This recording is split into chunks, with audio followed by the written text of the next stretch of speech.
have, then I think basically it means Bojo's back, doesn't it? And we meet another legendary dog. That's right, it's Dog of the Week. Can you help him have a forever home? We'll get to all of that very, very shortly. I've got a wonderful panel as well. You're going to love them. You're going to love this show, people. Oh, as well, it turns out that the plane that was due to be taking people to Rwanda, well, that company's pulled out, so we can't even do that. We're going to get stuck right into that. But first, the news with Polly Middlehurst.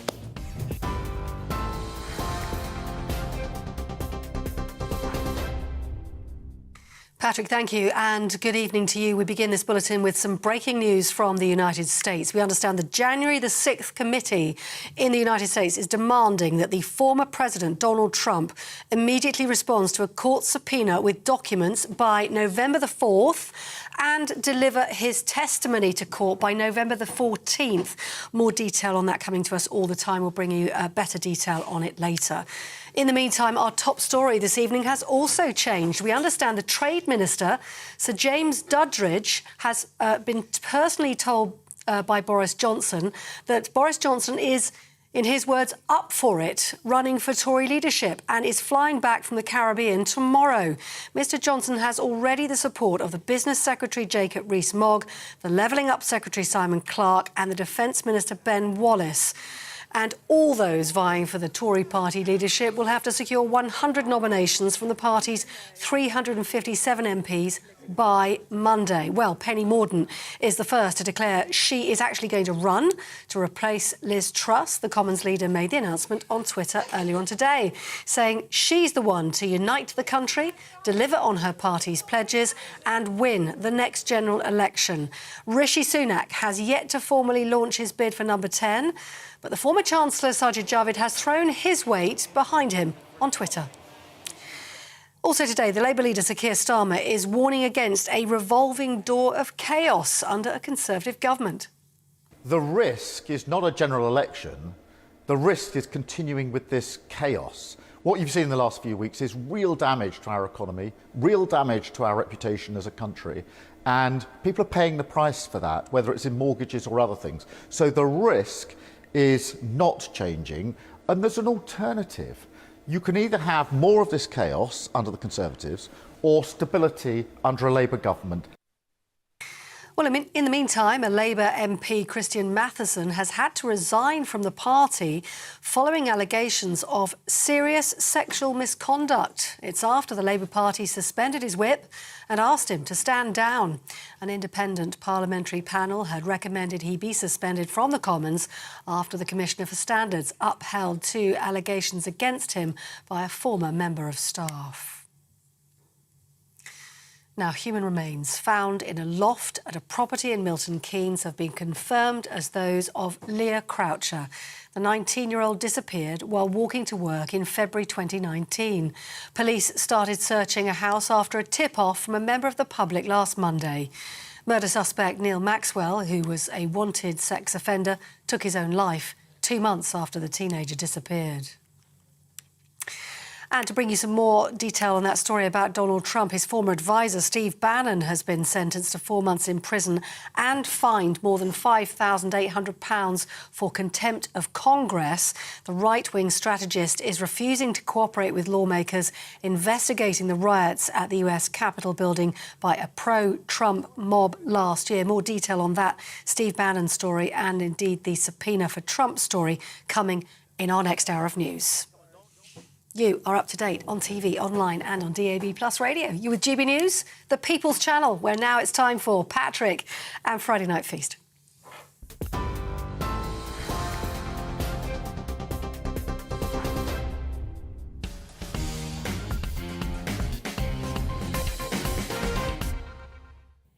Hello, everybody. Now, the blob will try to block Boris. Mark my words. They're already at it. Boris Johnson was one of the most democratically elected prime ministers in history. He had a massive mandate, used it rather well as well to an extent. He fell victim to one of the biggest stitch-ups since the Bayer Tapestry. The establishment media, which frankly doesn't reflect the feelings of the vast majority of the British public, had it in for him and relentlessly pumped out Partygate story after Partygate story. It was relentless. Other news topics all just faded away, didn't they? It was the only story in town. But a lot of these people in the media actually broke the rules themselves. They're hypocrites, if you ask me. They were calling for a harder, faster, tighter lockdown, saying we had the worst death rate in Europe, when we just didn't at all. Putting so much pressure on Boris to shackle us all away indefinitely, crash the economy, ruin children's education, and create a situation like the one we have now, where more people will die as a result of our response to the pandemic than from the pandemic itself. The establishment blob is already back in full swing, though. Emily Maitlis swore when she found out that Boris was apparently trying to come back.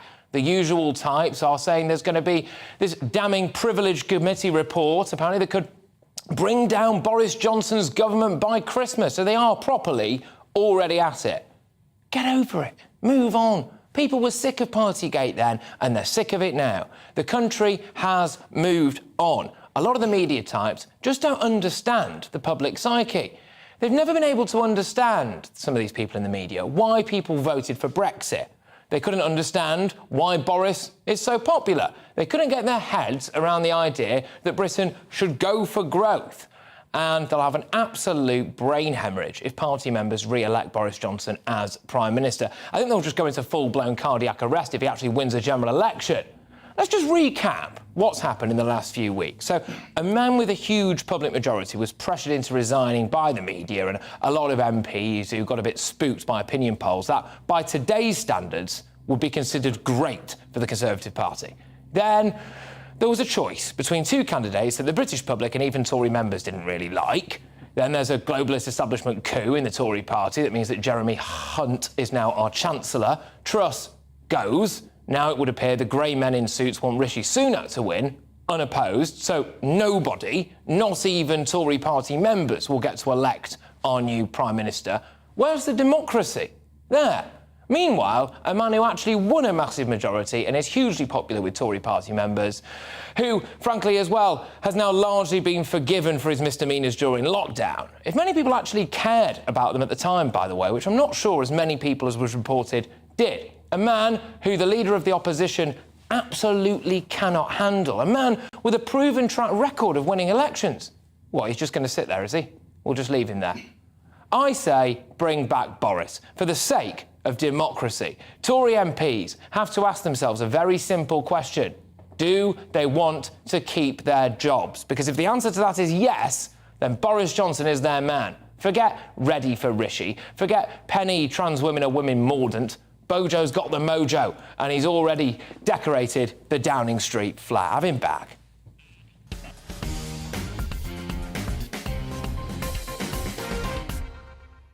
Well, I've got some absolutely cracking guests coming your way over the course of the next 2 hours. It's best-selling author Dave Chawner. Hello. Oh, you're a best-selling author? Yeah, people will buy anything nowadays, mate. They absolutely will. Yeah. If they buy that monologue, then anyway. Sports journalist Aidan McGee. Yes, a fan favourite, the Housewives' favourite. Well, I don't know about that, but yeah. No, it's nice intro, though. Yeah, I was on a Thai meal this afternoon when you called me up and said, come on the show. I wouldn't have picked up the phone to anybody else in this situation. No, absolutely not. Absolutely not. Right, OK. Bring back Boris, Dave. Absolutely not, you're mental. And also, it's not only the Partygate scandal, he did actually hire someone who had been convicted of sexual harassment. So that's a pretty big deal. Call me old-fashioned, but I don't think I want sex pests in the House of Parliament. OK, you? Pat, I think some good news, actually. I've been doing some thinking about this on the way into the show. I just think to bring him back in now would actually make a little bit of sense. I think it might even calm the markets. It might just calm everybody in the country down. Absolutely. Given the circus that's been happening over the last few weeks. How many U-turns do you have to do to be perpetually motioning in a circle? Well, this would be the biggest U-turn of them all, wouldn't it? Because Boris Johnson coming back after they'd biffed it. Listen, I'm not a huge fan of his, I have to say. There was all this net zero guff that was going on the last couple of years. I didn't like it. But if you could just tone that down and just concentrate on the things that really matter to people, I think there's a chance that he could actually win the next election. It won't be anything like the majority he had before, but could he get a John Major 2021 that Major got in 92? I think it's possible. Well, the thing is, as well, it staves off a general election for a little while, because Boris Johnson actually did win the last general election. Nobody will be thinking about what's going on in 2022 when this election happens in probably January 2025. Yeah, but I'm absolutely sick of all of this, Dave, because for ages now, all we were talking about was Partygate, lockdowns, Truss, is she going to go? You know, yesterday, there was a massive report into child abuse that came out, And it basically wasn't touched, pretty much, by anyone in the media because it was all this, is Truss going, Truss has gone, etc., etc. There's other news out there that's getting ignored because everyone just seems to focus on chaos in Westminster. Oh, yeah, because, well, in fairness, because it is chaos, but I completely get that. You don't want someone interesting in Downing Street. This is the problem. Politicians get voted in because they're interesting. Oh, I could have a pint with him or I'd have a laugh with him. But John Major or whatever, whoever, like, dull people, but, like, got on with the job. Dull, isn't she? Yeah. Yeah, dull. but she's dull, but she's also, like, radically unqualified, terrible, and a waste of skin. Wow, that's strong stuff. I must say with Truss, I do actually feel a little bit sorry for her. We're going to be talking a bit later on as well about whether or not you think that she should get this 150-odd grand a year for the rest of her life, an allowance. We're going to be talking about all of that. Deal or no deal? What? Is she doing Deal or No Deal? Did they offer you that on Deal or No Deal? Isn't it like when Holly and Phil did that really disgusting Wheel of Doom where it's like, hey, if it lands on this, we'll pay your energy bills for however long. That's the country that we're living in. Like, I was thinking about this today. We are in a banana republic. You know what I mean? Like, it feels... Well, we will be. I'm sorry, but we will be if Rishi Sunak becomes our next Prime Minister because he may well stand unopposed. It means not even Tory members will get to vote on him, apart from the fact they have already voted on him and said they didn't want him. But anyway... There we go. I'm going to come back to you guys because we've got a cracking guest for you, really. It's a bit of an interesting one, this, people, because we decided that we were going to have a look at who could possibly be some of the runners and the riders, apart from Boris Johnson, OK? We're going to be doing a little bit of a debate later on where we're going to be talking about whether or not actually Boris Johnson should come back. Is all forgiven? But I want to speak to an independent politician to begin with. That's right, it's Captain Beanie, who must really think that he's in with a decent chance soon. Captain Beanie, how are you? So, have you got any policies? Well, believe it or not, Captain Beanie here, of course, you'd be pleased to hear that I have a full cabinet already in place. And hopefully, tomorrow I'm going to start on the chest of drawers and a full-blown wardrobe. Fantastic. So, just to clarify, you are a human baked bean. I am a human baked bean, yes, full of sauce, and very much a part of the respective independent party here in the UK, of course. Yes, 100%. Everything all right at home, mate? Yeah, I'm always full of beans, as you well know. I'm the actual curator of the Baked Bean Museum here in South Wales. OK, so you have a cabinet in place already. Can I ask, have many people voted for you? Do you go door knocking as well and try and garner support there? Well, of course, the thing, my fellow human beings, is that we want a new source of political power, and henceforth, during the next general election, I hope to galvanise all human beings in the UK to don't be a meanie and vote for Beanie. OK. What do you think you'll be better at than Boris Johnson? Because Boris Johnson might be about to come back. Are you intimidated by Boris? Oh, my word, can you imagine Boris in power again? Oh, my God, we don't want any half-baked politicians in power now. Oh. You know what, between you and me, all Conservative people in the House of Parliament are a bunch of old... if you know what I mean. Fantastic. All right, well, look, thank you very, very much, Captain Beanie. It's been remarkable to have you on the show. You are, of course, the independent politician, Captain Beanie, who basically thinks he's got a decent chance of becoming our next Prime Minister. Aidan McGee joins me now. Aidan, would you vote for Captain Beanie? Yes, I would, because he does exactly what he says on the tin. Oh, all right, it's exceptional. It doesn't get better than that, everyone. I'll see you in a bit. That's the show. That's the show. See you. Yeah, OK, I interviewed him before a few years ago. Really? Yeah, he used to comment on Cardiff City matches. He was a Cardiff City fan. So they were in relegation. Sorry, they were in relegation trouble. They were in relegation trouble in 2005, and we gave them a call just to see what their chances were of staying up. They stayed up. They got a point at Gillingham the following week. So hang on a second. So you, for a start, you know who Captain Beanie is? Yeah, of course I do. Yeah, he's been around for years. He's been standing election since at least 20 years. OK, fine. And on top of that, he moonlights as, what, a sports No, he doesn't moon anything. journalist? No, he doesn't moonlight as anyone, but we just thought it might be a good idea. We wanted an alternative voice commenting on Cardiff City's relegation struggle in 2004-05, so we just thought, well, let's give Captain Beanie Wait. You wanted an alternative? Yeah. Why don't you just, like, ask a dog or something? Like, what Well, credentials... it's funny you should say that, because we've now combined both of those things on this show, because we've interviewed Captain Beanie, and I'm going to be trying to give away a dog later. No. It was actually a Paul Parry late header at Gillingham that got them the result, but we responded to that by having Captain Beanie. And the reason we had Captain Beanie was because it was 2005. We were about a few days away from the general election that year, won by Mr. Tony Blair. OK, you were saying that there aren't enough characters in politics, Dave. I think that, basically, we're not allowed to have anyone remotely interesting. Any time that anyone's interesting that gets in, the media will be like, oh, aren't they nice? They're a real person. I hate them because they make real people mistakes, right? So, actually, do you just want, like, I don't know, like a flannel or something in charge?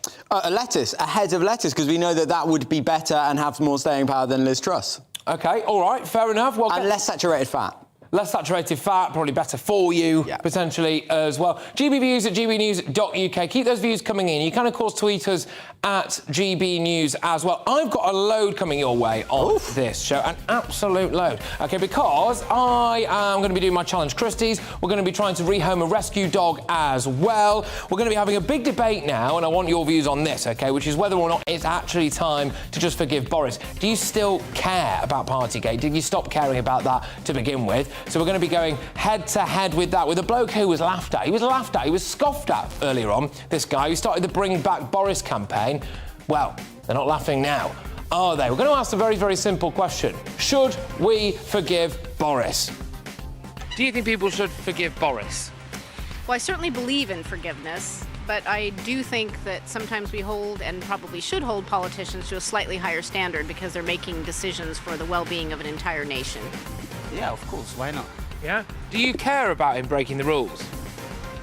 Nah, of course. Of course I care about it. Oh gosh, no, I'm not going to hit you with that. Well, forgive and forget. I would say so. Do you? Yeah, without a shadow. Did you care about Partygate at the time? Not at all. Why not? Because it was officers. 10 Down Street's got 1,000 people in there, haven't they?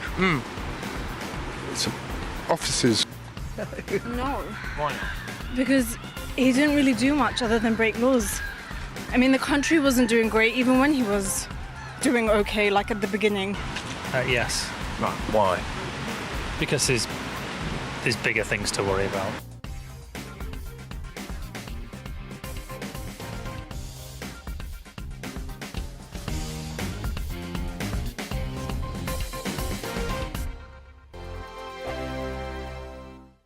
Weekday afternoons on GB News, we've got the whole of the UK covered. From 12 to 3, it's GB News Day with me, Mark Longhurst. And me, Gloria Di Piero. You'll get the very latest on everything that's been going on across our great nation. And from 3 till 6, watch out for GB News Live with me, Patrick Christie's. I'm not here to mess around with all the biggest topics and guests. You will always be up to date. GB News Day and GB News Live from 12 p.m. Only on GB News. The People's Channel, Britain's news channel. Hello there, it's Eamon Holmes here from Breakfast on GB News. We're not just on your television and your screens, you know. We're on DAB plus digital radio, so you can listen to your favourite shows on the move. If you've not yet listened to GB News Radio, it's very simple. We're on your radio player and tune-in apps, on your smart speaker, phone or tablet, or online at gbnews.uk. Take us with you wherever you go. GB News Radio. You never have to miss a moment of the People's Channel. Join my show Farage, 7 p.m. till 8 p.m. Monday through Thursday. And there you will get opinion, analysis, debate, and I'll cover stories that nobody else dares to touch. You've been cancelled. Join the club. Oh, my goodness me. And then for the last 15 minutes, Talking Pints. We're over a drink. We have a civilised conversation with someone. We very often disagree, but we do it in a grown-up way. Come and join me on Farage. Hello, I'm Simon Evans. Join me on GB News for Headliners at 11 p.m, where I'll be joined by two of the country's top comedians as we take a look at tomorrow's newspapers tonight. If it's a big story, we'll be covering it, I guarantee, but we'll also have some fun along the way. That's GB News Headliners at 11 p.m. We won't put you to sleep, unlike some of the other paper review shows out there. So join us, 11 p.m, 7 nights a week.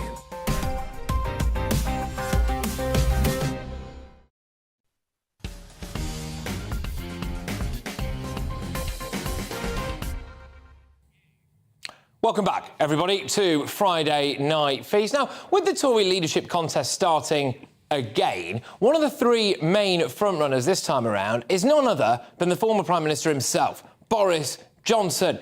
He is a man mired in controversy, but he also had the backing of the electorate, massively so, in that landslide election victory. And crucially, he might last longer than a lettuce, but there we are.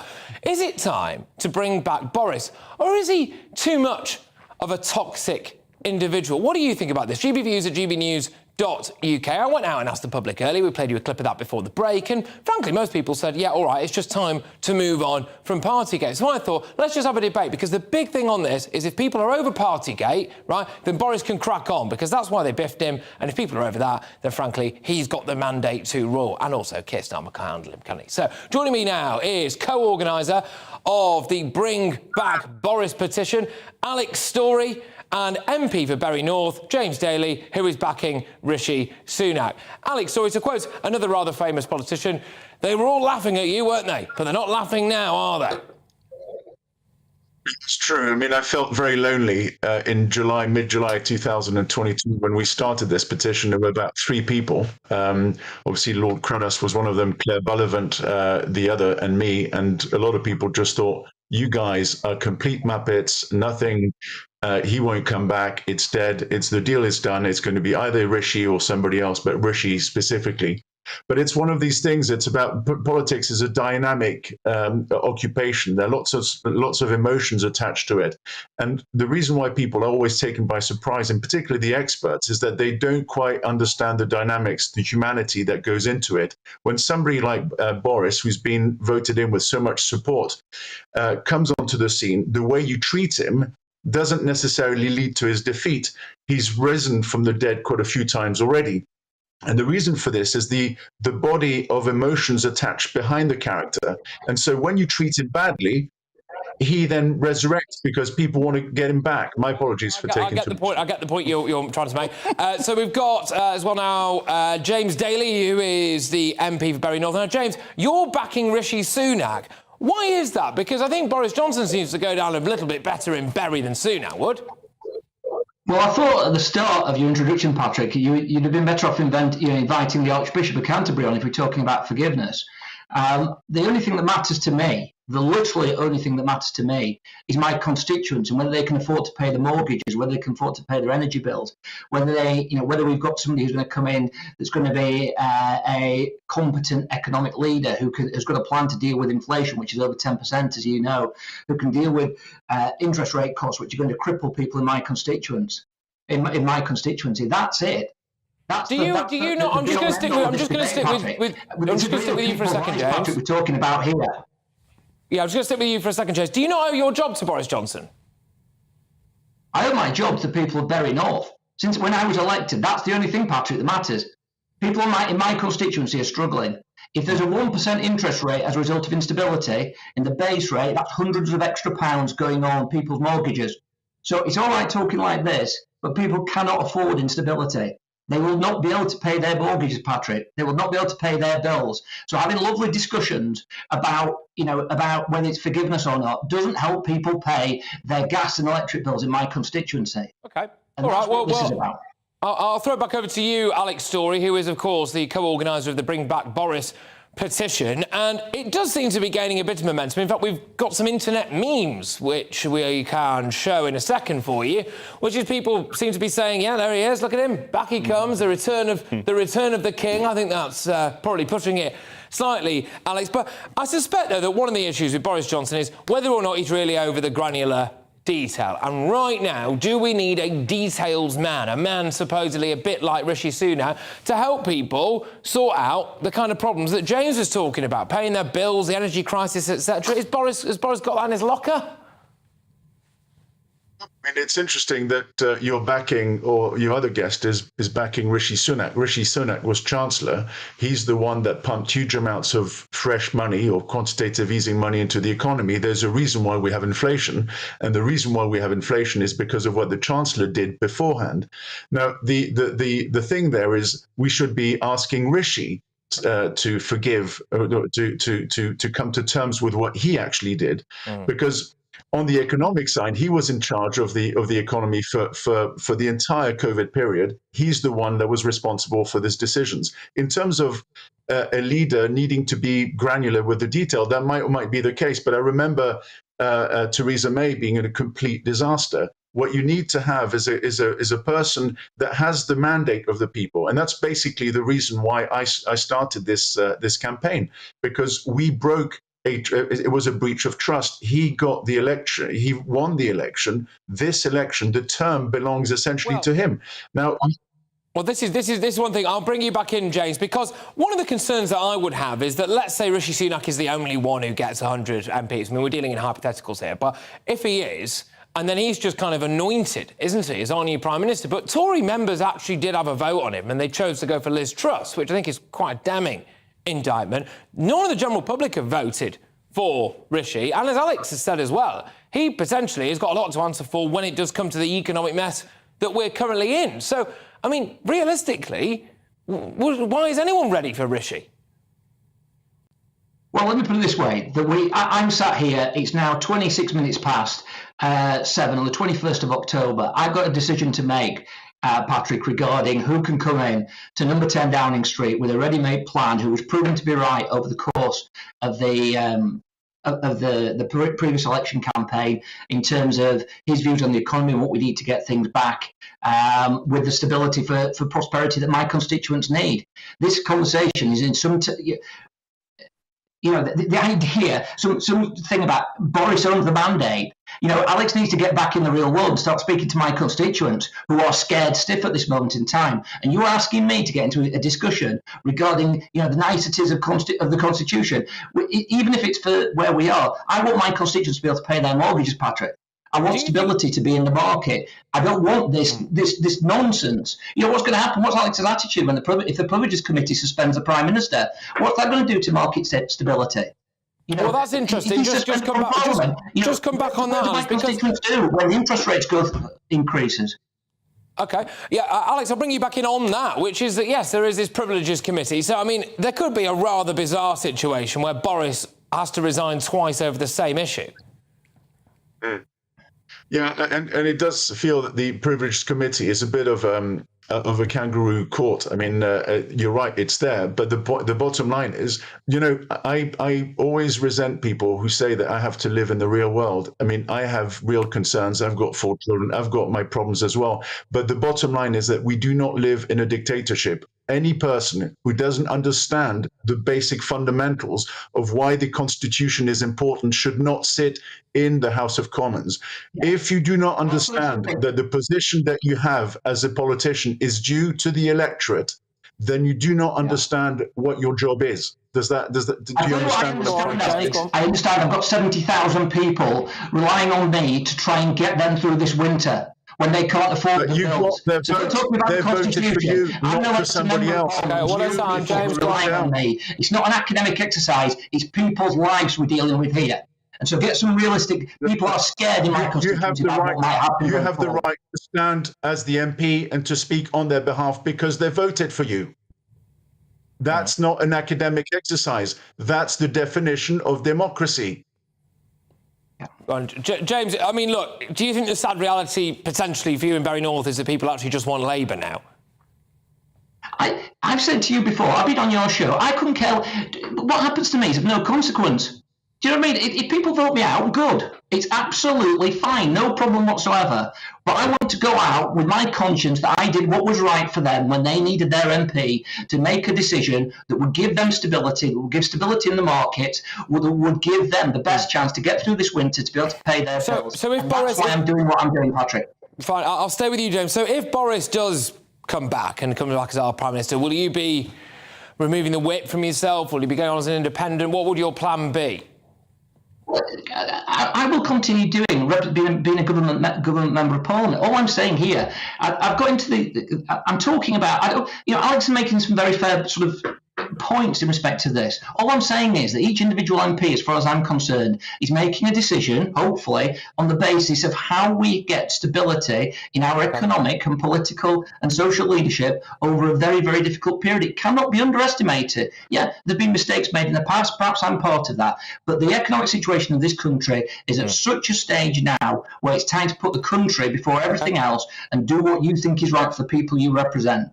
OK, I'll give the last word over. Thank you very much, James, by the way. We do appreciate your time. And look, clearly you are very, very, very passionate about the people of Bury North, and that comes across. Alex, I'll give the final word to you, Alex Story, who's set up the Bring Back Boris petition.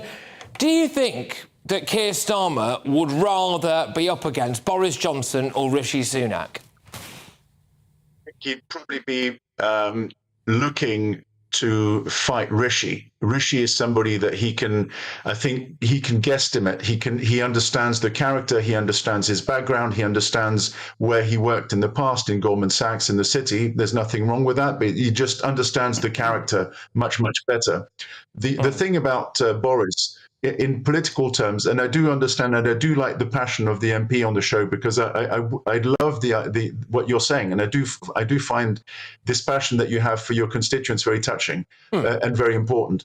The thing about Boris is that he's the Mozart of electioneering, whereas Starmer and Rishi are more the Salieri's. You know, that they repeat the lines, they operate within a certain parameter that everybody understands. Boris operates in a completely different way at a very different level. And that's the reason why I think Karma would prefer to fight Rishi. I get that. It's kind of like chaos theory, isn't it? He's got no idea what's coming at him from the dispatch box. But there we go. Look, both of you, thank you very much. Really, really good stuff, that. And good luck to you both as well in your respective votes, I suppose, when it comes to who our next Prime Minister is going to be. That was co-organiser of the Bring Back Boris petition, Alex Story, and MP for Bury North, James Daly, who is backing Rishi Sunak. Wow, I thoroughly enjoyed that. I did quite like the classical music reference there from Alex Story, which of course went straight over my head as I look down and see that I'm actually just looking at a lettuce. There. Yes, there we go. So a contrast, a range of views here. There it is. That's the level we're at, right? Alex Story there, somewhere up in the clouds. Aidan McGee, what do you make of that? Look, I think the Mozart thing, I can kind of understand it. Yes, Keir Starmer wouldn't necessarily know what he's going up against, but what you do know about Boris Johnson is that, and I'm not a huge fan of his, I must admit. Mozart? No. He gets better, mate. Yeah, exactly. It's later. It's a grower, yeah. He is an election-winning phenomenon. Nobody's ever we're not going to see a Tory mayor for probably 20 years, maybe even plus. We may not even see one again. He won those two elections in 2008 and 2012. And that is going to be an aberration. We'll look back on that historically as an aberration. Okay. We look at the election. No one was expecting him to get that huge majority, and he did it. OK. Dave Chorner, what did you think of both of those things? That was a whopping stellar debate, that. It was. I liked it. I was thinking 50 and respectful as well, actually.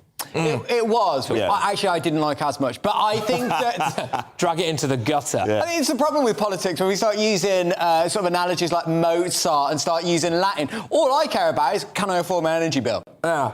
That is all I care about. But the problem with that, and I did think that was perhaps a slight weakness in some of the arguments that have been made there, which is no one's actually offering that as a solution. Yeah. So no current... It's well, not like, that's a lie. That is not true. We have already said that Holly and Phil will pay your energy bill. We'll pay your energy bill. So, you know... No, but this is the thing. It's all very well and good. I clearly get it. It's like, well, people are desperate now. How do they pay their mortgage? How do they pay their energy? No candidate from no political party has got a solution to this. They don't know. That's why. No, they don't know. It's hit and hope. Yeah, they don't know. Can I bring music into it? Yeah. No, because I interviewed Elton John the other week. And he said he's not a fan of letters. He's more of a rocket man. Oh, good grief. I've just been sick in my own mouth. Right, thank you very much. OK, people, right, I've got loads coming your way because I was arrested earlier on. Yes, that's right. It's been a long time coming. This, I think, is one of the best Challenge Christies that I've done, and the bar is pretty high. I will be going to that quite shortly. I was taken under the wing of the police, for want of a better phrase, and I basically went out to sea, OK, and was nicked. So I want to ask you this first, though, before we show you the gold. Which of these do police not use? Planes, tuk-tuks, or electric scooters? Which of these do the police not use? Planes, tuk-tuks, or electric scooters? We'll find out after the break.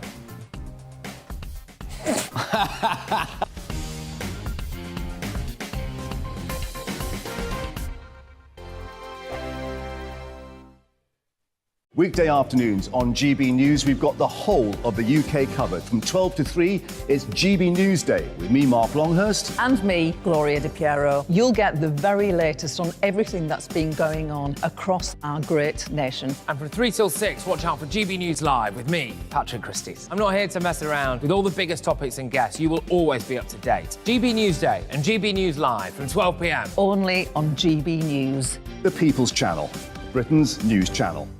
Hello there, it's Eamon Holmes here from Breakfast on GB News. We're not just on your television and your screens, you know. We're on DAB plus digital radio, so you can listen to your favourite shows on the move. If you've not yet listened to GB News Radio, it's very simple. We're on your radio player and tune-in apps, on your smart speaker, phone or tablet, or online at gbnews.uk. Take us with you wherever you go. GB News Radio. You never have to miss a moment of the People's Channel. Join my show Farage, 7 p.m. till 8 p.m. Monday through Thursday, and there you will get opinion, analysis, debate, and I'll cover stories that nobody else dares to touch. You've been cancelled. Join the club. Oh my goodness me. And then for the last 15 minutes, talking pints. We're over a drink. We have a civilised conversation with someone. We very often disagree, but we do it in a grown-up way. Come and join me on Farage.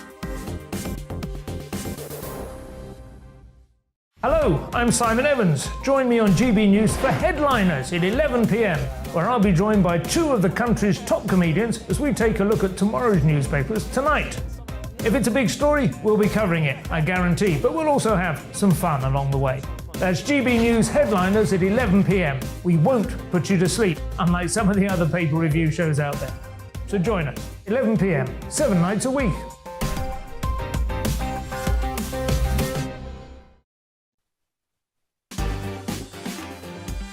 On Mark Dolan tonight, another breaking news political special. Who wins the top crown? Rishi Sunak, Penny Mordaunt, or could the impossible happen? And a glorious return of the comeback king, Boris Johnson.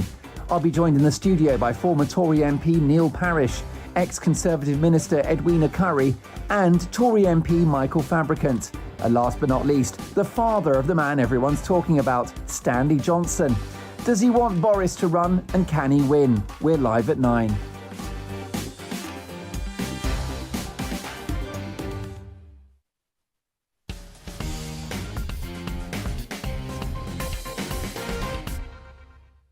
What an absolute rogues gallery Mark Dolan has got lined up for you there. We've got Fabricant, Stanley Johnson, Edwina and Neil Parish. I mean, fantastic. You love to see it. Make sure you stay tuned for that. But I still don't think another presenter should have a promo during my show. OK? Anyway, right, welcome back to Friday Night Feast, because before the break, we asked, which of these did the police not use? A, planes, B, tuk-tuks, or C, electric scooters? And the answer is C. Yes, that's right. They do not use electric scooters, which means they do use tuk-tuks, apparently. Who knew? They've not been around that long, though, have they, the electric scooters? Police, they've been around for a couple of hundred years. Yeah. Annoying, aren't they? Yeah. They can be annoying, but... really fun. Yeah. But yes, so for my weekly challenge, Christys, I will be taking to the seas. That's right. Looks like Catherine... And seeing if I... Captain Beanie. Yeah, seeing if I can... Hey, don't worry, I do actually go out to sea. I know that that's the harbour, yes, before anyone gets in touch about that for false advertising. I did actually try to outrun the police. So I was on boats and I was also in the sea, desperately trying to swim to shore. I can actually prove that... Who's he? He's a police officer. Oh. Yeah, basically, it's one not to miss. We're going to be bringing you that at 8 o'clock. So make sure you stay tuned for Challenge Christys. It is a stellar edition of Challenge Christys for you people. So we've got that. That's coming your way very shortly.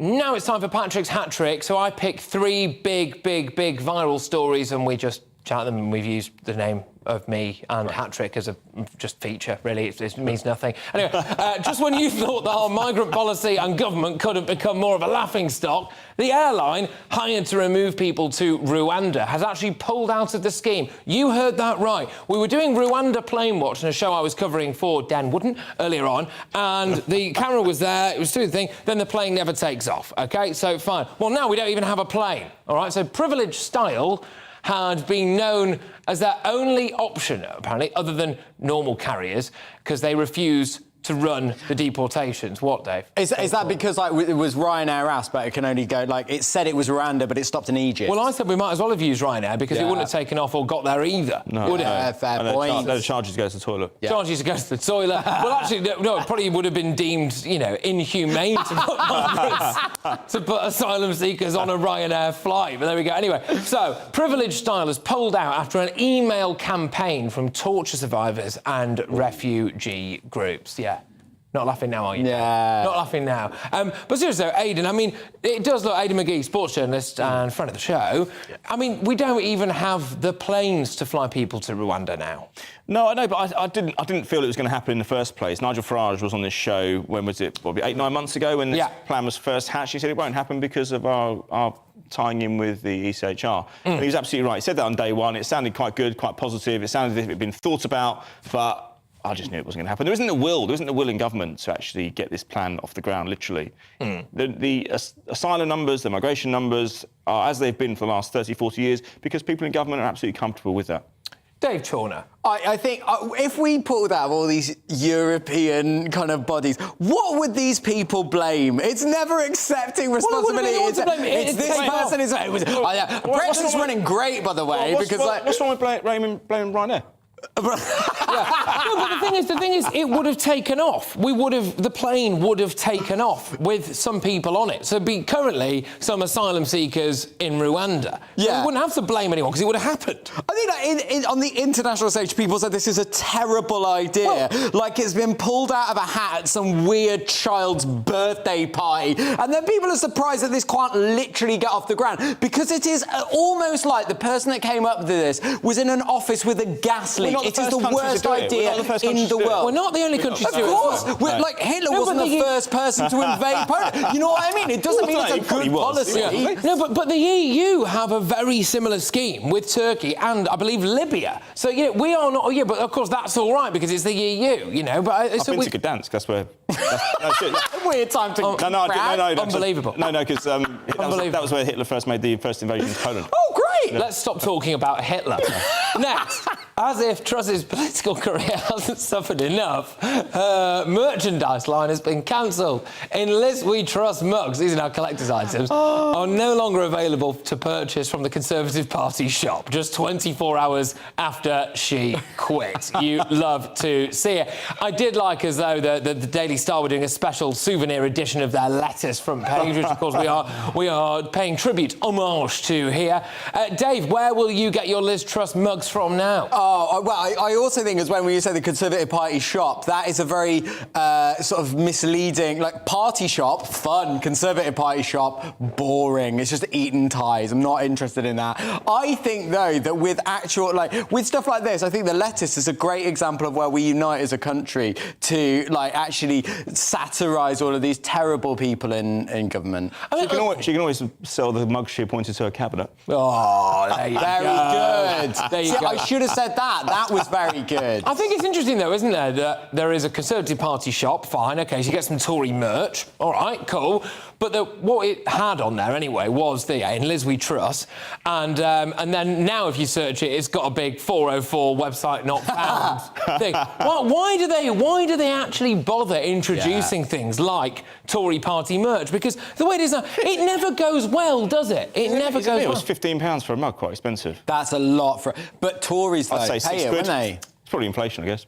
I mean, the Lib Dems, I mean, they could have a shop, but no one's going there. No. You know, I mean, like, who votes? What would you sell at the Lib Dem shop? I mean, don't get me wrong, I like yellow as a colour, but I mean, I can't really... What have they got? You can email in, by the way, and get a GB News mug, ladies and gentlemen. Yes, absolutely. We can probably send you one. Brilliant. Yep, there we go. And finally, Just Stop Oil activists have been aggravating people across the country, and these Londoners have had enough. So the public fights back, which I think is about time, OK? It was catastrophically awful, wasn't it, when some people decided to fire fireworks at Just Stop Oil? Yeah, OK, fine. A man in a black suit was recorded dragging the protesters out of the road outside Harrods in central London. Man of the people, man of the people. Get out of the way, I've got some foie gras to buy. But there you go. He could be heard shouting, "People have got places to be," as he destroyed their signs. Aidan, I'm not being funny, but it is only a matter of time before one of these protesters gets a good kicking. Yeah, well, I don't think I'd fancy climbing those cables at the Dartford Bridge and giving them a kick in. I mean, that was really dangerous. Yeah. Seeing that. Yeah, something will happen. I mean, I'm surprised you say to pull him away. I thought they'd glued their hands to the floor. But also, Dave, why is that a problem? Just rip the skin off their hand. It's probably... I don't really think that's a question. Like, you've just told me what you would do. I mean, surely that's a lot of effort. Well, no, it depends on the glue. If you're using, like, what do they call it, UVA? No, I think he's using Pritt stick. I think they're probably using something a little bit Super glue, Gorilla Glue, whatever it's called. Yeah, exactly. But I mean, would you be that person? If you had somewhere to be, right? So if your partner, I don't know, was giving birth or something in the, she was in labour in the passenger seat of your car, I mean, I would honestly turn that lot into like a Phil Collins drum beat. If my partner was pregnant, then I would have so many more questions going on, to be honest, mate, that I think they would be... Yeah, I've got to admit, I think, serious point on the Just Stop Oil, I don't think anyone's saying that we need more pollution, that we need more global warming, all of these. I think the problem is it turns anyone who has any kind of eco-sensibilities into a circus, a farce, a part of the parade, and I just think that's ridiculous. But the thing is, you mentioned those nupties who got on top of the Dartford crossing. It's like, we're going to stay here for as long as it takes. No, you're not. You're not at all. The first opportunity happened, I was live on air, and we had our security editor, Mark White, got on. He came on the show and he went, right, the police are going to get like a plinth, a crane or whatever, and go up there and speak to this lot. Within 3 or 4 minutes, they were down. What they didn't fancy anymore. What was their plan for, like, going to the toilet, for eating? Well, this is it. There wasn't really a plan, was there? No, it did well to hold it that long. Yeah. Must admit, they did though, didn't they? I mean, they might have just lobbed it into the river. How do these... Right, when things like this happen, surely someone should really look into it. Like, if someone can do that, no matter what the cause, we really should look into that. I'm terrified of heights. I saw that video that guy with the beard put out, and I was absolutely terrified just watching it. That would be enough to put me off. The thing is, can you imagine, though, if he got up there and realised he didn't have any reception? So no one would have known he was there. He'd still be there, desperately trying to cling on. But anyway, right now it's time for this week's National Treasure. It's that time of the year where the nights start to get very chilly and we think about those who don't have a roof over their heads. Let's talk to the woman taking homeless sleeping and CEO into the big sleep out. Sorry, CEO of the big sleep out, I should say. Bianca Robinson joins us now. Bianca, thank you very much. There we are. Right then, so you are this week's National Treasure, which means you get a round of applause. Well done. So, what's the big sleep out all about?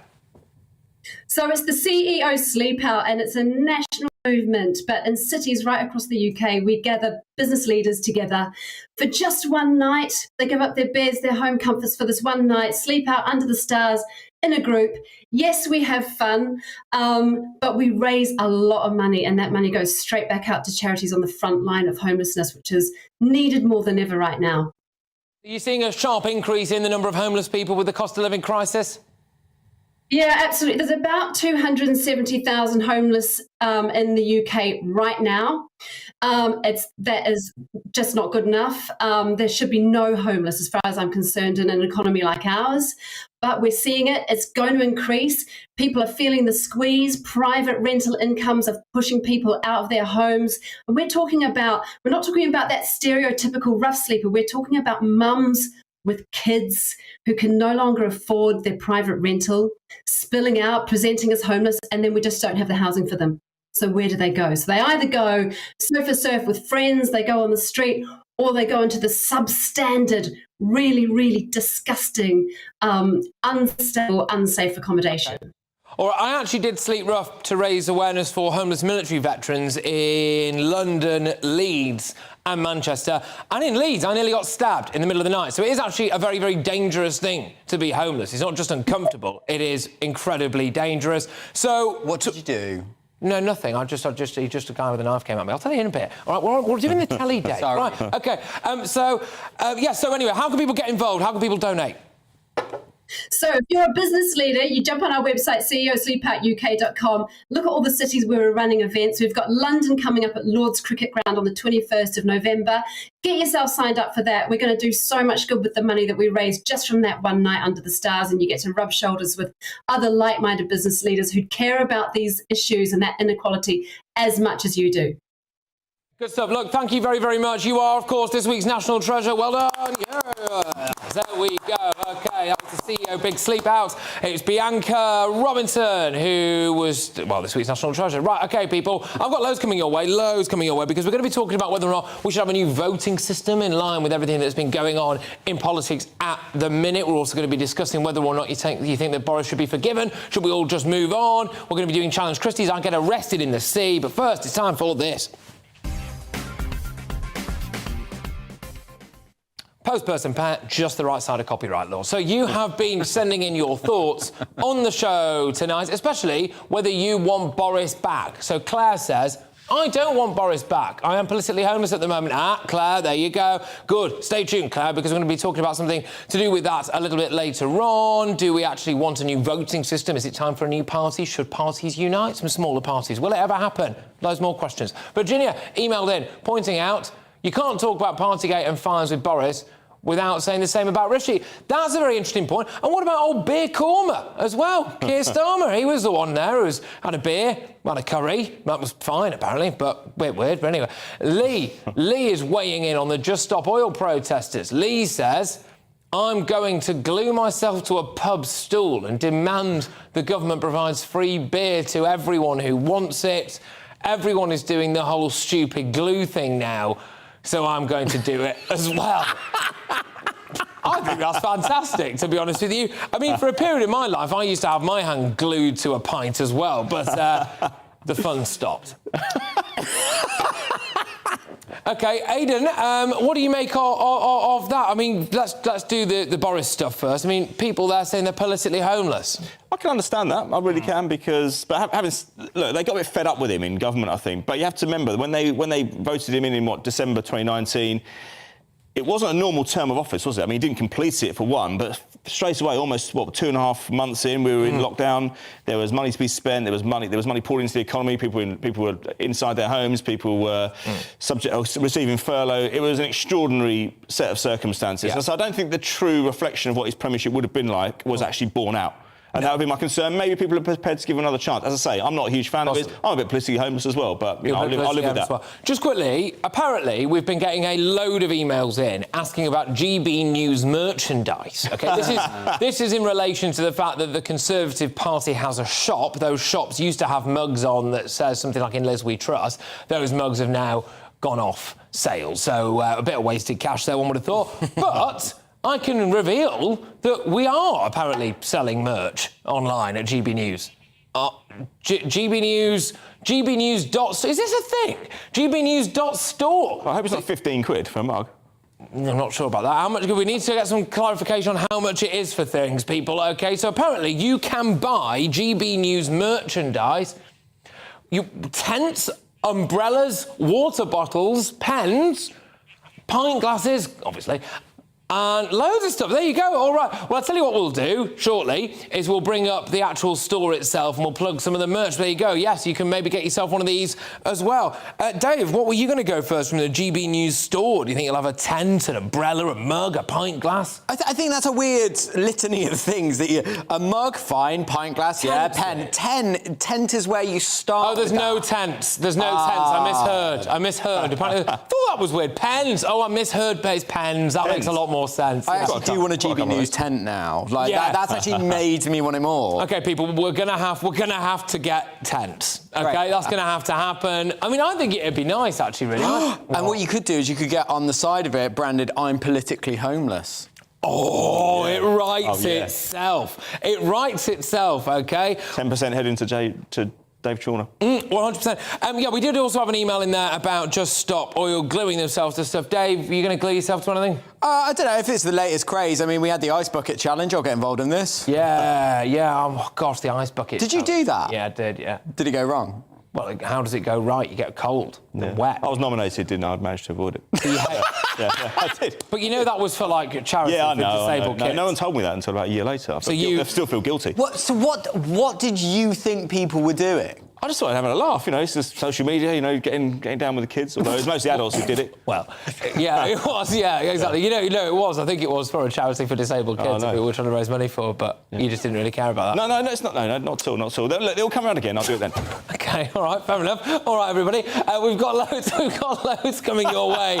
That's Dave Chawner there, who's now had enough. OK, all right, everybody. Look, I've got loads coming your way. If you want to see me get arrested at sea, genuinely, make sure you stay tuned. Later on in the show, believe it or not, I am going through the menopause. That's right, I'll be putting on the Meno vest and I'll be having hot flashes and doing whatever people going through the menopause do, and I'll be doing that later on. We've got loads coming your way. One more hour left of Friday Night Feast, but first you got your weather.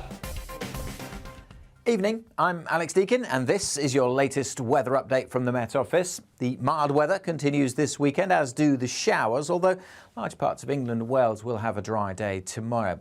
Far from dry out there this evening, thanks to this swirling area of low pressure. Bands of showers are crossing the country, some pretty heavy downpours in places, and those very heavy outbreaks of rain will continue to work their way out across eastern England into the North Sea, but more showers following to North Wales and Northern Ireland this evening, spreading into northern England and southern Scotland during the early hours. It'll stay fairly misty and murky with outbreaks of rain across the northeast, and it stays mild. Temperatures not dropping too far overnight, many staying in double figures. A fine start then to the weekend for a good part of England and Wales. Any early rain across the far north of England clears.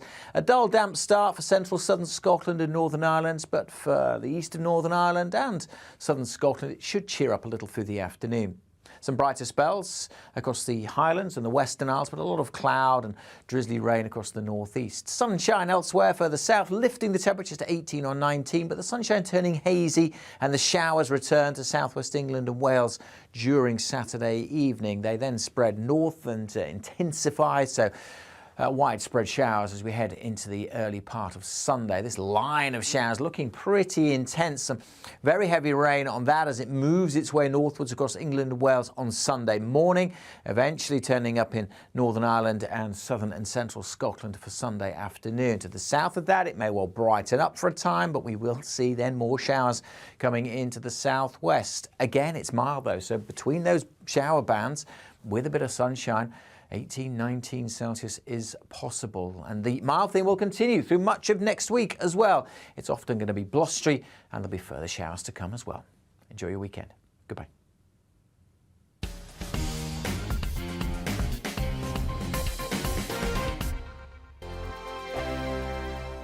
Weekday afternoons on GB News, we've got the whole of the UK covered. From 12 to 3, it's GB News Day with me, Mark Longhurst. And me, Gloria Di Piero. You'll get the very latest on everything that's been going on across our great nation. And from 3 till 6, watch out for GB News Live with me, Patrick Christys. I'm not here to mess around. With all the biggest topics and guests, you will always be up to date. GB News Day and GB News Live from 12 p.m. Only on GB News. The People's Channel, Britain's news channel. Hello there, it's Eamon Holmes here from Breakfast on GB News. We're not just on your television and your screens, you know. We're on DAB plus digital radio, so you can listen to your favourite shows on the move. If you've not yet listened to GB News Radio, it's very simple. We're on your radio player and TuneIn apps, on your smart speaker, phone or tablet, or online at gbnews.uk. Take us with you wherever you go. GB News Radio. You never have to miss a moment of the People's Channel. Join my show Farage, 7 p.m. till 8 p.m. Monday through Thursday, and there you will get opinion, analysis, debate, and I'll cover stories that nobody else dares to touch. You've been cancelled. Join the club. Oh my goodness me. And then for the last 15 minutes, talking pints. We're over a drink. We have a civilised conversation with someone. We very often disagree, but we do it in a grown-up way. Come and join me on Farage. Hello, I'm Simon Evans. Join me on GB News for Headliners at 11 p.m, where I'll be joined by two of the country's top comedians as we take a look at tomorrow's newspapers tonight. If it's a big story, we'll be covering it, I guarantee, but we'll also have some fun along the way. That's GB News Headliners at 11 p.m. We won't put you to sleep, unlike some of the other paper review shows out there. So join us, 11 p.m, 7 nights a week.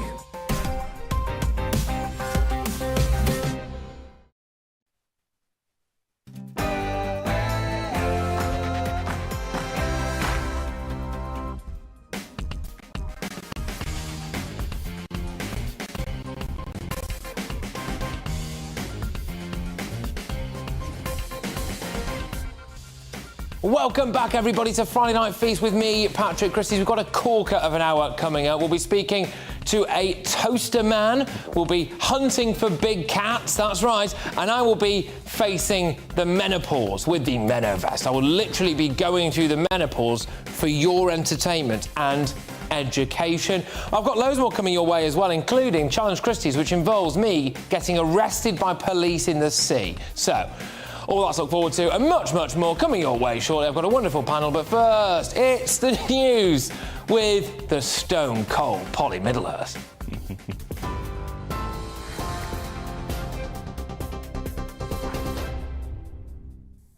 Was that you, Patrick, who wrote that?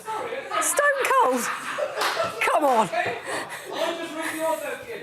Let's get on with the news, shall we? And it's still quite busy. The Trade Minister, Sir James Duddridge, says Boris Johnson has told him he's up for it. That is, running for the Tory party leader, and he will fly back from the Caribbean tomorrow.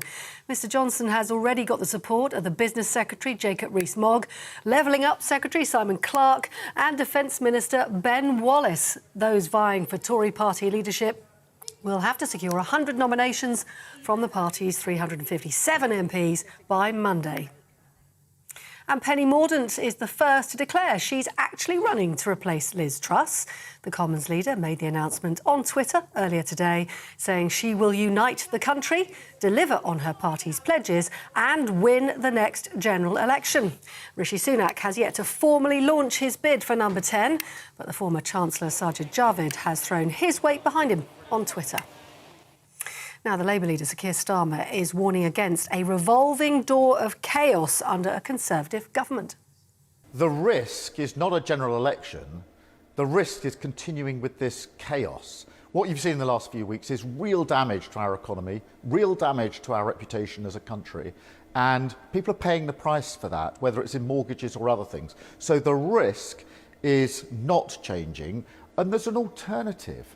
You can either have more of this chaos under the Conservatives or stability under a Labour government. Meanwhile, the Labour MP Christian Matheson has had to resign from the party following allegations of serious sexual misconduct. That comes after the Labour Party suspended his whip and asked him to stand down. An independent parliamentary panel had recommended he be suspended from the Commons after the Commissioner for Standards upheld 2 allegations against him by a former member of staff. Now, in other news today, human remains found in a loft at a property in Milton Keynes have been confirmed as those of Leah Croucher. The 19-year-old disappeared while walking to work in February 2019. Police started searching a house after a tip-off from a member of the public last Monday. The murder suspect in the case, Neil Maxwell, who was a wanted sex offender, took his own life 2 months after the teenager disappeared.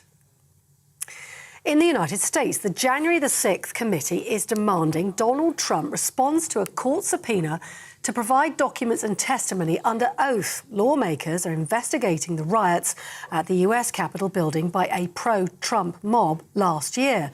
The former president needs to appear for his statement in mid-November. He could face criminal charges if he doesn't comply. Meanwhile, his former advisor, Steve Bannon, was earlier today sentenced to 4 months in prison and fined more than £5,800 for contempt of Congress.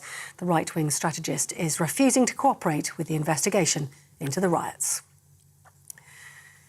That's it. You're up to date on TV, online and on DAB Plus radio. You're with the People's Channel, GB News. It's time now to go back to the smoking hot Patrick and Friday Night Feast.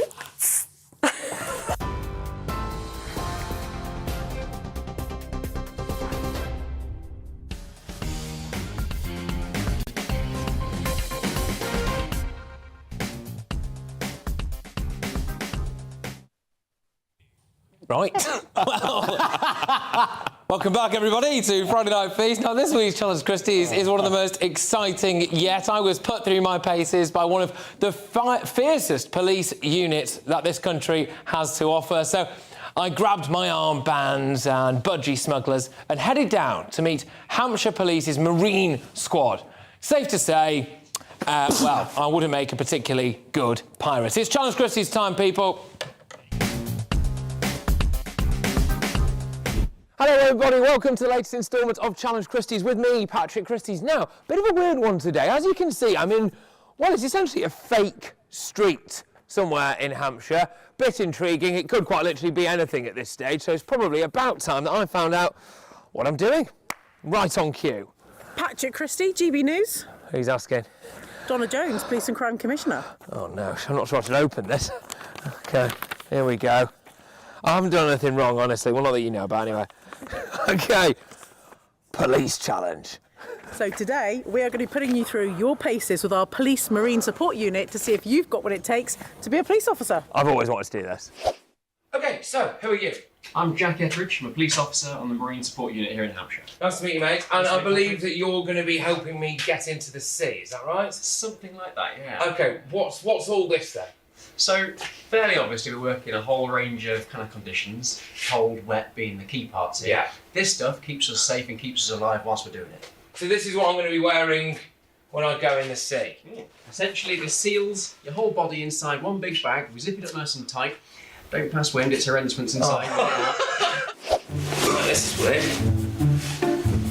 This is... OK, right. OK, once your socks are on. They are awful to get into. There we go. It's quite fetching, isn't it? You can do. Okay. Right in the pavement. Okay. This is the fun bit. You ready for this? Oh, there we go. Okay, head down. Push up. Oh, keep pushing. It's like I'm being reborn. It's like I'm being birthed. You're in. Okay. How's it feel? Weird, but good. We're going to make it worse. It's all getting very real now. I'm here just off the Hamble River. Who are you?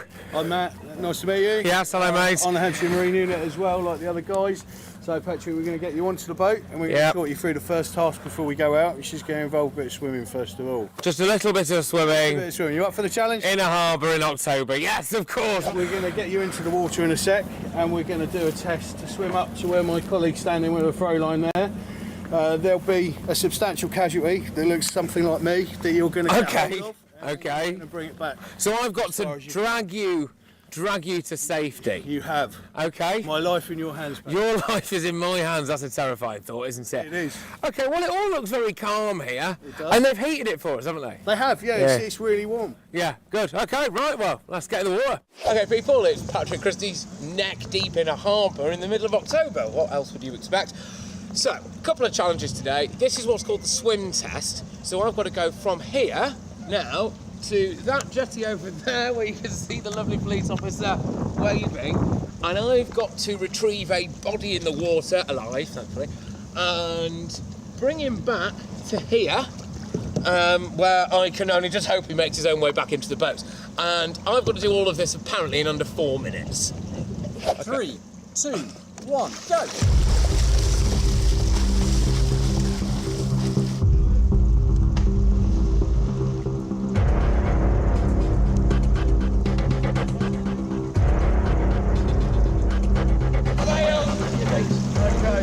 I can't do it! It's a good effort. It's all good technique. That will not have made good TV.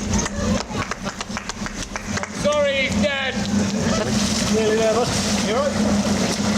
Patrick, you ready? 5 more minutes to go. Great, well, Patrick, well done.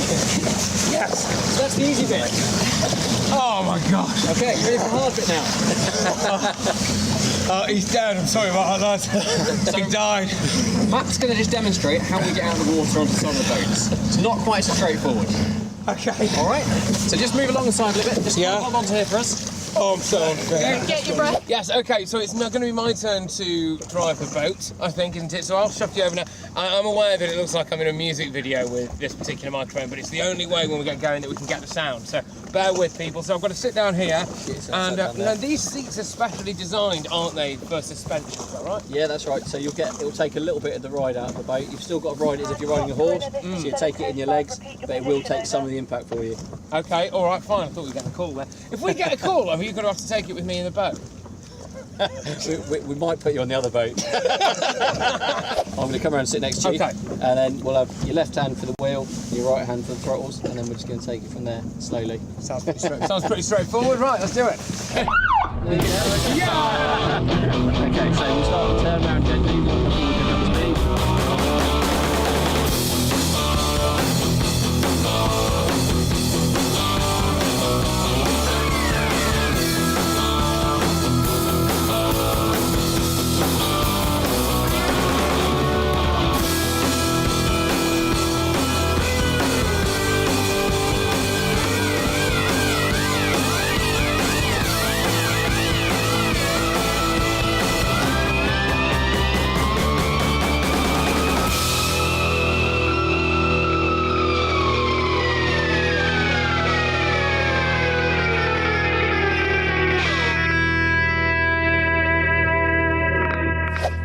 Well, that was a lot of fun, everybody. So I've driven the boat, I've done a couple of U-E's, I've done a couple of about turns in it. I'm an absolute natural when it comes to driving this beast of a machine.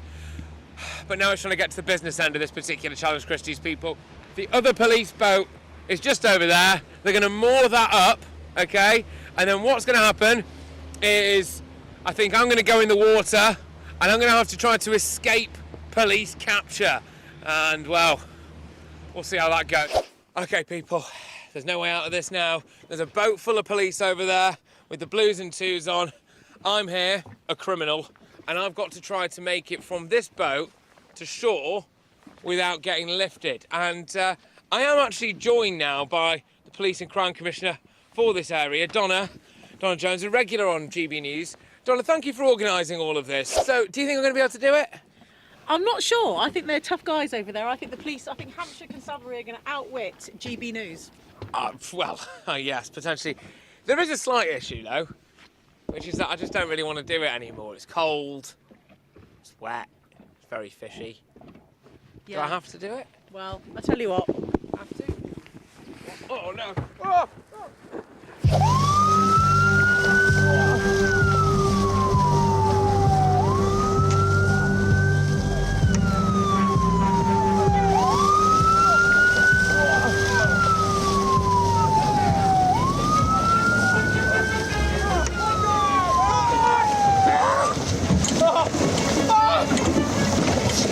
You guys are really strong! Okay, well, I was not able to outwit the might of our wonderful police force, which is just as well, really. Thank you very much, everybody, for arresting me. This has been Challenge Christie's, and as you can all see, I failed. Off to the station. See you later, man.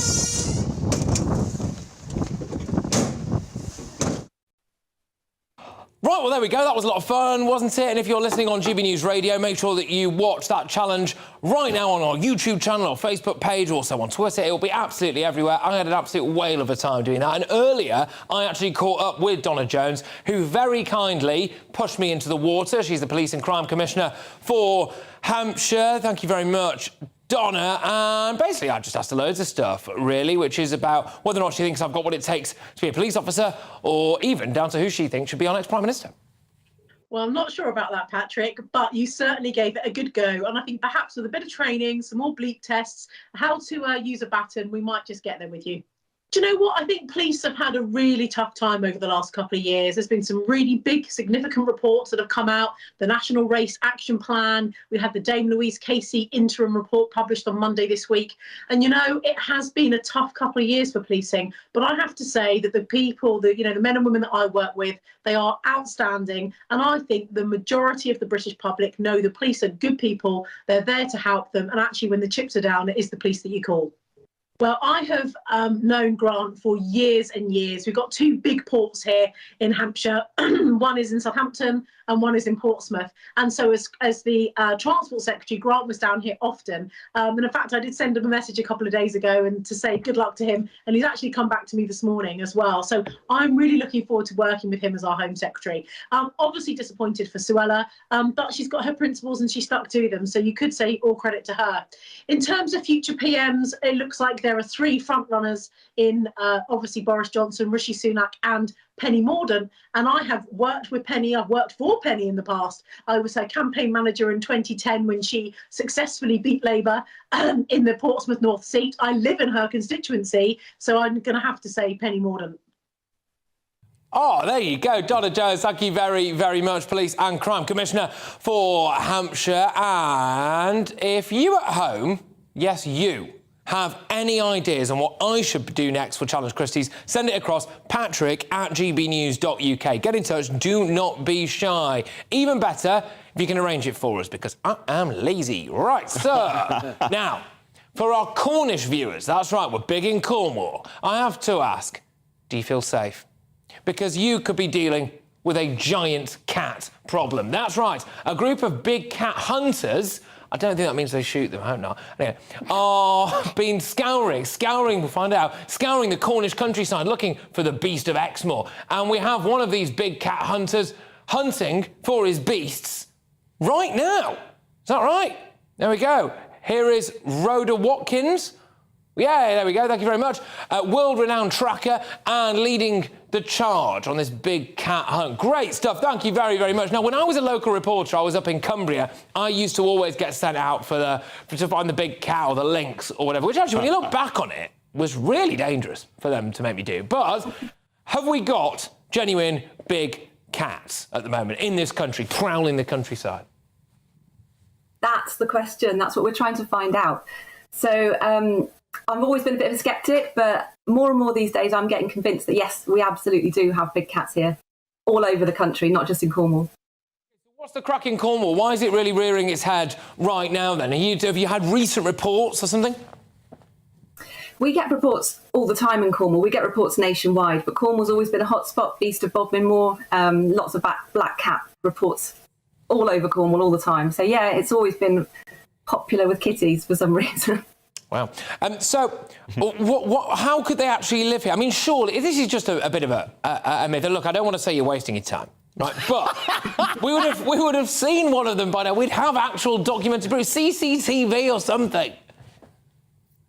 There's loads, actually. There's loads of trail camera footage. There's lots of lots of evidence out there. It's just whether or not it's in the public domain. And so we're making a TV programme. We're making a programme called Cat Hunters. And no, we're not shooting them. Don't worry about that. Yeah, good. I was worried about that, actually, when I read it out. I just wanted to clarify, no actual cats are harmed in the making of Cat Hunters. Yeah, so we're just looking for reports, looking for sightings and looking for evidence. So that's basically what we do, trying to prove and find out whether they are actually here.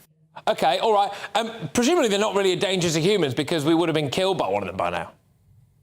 Yeah, no, not at all. I think a lot were released by private individuals who kept cats as pets in the 70s.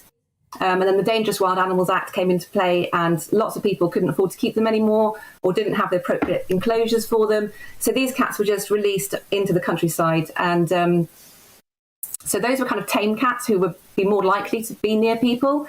But nowadays, any cats that we've got are basically as wild as they're going to be and very, very shy of humans. They're not going to come anywhere near us. We're not a danger at all, don't worry. No, OK. Do you get a lot of people who think that they've seen a big cat and they actually haven't? I went to a house once, and I won't name this poor, rather elderly lady who was convinced, absolutely convinced, that there was a big black cat patrolling near her house. And I turned up, and as I was talking to her, she made me a cup of tea. I was in the kitchen. Her kitchen looked out over some Cumbrian countryside, and just a neighbour's black cat just walked across the field at the top. And she's like, it's there, look at it, it's there. And I kind of went outside and stood somewhere near the cat to give her a sense of perspective as to how small this cat actually was. Do you get some funny ones? Yeah, I mean, all the time people misjudge the size. It's like, it reminds me of that Father Ted Yeah. Where it says, the cows, these ones are small and these ones are far away. People get confused all the time. Yeah, loads. And we get, lots of video footage that's filmed and people are saying this, it's a massive cat, but actually it's just, a moggy domestic cat. Or or it's actually just a German Shepherd or something. But look, thank you very, very much. Great to and good luck. I really do hope, honestly, I really do hope that you get to the bottom of the big cat mystery around this country, because it would be wonderful to have them. They are fantastic animals for a start, and it would answer a question almost as old as time itself, and would justify all of the times my former local news editor, a chap called Mike Addison at the Westmoreland Gazette, used to open up his big cat file and send me to the middle of nowhere to go and look for it. Thank you very much, Rhoda. Rhoda Watkins there, world-renowned tracker and leading the charge on this big cat hunt. What do you think about that, ladies and gentlemen? Aidan? Has Cornwall got a massive pussy problem, do you think? Possibly. I don't know, I've not been down there since 2010. But no, I haven't. No, we had black cats when we were kids. We had one called Jess. Bought her in 1982 from Cat Rescue for £10. Wow. Died in August 99, and she died in the day keeping our 3-1 at home to Huddersfield. So she saw us out with a home win. And then we got another replacement cat called Jude, who disappeared, presumed Dead, in December 2016. Keep it light. OK, all right. Fantastic. So there you go. Although, having said that, actually, I did have a cat once. I had a cat called Norma.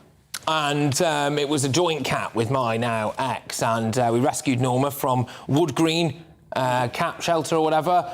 North West London? Yeah, Wood Green. And we got there. North East London, sorry. North East, I don't know. To be honest with you, I don't know. It's in Wood Green. Anyway, Norma basically spent more time in the closet than Elton John, because we never saw her. She was just in there hiding away the whole time, terrified little thing. And then me and the ex split up, and I just dropped her off to my ex in her service station car park in Birmingham. So good luck, Norma, if you want me.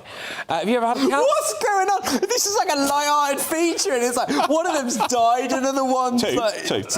Oh, mate. Well, the second one's presumed dead. We don't actually know, but we don't. Probably could be in Cornwall. Yeah, possibly. Might be in Cornwall. The tracking thing's interesting though, because you get there are Aboriginal trackers who actually see. They help the police track down dead bodies. Good stuff. Right. After the break, ladies and gentlemen, we are interviewing the blithe Spartan superfan who rocks up to every game, get this, dressed as a toaster. Good man. 100%. Don't go anywhere. Evening, I'm Alex Deakin, and this is your latest weather update from the Met Office. The mild weather continues this weekend, as do the showers, although large parts of England and Wales will have a dry day tomorrow. Far from dry out there this evening, thanks to this swirling area of low pressure. Bands of showers are crossing the country, some pretty heavy downpours in places, and those very heavy outbreaks of rain will continue to work their way out across eastern England into the North Sea, but more showers following to North Wales and Northern Ireland this evening, spreading into northern England and southern Scotland during the early hours. It'll stay fairly misty and murky with outbreaks of rain across the northeast. And it stays mild. Temperatures not dropping too far overnight, many staying in double figures. A fine start then to the weekend for a good part of England and Wales. Any early rain across the far north of England clears. A dull, damp start for central southern Scotland and Northern Ireland, but for the east of Northern Ireland and southern Scotland, it should cheer up a little through the afternoon.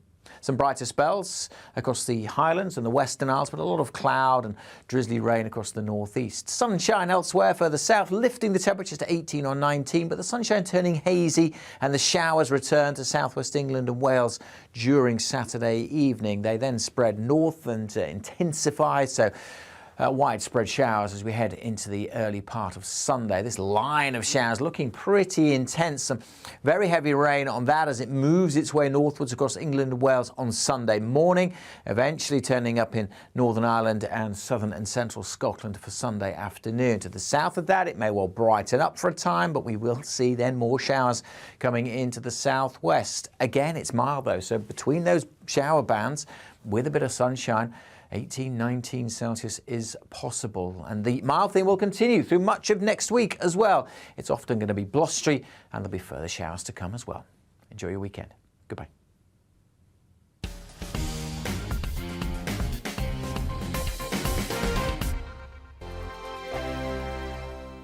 Weekday afternoons on GB News, we've got the whole of the UK covered. From 12 to 3, it's GB News Day with me, Mark Longhurst. And me, Gloria Di Piero. You'll get the very latest on everything that's been going on across our great nation. And from 3 till 6, watch out for GB News Live with me, Patrick Christys. I'm not here to mess around. With all the biggest topics and guests, you will always be up to date. GB News Day and GB News Live from 12 p.m. Only on GB News. The People's Channel, Britain's news channel.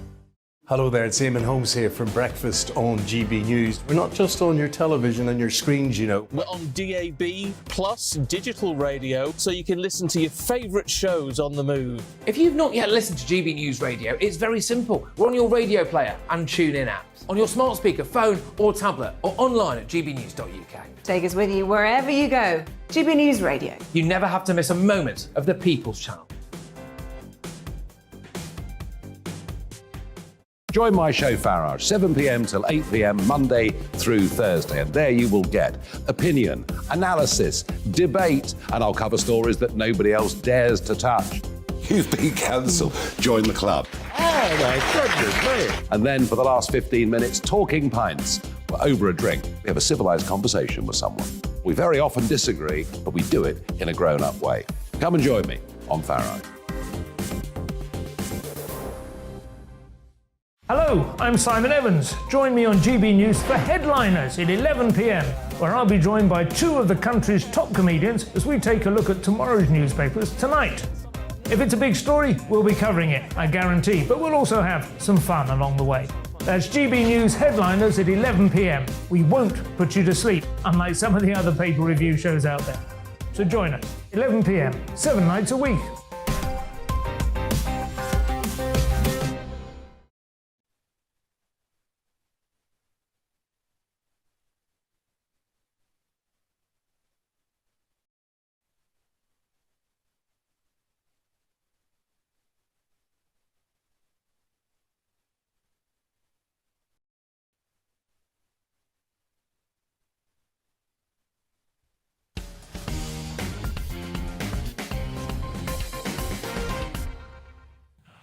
Welcome back, everybody, to Friday Night Feast with me, Patrick Christys. And if you're wondering what I'm wearing now, because I've done a quick change act in the break, I'm currently going through the menopause. That's right, it's Menopause Awareness Month. And Over the Bloody Moon is highlighting the struggles that most women will go through when they go through the menopause. And with us tonight, we have the wonderful Leslie Salem from Over the Bloody Moon. Thanks for being here, Leslie. Just for people at home now, just describe to them what I'm currently going through, because it is a bit hot. So you have got a hot flush vest called Menopause that we've designed to allow men to simulate the second most disruptive impact of menopause. Right. So how are you feeling? Hot. Okay, anything else? Hot around the neck area, especially. It's kind of rising up a bit. Problem is, Leslie, he's conceited. He means he feels sexy. He feels attractive. Right, yeah, okay. no. Well, that's it. No, I mean, what are some of the symptoms of menopause? Because sometimes people think, people get a bit irritable or whatever, but there's a lot more physically to it, isn't there? Yeah. So it's no laughing matter because there are 48 different symptoms associated with menopause. Right. And with the current economic climate, there are many women that are leaving the workplace. So up to 10% of women leave the workplace. That costs the UK economy. It's quite hard I'm listening. It's quite hard to concentrate. Yes, exactly. So we've designed this because it's not just a physical symptom, menopause. Gosh. There are 48 associated signs, and on average, a woman will experience 6 at any one time. Right. And there's a huge amount of taboo in the workplace, so women aren't sharing. 33% of women, our study found, are not talking about it in the workplace. They feel uncomfortable chatting to blokes about it. And so we've designed this to create some conversation between men. What are some of the other symptoms? Could we shave his head as well? Yeah. Why would you want to do that? Well, I mean, just be a laugh, wouldn't it? But like, is that like a thing? Like, I think we could use. Do you know what the menopause is, mate? Yeah, I think. But you can lose your hair. You can lose your hair. Can fall out. It can become thinner, and it can affect people's appearance. But 67% of women experience low confidence. Right. I really don't appreciate you laughing because there are many women at home. I hear stories all the absolutely time. not. I think you were laughing about something else because the production team's in, unfortunately. Can I just say, why do you think there is a taboo about it, right? Because do you think part of it is that it's a milestone for a lot of women, isn't it? And do you think there's almost some self-censorship in terms of them not talking about it because it's... Firstly, there's a lack of education, so there isn't formal healthcare training around menopause. So women will often go through changes and not sort of understand what's going on for them. And then combined with not feeling at your best, not feeling like yourself, they may start to feel withdrawn in the workplace. Right. And let's face it, in the current economic climate, you know, some people feel worried about talking to their boss about what's going on. You know, they're worried about losing their job.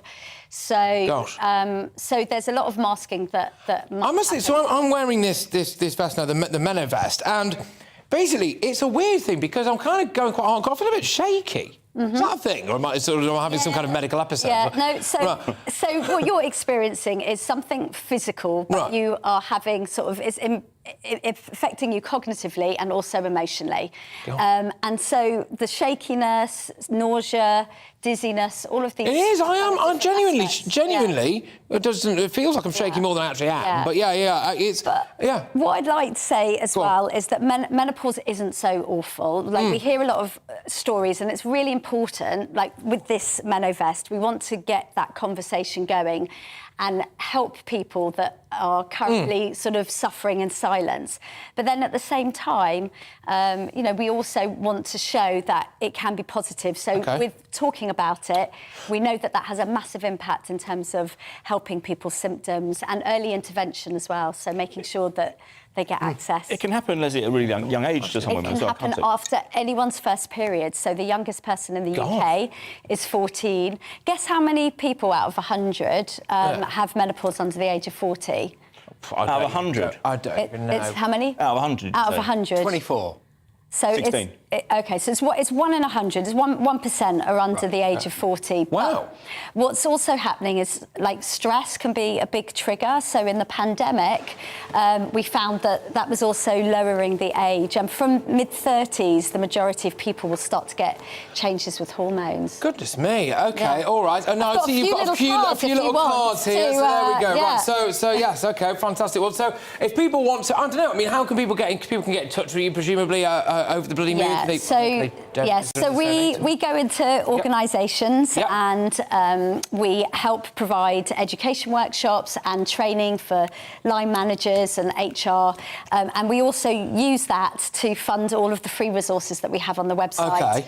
So people can go onto the website www.overthebloodymoon.com. Fantastic. Well, look, thank you very, very much, and thank you for overcoming a couple of little technical difficulties at the start there as well. I'm going to keep this on. Okay. All right. So I've got another. I can't even see the time. This really is affecting me, actually. Possibly not the best thing to do on television because it is now scrambling my brain, but there we go. But look, thank you very, very much, Leslie. Thank you so much. And yes, I will keep this on. So I'm currently, yes, if you are just joining us, going through the menopause. So there we are, to raise awareness. Thank you very much, Leslie. Thank you so much. Thank you. All right, take care. You're off. Go. Do I stay here? You can sit around for a bit if you want. That's absolutely fine. That's all right. OK, ladies and gentlemen, we are going to do now a feature that we do every single week here on Friday Night Feast. It's called Round Your Parts, where we move past all this political nonsense. We talk about stories that really matter from the wonderful world of local news. I am getting very hot in this. I love this. You can see it. Can I just say, sorry, but you must be... Am I beading? I don't want to say something bad now, but, like, it's meant to be a light-hearted joke, and I think this is great how much you'll suffer. I just like to see you suffer. Yeah, right. That's all I want. I tell you what, whoever came up with this idea, no, there we go. Right, let's crack on, OK? Let's crack on. Where else could we start but with a football fan who attends matches with a toaster on his head? That's right, people. Yeah, it wasn't just Liz Truss who was toast this week. A Blythe Spartans fan hit the headlines because he attends all the matches wearing some quite unusual headgear. John the Toaster is his nickname. Oh, well, he's here now. I didn't even know he was on the show. So there we go. John the Toaster, fantastic. I'm delighted to say that John the Toaster joins me now. Brilliant. Good grief. John, I'll ask you what I asked Captain Beanie, which is everything all right at home? Yeah, as you can see in the background, I've got a 4-slicer. The one on my head's a 2-slicer. Why do you do it, mate? Well, let's get you straight. Your opening statement, you said that I go to every game. I do not attend every game at Blythe Spartans. The Green Army, they attend every game. I just go periodically to the games and give me toast to all the fans. I love it. Okay, great. And so you decided, just why did you decide to do this? Just why? What was the thinking behind it? Well, the thinking behind it was one, me mate Kev at work a few years ago, we were talking about retirement and saying what we were doing in retirement years. And, you know, Steve the Fridge, who does the marathons and does the runs with his back, who raises a lot of money for charity, I come up with the idea, look, I could be John the Toaster, you could be Kev the Kettle, and we'll do some charity runs and charity work. Unfortunately, Kev bombed the idea out and said, John, I want nothing to do with it, you're a loon bin. At the time, my dad was moving from a 4 to a 2, and he had a toaster. It came, pimped it up, big style. Yeah, do some people just look at you and think, you're mental? My wife does. Right. OK. John, look, thank you very much. I must say, this is fantastic. And can I just say as well, we need more people like you in the work. No, one big thing. What? One big thing, right? Also, right, I agree with the woman before, there is a big cat out there, because I've got one big cat down my street called Glenn. FBI Dave is hunting it currently. Right. Thank you very much. Great to have you on the show there. That's it's John the Toaster. No, that's enough, John. Right, who's joining me now? That was wild. All right, OK. Aidan, what's the weirdest thing you've had on your head, Aidan McGee? Oh, it's easy. Earlier this year, I dressed up as Margaret Thatcher, so I had a big red wig. It was actually my sister's, my sister-in-law's 50th, so I didn't just do it for a night out. But that was quite weird. No, you did it for your sister-in-law's 50th, yeah, which exactly. is weird. What's the relation to Thatcher? I'm not related to her. No, not to Margaret Thatcher. No, it was just, I don't know. It was an 80s party. Oh, there you go. Yeah. Good stuff. Yeah. Gosh, if someone had come as a minor, it would have just kicked off, wouldn't it? Yeah. Someone came as a milk tray man, just dressed up in black, carrying a box. Seriously? Hey, that's quite nice. That's great. All right, I like that. We're moving over to Ireland now, and I appreciate that lawyers can be a bit expensive, but this next story seems to be going a little bit too far. A legal aid lawyer in Ireland has been suspended after wrongly claiming hundreds of thousands of pounds. So, at one stage, he billed for 568 grand, all to be paid for by the taxpayer, before toning down his demands just a little smidgen. But the fact that he tried to claim for 29 hours of work in a single day may have been what alerted the authorities. Fantastic stuff. I mean, yes. I mean, legal aid, frankly, I think takes the mickey a little bit, but that there is just absolutely bonkers. I think that's great. I think that's brilliant. I'm sorry, in case you're just joining us, I am still wearing a menopause vest. And how are you finding? Because I was being glib about it. I got told off, and I kind of feel that this that is was hung out of order, mate. You shouldn't have done that. Oh, I'm sorry. Yeah, no, it was just. I nearly walked out. It was no, it was absolutely tone deaf. But seriously though, this is hot. So it's got heat pads in it, which I can really feel around my neck, which is not great really for TV or radio actually. But yeah, so I'm currently going through the menopause. Anyway, great. Over in Oxford, Liz Truss has been knocked off the front pages by news of an amazing celebrity sighting. Yes, residents of Wantage are abuzz about the news that pop music legend Gary Barlow has apparently moved to the area. There he is. Good grief, and house prices have gone down. Not only that, but the word on the Oxford street is that Barlow spends most of his time buying hobnobs in Tesco. Could it be magic, or has Barlow truly relocated? Everything changes, and of course, all we can do is pray that Barlow is back and back for good. Aidan McGee, you probably look like Well, you look a bit like Gary Barlow. I was compared to him in 2010. Were you actually? Yeah, it was actually. Yeah, it was. Really? It was. Yeah, just someone who. Someone walked past and said, "Yeah, you look like Gary Barlow." Someone I know. They said you look a bit. He just made a comeback on TV. No one had seen him on telly for years. Yeah. So I had to sort of modify my look just to get away from that a little bit because I wasn't a huge fan of him as a child. Was that person blind? I preferred Fleetwood Mac. No, yes, absolutely. Right, OK, and dog lovers, as we are Friday Night Feast, we could not resist this final story from the Northwest. The Freedom Church is a very much a pet-friendly environment with animals welcome to join their owners at services and Holy Communion. Fantastic. And they went a step further last week by holding a first-ever pet blessing ceremony. The Reverend said this blessing was an opportunity for us to thank God for creating our wonderful pets and allow us to have them in our lives. Several dogs turned up to be blessed. I mean, they were brought there. Well, they just turned up, you know, put the advert out, you know, the dogs will rock up, build it and they will come. Anyway, and one member of the parish turned up with a soft toy, Olaf the Snowman from Frozen. There we are. Dave, are you an animal lover? I love dogs. Do you? Yeah. Good. Would you get it blessed if you had one? It's a bit weird. Yeah. Not for you? No. I got my apartment blessed last year. You got your what? I got my apartment blessed. How did that go? Yeah, really well. Yeah, I gave him a cup of tea, a couple of biscuits. He was there for 45 minutes. Why did you bless your apartment? I'm practising Catholic, so it's something that we tend to do. You know, Were you dressed as Thatcher at the time? No, I wasn't. He was dressed in his proper priest outfit, though. Really? Got a photo with him, yeah, Father Peter. You took a photo with the bloke who came round to bless your hat, obviously. Well, someone, my niece did. She came round, yeah. Did. Of course, gosh. Actually, my grandma on my dad's side, Greek Orthodox, used to have the house blessed by a big Greek priest every time as well. Same thing. Incense out and the smashy stuff, OK. Lastly, we're off to Belfast now because a woman found God as well. Gosh, a pretty godly thing. Calvin Robinson would be proud. Anyway, she found God in her fruit. Apparently, there we go. What?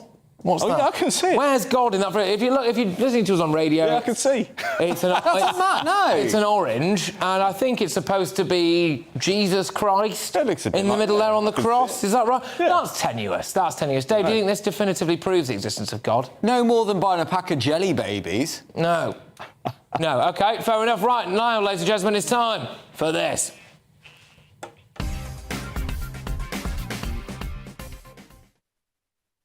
Yeah, if you're just joining me, we've done a lot of pretty dodgy things on Friday Night Feast.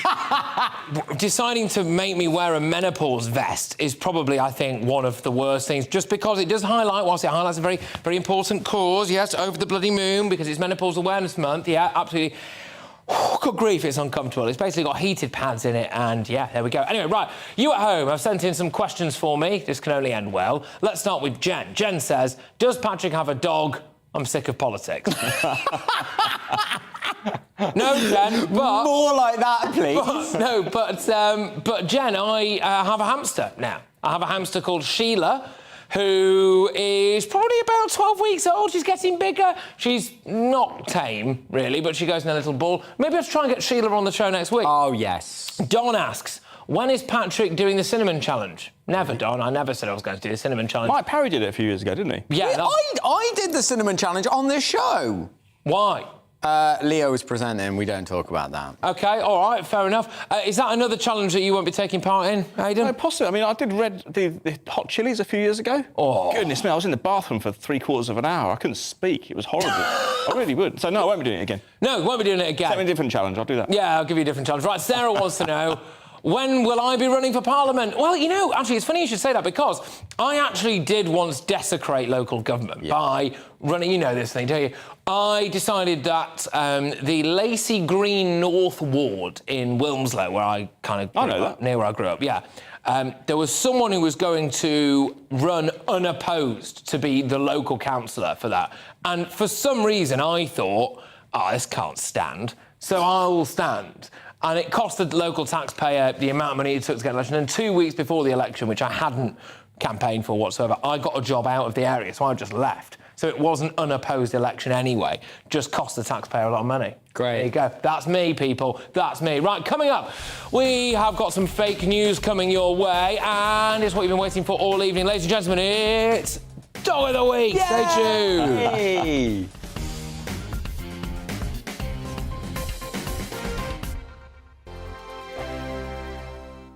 Weekday afternoons on GB News, we've got the whole of the UK covered. From 12 to 3, it's GB News Day with me, Mark Longhurst. And me, Gloria Di Piero. You'll get the very latest on everything that's been going on across our great nation. And from 3 till 6, watch out for GB News Live with me, Patrick Christie's. I'm not here to mess around. With all the biggest topics and guests, you will always be up to date. GB News Day and GB News Live from 12 p.m. Only on GB News. The People's Channel, Britain's news channel.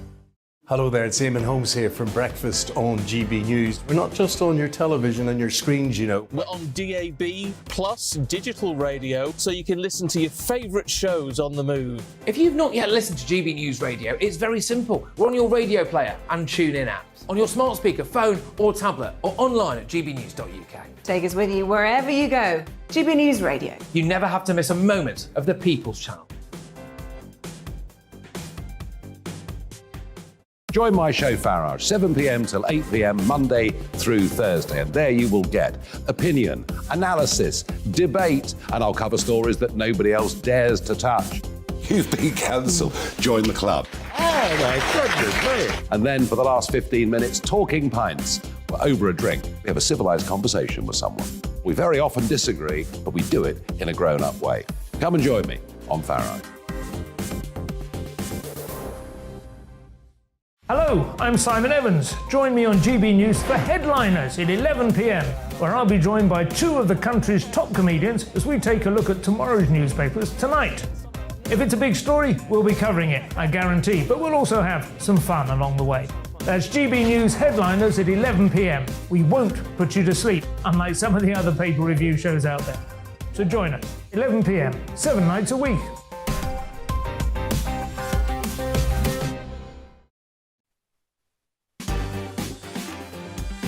On Mark Dolan tonight, another breaking news political special. Who wins the top crown? Rishi Sunak, Penny Mordaunt, or could the impossible happen? And a glorious return of the comeback king, Boris Johnson.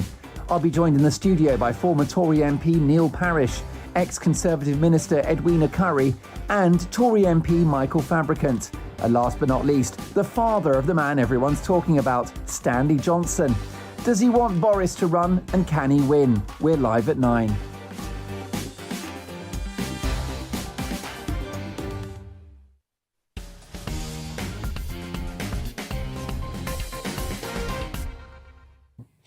Now, it's that part of the show where I shamelessly lie to the British public. Yes, it's Fake News Friday, and today I told the public that Prince Andrew had shared his support publicly for Rishi Sunak. Let's take a look. Prince Andrew, right, yeah, has backed Rishi Sunak to be the next leader of the Tory party. What do you think about that? I'm amazed, actually. I mean, I don't know why he's interfering.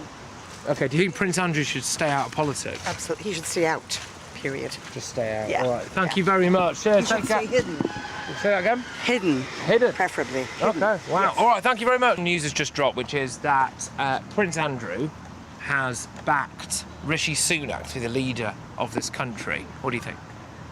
I mean, I don't trust anything Prince Andrew says. Do you think he should stay out of politics?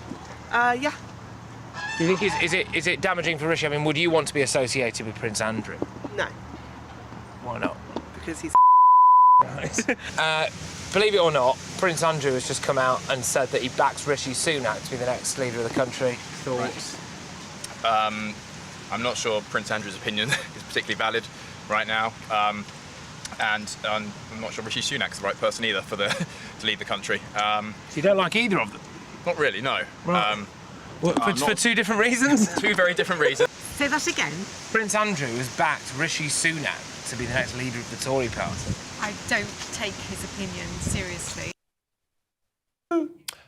Yes, there you go. We're on Lettuce Watch right here at GB News of Friday Night Feast. It's starting to look a little bit dishevelled, really. It's going slightly brown underneath. I'm going to take it home for my hamster. That's just the root. That's not going. That's just the root. No. Apparently the lettuce sweats, but yeah, gosh, yeah. If you're just joining us, I am wearing a menopause vest, the Meno vest, and I am currently going through the menopause. It's a bit hot, and I've started to get quite irritable actually, and I've got a bit of a headache. So strap yourselves in, people. But Dave Chorner joins me now. So that was Fake News Friday. So I basically go out and lie to the British public and I tell them anything. I once told them, genuinely, that the world was going to end. Great. The aliens... No one gave a toss at all. Well, would you? Like, I actually think the world ending would be quite nice. Because, like, if you Well, at least we go out on our own terms almost, don't we? Exactly. You know. And everyone goes That's out what I thought together. I got made redundant from the News of the World. I couldn't agree. Yeah, I honestly think that'd be quite a nice way to go out. Let's have a lovely time.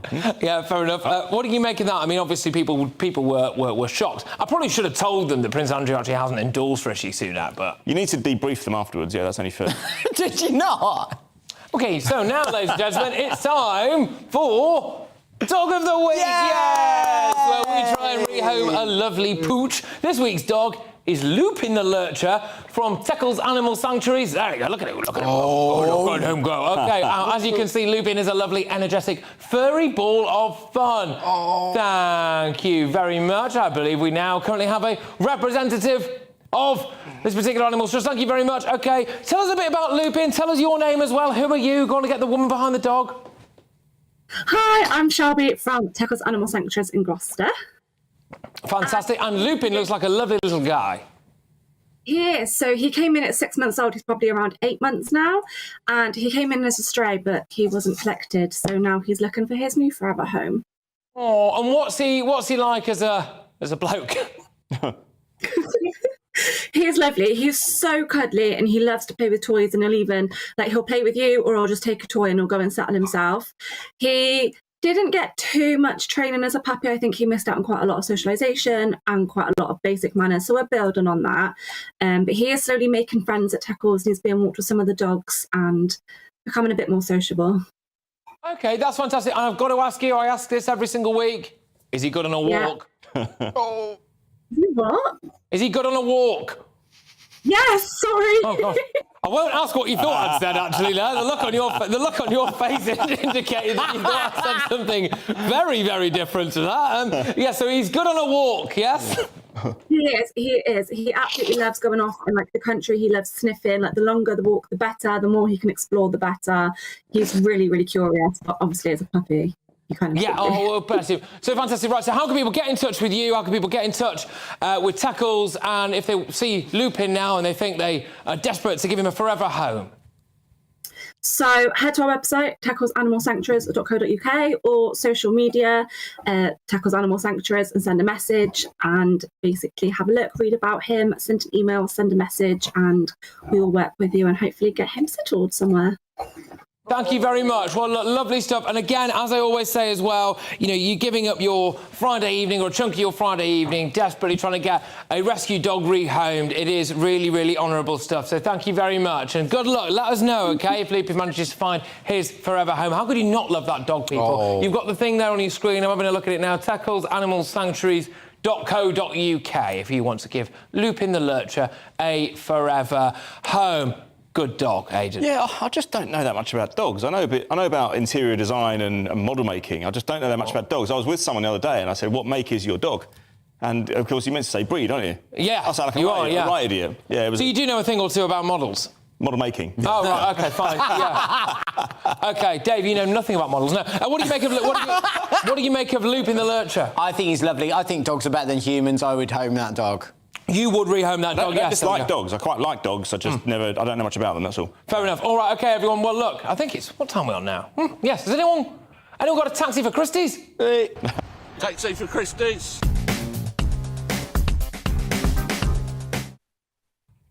I mean, I must say, it's remarkably light outside, isn't it? At this particular time. It's almost like we pre-recorded that, but there we go.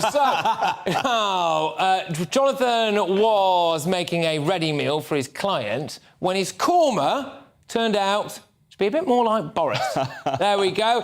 So this particular chap thought that he found Boris Johnson in his korma. I think that's pretty good. And actually, you know what? It's just made me realise that's what I'm going to have for my dinner tonight. Oh, no. Yeah. You're a korma fan? I'm a korma man because, I tell you what, until very recently... You're a korma chameleon. I couldn't really do anything more than a sweet chilli crisp. But what I have done is I've bought a chilli plant, OK? But I did the old absolute classic. You know where this is going, right? Yeah. Took a chilli off the plant, cut it up, forgot to wash my hands, and then... Oh, no. went to the toilet. Right, fine. We're just getting subliminal images of the lettuce, or not? We're going back to the lettuce, people. Back to the lettuce. There we go. Right, OK, in other news this week, Ryanair has graciously given Liz Truss a plane ticket out of here. There we go. So they basically said to her, come on, Liz, at least she got priority boarding. 44 days in office for our Liz. There you are. I mean, it is shocking stuff, isn't it? It is shocking stuff. Yeah, it is. Well, at least we all know that a lettuce lasts a little bit longer, don't we? Well, look, I just want to say thank you very much to my wonderful panel. And just a little plug as well, a cheeky little plug for what was going on earlier on, because I did some challenge quizzes where I got arrested in water by our police force. So make sure you go and check us out there. You can go to GB News on Twitter. You can go on YouTube, of course. You can do all the socials, OK? And you can go on there and check it out. We have got the lettuce here, which I think the Daily Star we have to thank for. And of course, they've got a souvenir edition. The big question is, Aidan McGee, do you think that we will have a new Prime Minister? We should have a new Prime Minister, actually, this time next week. Who do you think it's going to be? I think it'll be Rishi Sunak. Yeah? I do. That's just a gut feeling. That's not based on any kind of, statistical calculation or anything like that, which I'm quite big on. No, I just think it might have a handshake. It's going to be Sunak. You're ready for Rishi? Yeah. I'm not ready for Rishi, but I think it will be. I think we'll all have to be ready for him. We have no choice. OK, fair enough. Who do you think it'll be? Paddy McGuinness. Yeah? Yeah. Why? Because why not? OK, fair enough. All right. Good stuff. Well, I would also like to say thank you very much, because I've been wearing a menopause vest now, which I've got to be honest with you, I'm very, very glad to be about to take off, because it's got heated pads in here. I'm trying to raise a bit of awareness. It's apparently Menopause Month, and Over the Bloody Moon are the group who have been trying to raise awareness for this. They very kindly gave me this menopause vest. I must say, I've bottled it, right, because I've had to undo it a bit, because it's just got too hot. It's got heated pads into it, replicates a hot flash, and some of the other symptoms as well, including, by the way, a lack of cognitive function and feeling a bit stressed and getting a bit shaky. So whoever idea this was, I'm afraid you're sacked. But there we go. Thank you very much, everyone. Look, cheers, guys. Another stellar, sparkling instalment of Friday Night Feast. I will be back on Monday, because I'm going to be doing GB News Live 3 till 6. It was an absolutely monstrous week in news, wasn't it? I hope you have a lovely weekend. I hope we've kick-started your weekend well. From me, Aidan McGee, Dave Chawner, and of course, the lettuce. It's good night. I hope you have a fantastic weekend. Mark Dolan will be on very, very shortly. But first is your weather. Take it easy, people. Woo! Evening, I'm Alex Deakin, and this is your latest weather update from the Met Office. The mild weather continues this weekend, as do the showers, although large parts of England and Wales will have a dry day tomorrow. Far from dry out there this evening, thanks to this swirling area of low pressure. Bands of showers are crossing the country, some pretty heavy downpours in places, and those very heavy outbreaks of rain will continue to work their way out across eastern England into the North Sea, but more showers following to North Wales and Northern Ireland this evening, spreading into northern England and southern Scotland during the early hours. It'll stay fairly misty and murky with outbreaks of rain across the northeast, and it stays mild. Temperatures not dropping too far overnight, many staying in double figures. A fine start then to the weekend for a good part of England and Wales. Any early rain across the far north of England clears. A dull, damp start for central southern Scotland and Northern Ireland, but for the east of Northern Ireland and southern Scotland, it should cheer up a little through the afternoon. Some brighter spells across the Highlands and the Western Isles, but a lot of cloud and drizzly rain across the northeast. Sunshine elsewhere further south, lifting the temperatures to 18 or 19, but the sunshine turning hazy and the showers return to southwest England and Wales during Saturday evening. They then spread north and intensify, so widespread showers as we head into the early part of Sunday. This line of showers looking pretty intense. Some very heavy rain on that as it moves its way northwards across England and Wales on Sunday morning, eventually turning up in Northern Ireland and southern and central Scotland for Sunday afternoon. To the south of that, it may well brighten up for a time, but we will see then more showers coming into the southwest. Again, it's mild though, so between those shower bands with a bit of sunshine, 18, 19 Celsius is possible. And the mild thing will continue through much of next week as well. It's often going to be blustery, and there'll be further showers to come as well. Enjoy your weekend. Goodbye. On Mark Dolan tonight, another breaking news political special. Who wins the top crown? Rishi Sunak, Penny Mordaunt, or could the impossible happen? And a glorious return of the comeback king, Boris Johnson. I'll be joined in the studio by former Tory MP Neil Parish, ex-Conservative Minister Edwina and Tory MP Michael Fabricant. And last but not least, the father of the man everyone's talking about, Stanley Johnson. Does he want Boris to run, and can he win? We're live at 9.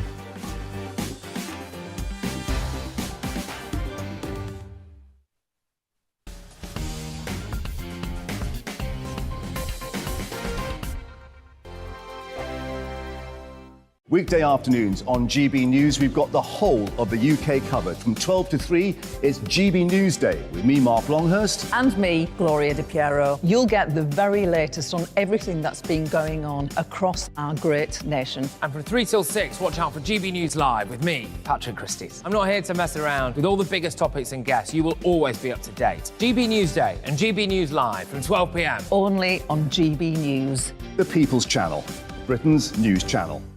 Hello there, it's Eamon Holmes here from Breakfast on GB News. We're not just on your television and your screens, you know. We're on DAB plus digital radio, so you can listen to your favourite shows on the move. If you've not yet listened to GB News Radio, it's very simple. We're on your radio player and TuneIn apps, on your smart speaker, phone or tablet, or online at gbnews.uk. Take us with you wherever you go. GB News Radio. You never have to miss a moment of the People's Channel. Join my show Farage, 7 p.m. till 8 p.m. Monday through Thursday. And there you will get opinion, analysis, debate, and I'll cover stories that nobody else dares to touch. You've been cancelled. Join the club. Oh, my goodness me. And then for the last 15 minutes, talking pints. We're over a drink. We have a civilised conversation with someone. We very often disagree, but we do it in a grown-up way. Come and join me on Farage. Hello, I'm Simon Evans. Join me on GB News for Headliners at 11 p.m, where I'll be joined by 2 of the country's top comedians as we take a look at tomorrow's newspapers tonight. If it's a big story, we'll be covering it, I guarantee, but we'll also have some fun along the way. That's GB News Headliners at 11 p.m. We won't put you to sleep, unlike some of the other paper review shows out there. So join us, 11 p.m, 7 nights a week.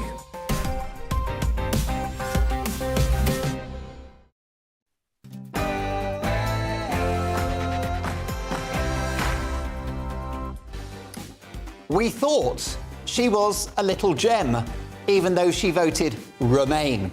There's no dressing it up. She was a bit green, she wilted under the spotlight, and at the end of the day, that mini budget was the tip of the iceberg. Lettuce won, trust Neil. Welcome to Mark Dolan Tonight. It's a race for number 10 special. By my calculations, assuming he runs, it's likely to be Boris Johnson versus Rishi Sunak. I'll be outlining my preferred choice in my big opinion in just a couple of minutes. Who's it going to be? Bojo or Dishy Rishi? Also, we'll hear from voices across the political spectrum, including current serving Conservative MP who's backing Boris, Michael Fabricant, ex-Tory MPs Neil Parish and Edwina Curry, plus my all-star panel. And with the blonde bombshell threatening the most explosive comeback in political history, I'll be joined live on the programme by Boris Johnson's father, Stanley. Do all roads lead to Boris? That's what I'll be asking Pops later this hour. Plus, does Britain need a snap election? In my take at 10, I say no. But Labour MP Tan Dacey will join us later to say the public must now have their say. So we've got a busy 2 hours coming up. You won't want to miss a second, so I'll see you after the headlines with Polly Middlehurst.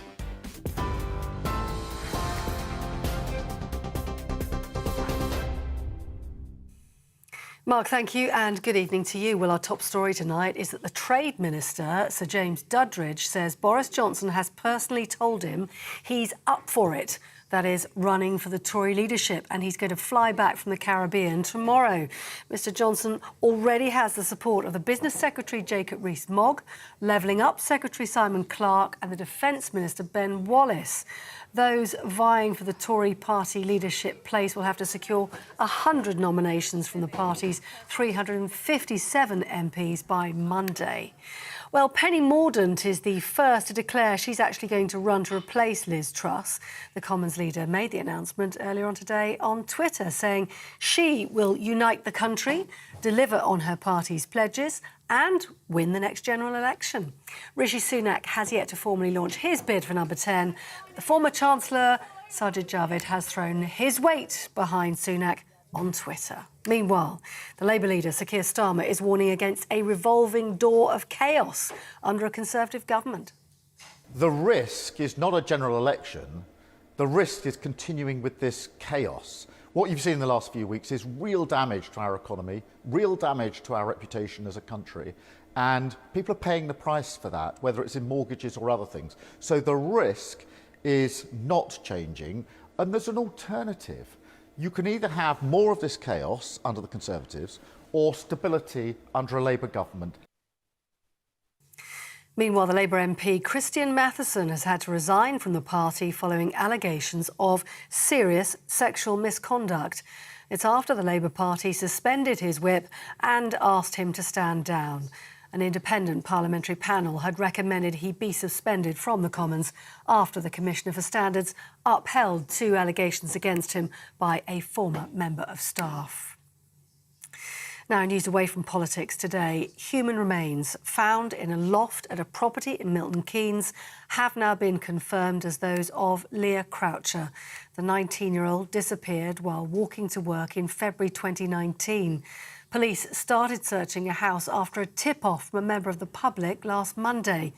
The murder suspect, Neil Maxwell, who was a wanted sex offender, took his own life just 2 months after the teenager disappeared.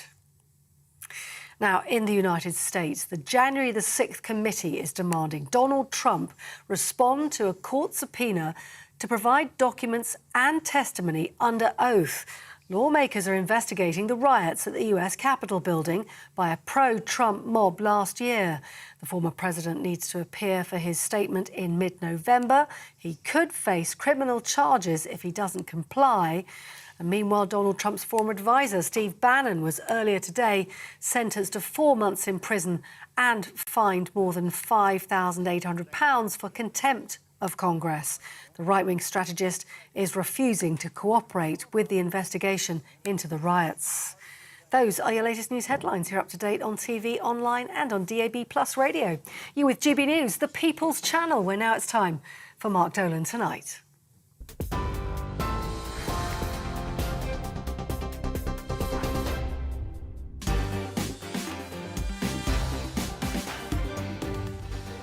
Welcome to Mark Dolan Tonight and a race for number 10 special. By my calculations, assuming he runs, it's likely to be Boris Johnson versus Rishi Sunak. I'll be outlining my preferred choice in just one moment. Tonight we'll hear from voices across the political spectrum, including current serving Conservative MP who's backing Boris, Michael Fabricant, ex-Tory MPs Neil Parish, live in the studio, and former Tory Minister Edwina Curry. Plus my all-star panel of legendary radio DJ and TV presenter Neil Fox, political commentator Anna McGovern, and an old friend of mine, the former editor of Labour List, Peter Edwards.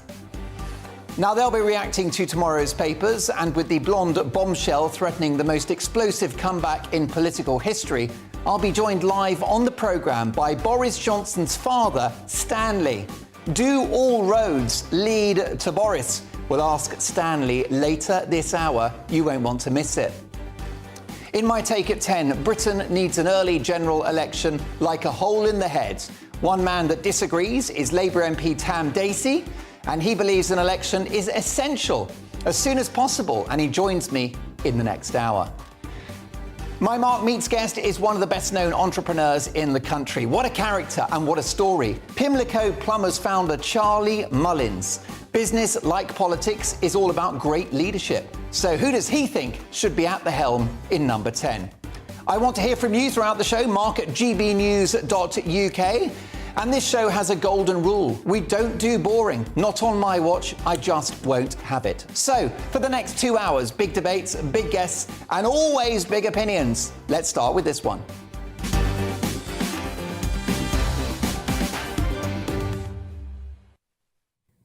You couldn't make it up. Liz Truss makes history as the country's shortest-serving Prime Minister, her reign not even stretching to 6 weeks, only for the man she replaced, Boris Johnson, to re-emerge as a likely candidate for the top job. This after he was ejected by his own MPs as a result of Partygate, the Owen Paterson affair, and the wandering hand of Tory MP Chris Pincher. Well, pinch yourselves, folks. You're not dreaming. This is not a drill. We are witnessing what may be the most unlikely political comeback ever.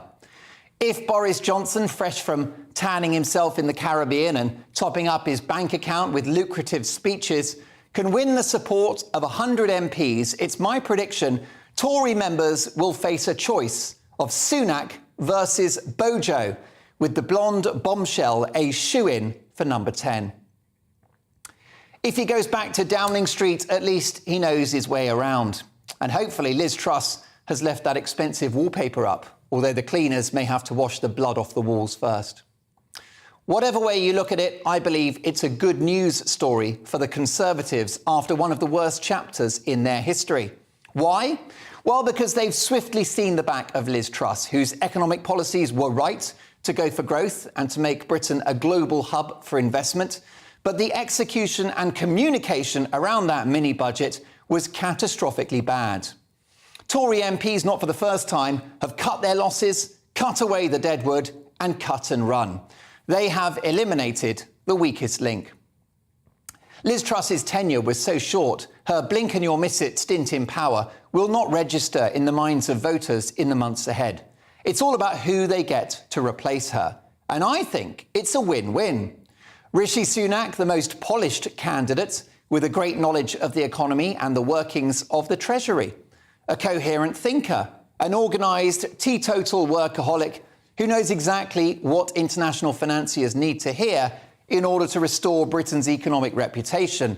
And of course, it was Sunak who predicted the economic chaos we're now in. Sunak was my choice at the start of the last leadership election. And then there's Boris. I personally couldn't care two hoots about Partygate. That's a trivial reason to get rid of a Prime Minister. My issue with Boris always has been and always will be those 3 ruinous national lockdowns which have landed us in this mess. Over 2.5 years, I begged him via the national radio and latterly TV airwaves to handle the pandemic like a Conservative, to protect the economy, to protect human liberty, and effectively to do as Sweden, allowing the public to make a judgment about how best to conduct themselves without profoundly unethical vaccine and mask mandates and reckless school and business closures. Instead, Boris folded to the siren voices of Sage. And he showed none of the freedom-loving principles we've seen from US Conservatives, like the brilliant Republican governor of Florida, Ron DeSantis, who pushed back on this COVID madness long before other US states, thereby seeing a fraction of the economic and societal damage. But all of that is in the past. It's all about the future now, and it appears we're faced with 3 choices for our next Prime Minister. Rishi Sunak, Boris Johnson, or wait for it, Sir Keir Starmer. On what planet is a big-spending Labour Party in the pocket of the unions handing out inflation-busting pay rises to public sector workers going to settle the markets? And that terrifying idea of a 1970s-style state-sponsored energy company pumping taxpayer billions into flaky renewables. With Truss out of the way, I believe Sunak or Johnson can defeat Keir Starmer. Given that Starmer is now the front-runner in the opinion polls, he will experience unprecedented scrutiny of his policies and their cost. People aren't stupid. I believe that in time they will take the view it doesn't add up. We face a year of unprecedented economic hardship, and electorates tend to shift to the right when the country is in financial trouble, as we saw most notably in 1979, when Margaret Thatcher was swept to power on the back of working-class votes. I see this choice now of Johnson or Sunak as a win-win, and there are arguments for both sides. Neither candidate is perfect. Boris seems to struggle with the due diligence of daily government. And Rishi Sunak's got more baggage than Kim Kardashian on holiday. The green card, the billionaire wife, the non-dom debacle. So who to choose? Boris or Rishi? I have the perfect solution. We go for both. The party is split down the middle between Boris and Rishi supporters, ideologically, politically, emotionally and mathematically. Therefore, the two men must act in the national interest, bury the hatchet, settle their differences and come together, potentially with Boris Johnson as Prime Minister, an election-winning machine, and Rishi Sunak as Deputy PM and Chancellor once again, with the intellectual chops to tackle inflation, get borrowing down and set Britain on a path to recovery. It's not Boris or Rishi, in my view, it's Boris and Rishi, the dream team that can fix the economy, unite the Tory party and win the next general election. It's a double comeback and a double win for the country. So bring it on at the double.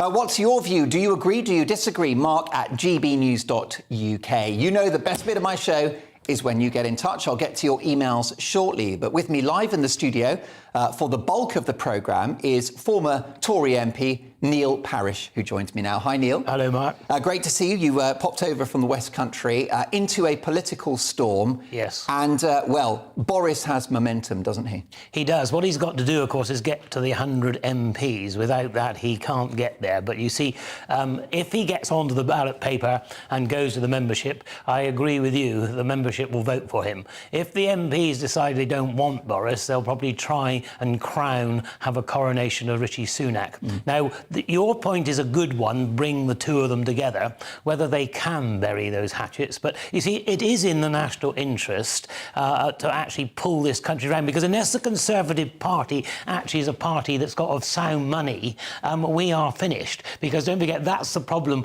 with Liz Truss policy. The one thing, because people don't always like Conservatives, but they rate us as a party who actually can govern and can actually deal with the finance. The moment we can't do that, what is the point of the Conservative Party? And that is the real issue as well. A massive issue. Let's have a look at the latest numbers. So at the moment, we understand that Rishi Sunak, former Chancellor, has the support of 95 Tory backbenchers. So he's inches away from being in that final, being the final potentially two candidates. Boris is on 68, so 95 to 68. They've both got momentum. Penny Mordaunt on 25. Can we already begin to rule Penny Mordaunt out of this race now? I think unless there's a sort of a surge of MPs, because there's still a lot, a lot to declare, 200 odd to declare there, so a lot to come. But I would have thought they would have started coming out quicker than this. I mean, Penny would be a good candidate, perhaps, to unify the party. I think it's whether she's a hard enough hitter in the end to win the election, or at least hold a reasonable result for the Conservative Party. Because let's face it, it doesn't look like possible at all that the Conservatives could hold the next general election. But turn it round, and because we borrowed 20 billion this last month to balance the books, you can't actually bring in a higher spending Labour government that's actually going to fix it. So therefore, are the Conservatives going to have the stomach to be able to do the right things, curb the amount of administrative cost, still deliver on services, tackle the number with perhaps in the civil service, all of those things that are very difficult to do, but we've got to do it in order to be credible again. Well, look, 95 for Rishi Sunak, so he's in the final, isn't he? He's in the final. He just needs to get 5 more votes. But you see, what he won't do, I suspect, is he won't do a runoff against Boris. I suspect if he lands up as Boris versus Rishi, I suspect Rishi will do a deal with Boris and pull out of the race. Because he's got no chance with the membership. membership. It's Boris all the way. I'm not saying no chance, but very little. And of course, the trouble is there has been this anybody but Rishi. Now, I think that's improved within the membership, but I was speaking to some members today at a function in Minehead, and you still had this sort of business, well, you know, we've got to get Brexit done. Well, we've got Brexit done. We've got to deliver on it now. And so it's not all about Brexit, but within the Conservative Party, there's still that issue, and I think many members actually still see Boris as the one that delivered on that. But that's what we've got to do, deliver on Brexit and make it work, because it's not working at the moment. Tonight's going to be one of the busiest shows I've done on GB News since joining this network. So just a short answer, if you can. Boris needs a further 32 MPs. He'll get those by Monday, won't he? He should do. It's not guaranteed, but I think they are there. But like I said, that is the issue. Can he get to the 100?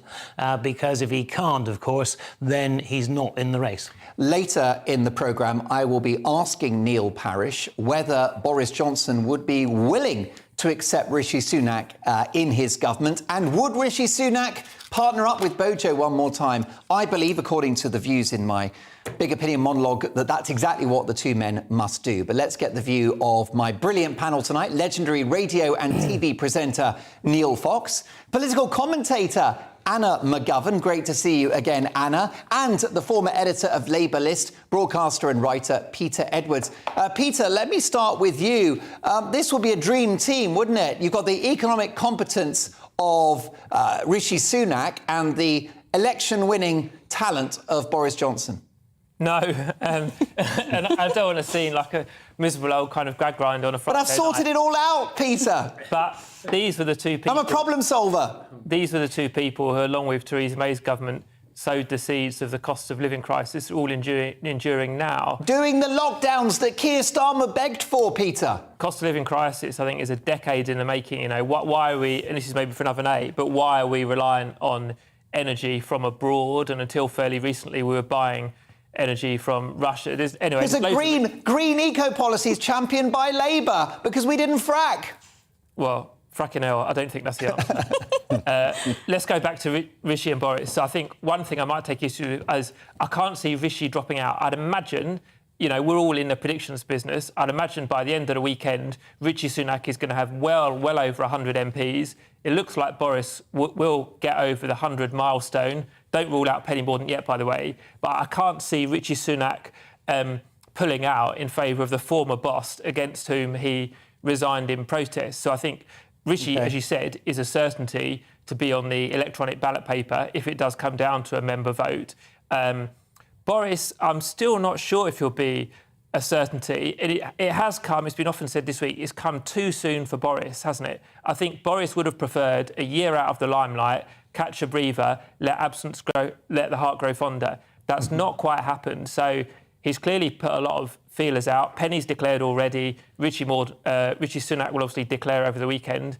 Boris is highly likely to get on the ballot paper. It's not quite confirmed. And we can talk about the Labour Party later, but inflation-busting pay rises, no way. Labour have not called for a pay rise more than 10%, so that's just wrong, I'm afraid. Well, look, we will discuss Labour in the next hour. I look forward to that. Interesting point there from Peter Edwards, Anna McGovern, that Boris's comeback, his second coming, is premature. Yes, I agree. I think especially for a lot of people, you know, it'll be on the forefront of their minds, everything, you know, his legacy when he was Prime Minister, because I think a lot of people associate what he did before, you know, all the hypocrisy, all the lies, all the scandal after scandal. You know, I'd be looking on social media, the news every day, and you'd sort of think, you know, after everything he's done, surely he's gone. But he kept going until his own MPs turned around against him and booted him out, and now look, they're all trying to get him back. So Anna, I won't forgive him for lockdowns, but it has been worse without him. Bring back Boris, all is forgiven. Oh, you know, I'm surprised you think that, because I think he was the person who's been the proponent and almost started a lot of these problems in the first place. Yes, Liz Truss, her 44 days are not necessary. They're going to be remembered for all the wrong reasons. But with all the damage that Boris does, done during COVID-19, the relentless lockdowns, toying with vaccines possibly being compulsory for some time. I think that will be his legacy, and I don't think the public will see this as a double win. Neil Fox, Boris Johnson has what American pollsters call the Big Mo. He's got momentum. He has got the big mo, but he's got some big baggage too, let's be honest. I mean, in a way, I have to say, Mark, I am gobsmacked that we are sitting here now debating Boris Johnson potentially coming back as the Prime Minister 6 weeks after having left Number 10, having been sacked by his own party, and so many of his former colleagues resigning from his government because they couldn't take it anymore, the lies and all the problems. There's no doubt he is a gifted, brilliant orator. I mean, we spoke before. That speech he did the day after the Queen died showed what a brilliant orator the man is. Fantastic. But that isn't everything. And I do think and he's a great leader. He has that quality. I think people like him. They warm to him. He feels like a Prime Minister. But if you look at all the problems, why all those people in his own party resigned and left his government, they haven't changed. And we're left with a big problem. You know, Liz Truss has been a disaster, there's no doubt, and we need a change, we need someone great. But who is it? I know potentially, as you said in your monologue, Boris and Rishi could unite a party, but can they? I feel in a way we'd become even more of a laughingstock if we re-elected Boris Johnson. I just think on the international stage, we became a laughingstock. For the 12 days that we buried Queen Elizabeth II and went through that whole mourning period, we became the envy of the world in just how good we can be as a nation.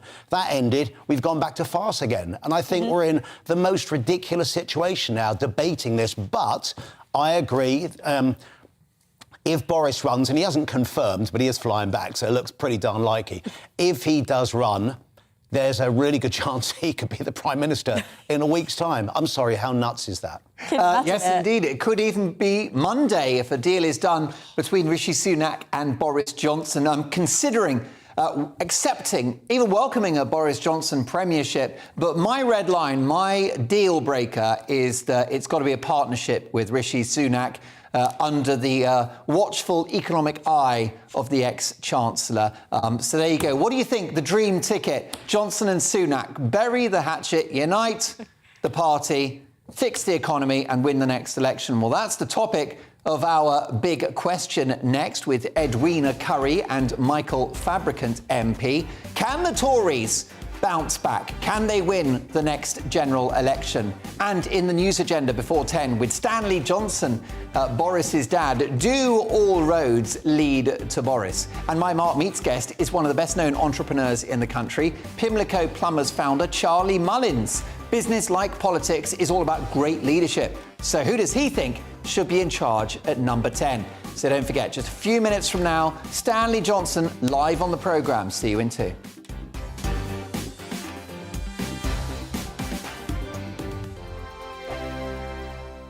Weekday afternoons on GB News, we've got the whole of the UK covered. From 12 to 3, it's GB News Day with me, Mark Longhurst. And me, Gloria Di Piero. You'll get the very latest on everything that's been going on across our great nation. And from 3 till 6, watch out for GB News Live with me, Patrick Christie's. I'm not here to mess around. With all the biggest topics and guests, you will always be up to date. GB News Day and GB News Live from 12 p.m. Only on GB News. The People's Channel, Britain's news channel.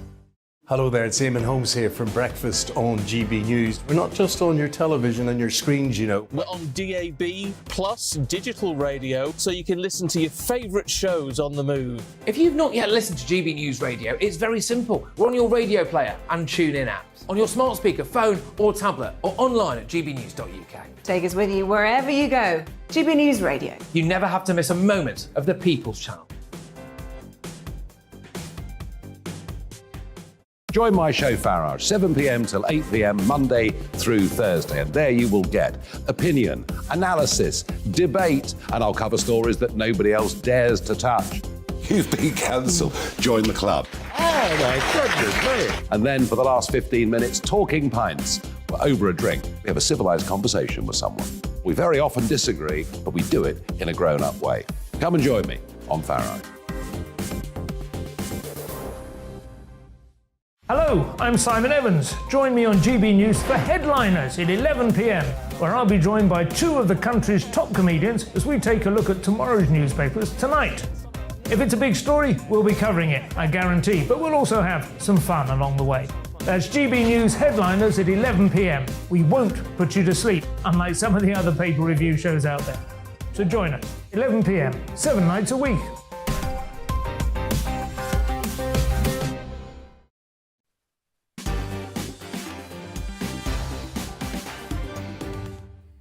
I'm warming to a dream team, a government of national unity led by Prime Minister Boris Johnson and Deputy Prime Minister and Chancellor Rishi Sunak. That's my view. What's yours? Mark at gbnews.uk. Teresa says, Mark, I'm outraged. All the talk is about how Boris can win the next election. How about the small bit in between, like governing the country? Tory MPs make no bones about the fact that winning the election is all that matters. Heaven forbid that we might want any of our serious issues being sorted out. Thank you for that, Therese. How about Peter, who says, Mark, I'm a lifelong Conservative and local councillor, and I would rather die in a ditch than ever see Sunak as the leader of my party and Prime Minister. But Peter, would you accept him as Chancellor again? David says, Mark, you're losing the plot. Rishi Sunak stabbed Boris in the back with his campaign already on standby when he left. Boris will never give him another job. But what if it were to unite the party, David? That's my central argument. Ronald, Mark, you're barking up the wrong tree. You certainly have a short memory. Your problem is you're supporting the Tory party, not the country. Ron, thank you for that. Keep those opinions coming. What do you think? A dream team of Sunak and Johnson to unite the party, unite the country, fix the economy and win the next election. Keep those opinions coming. It's time now for this.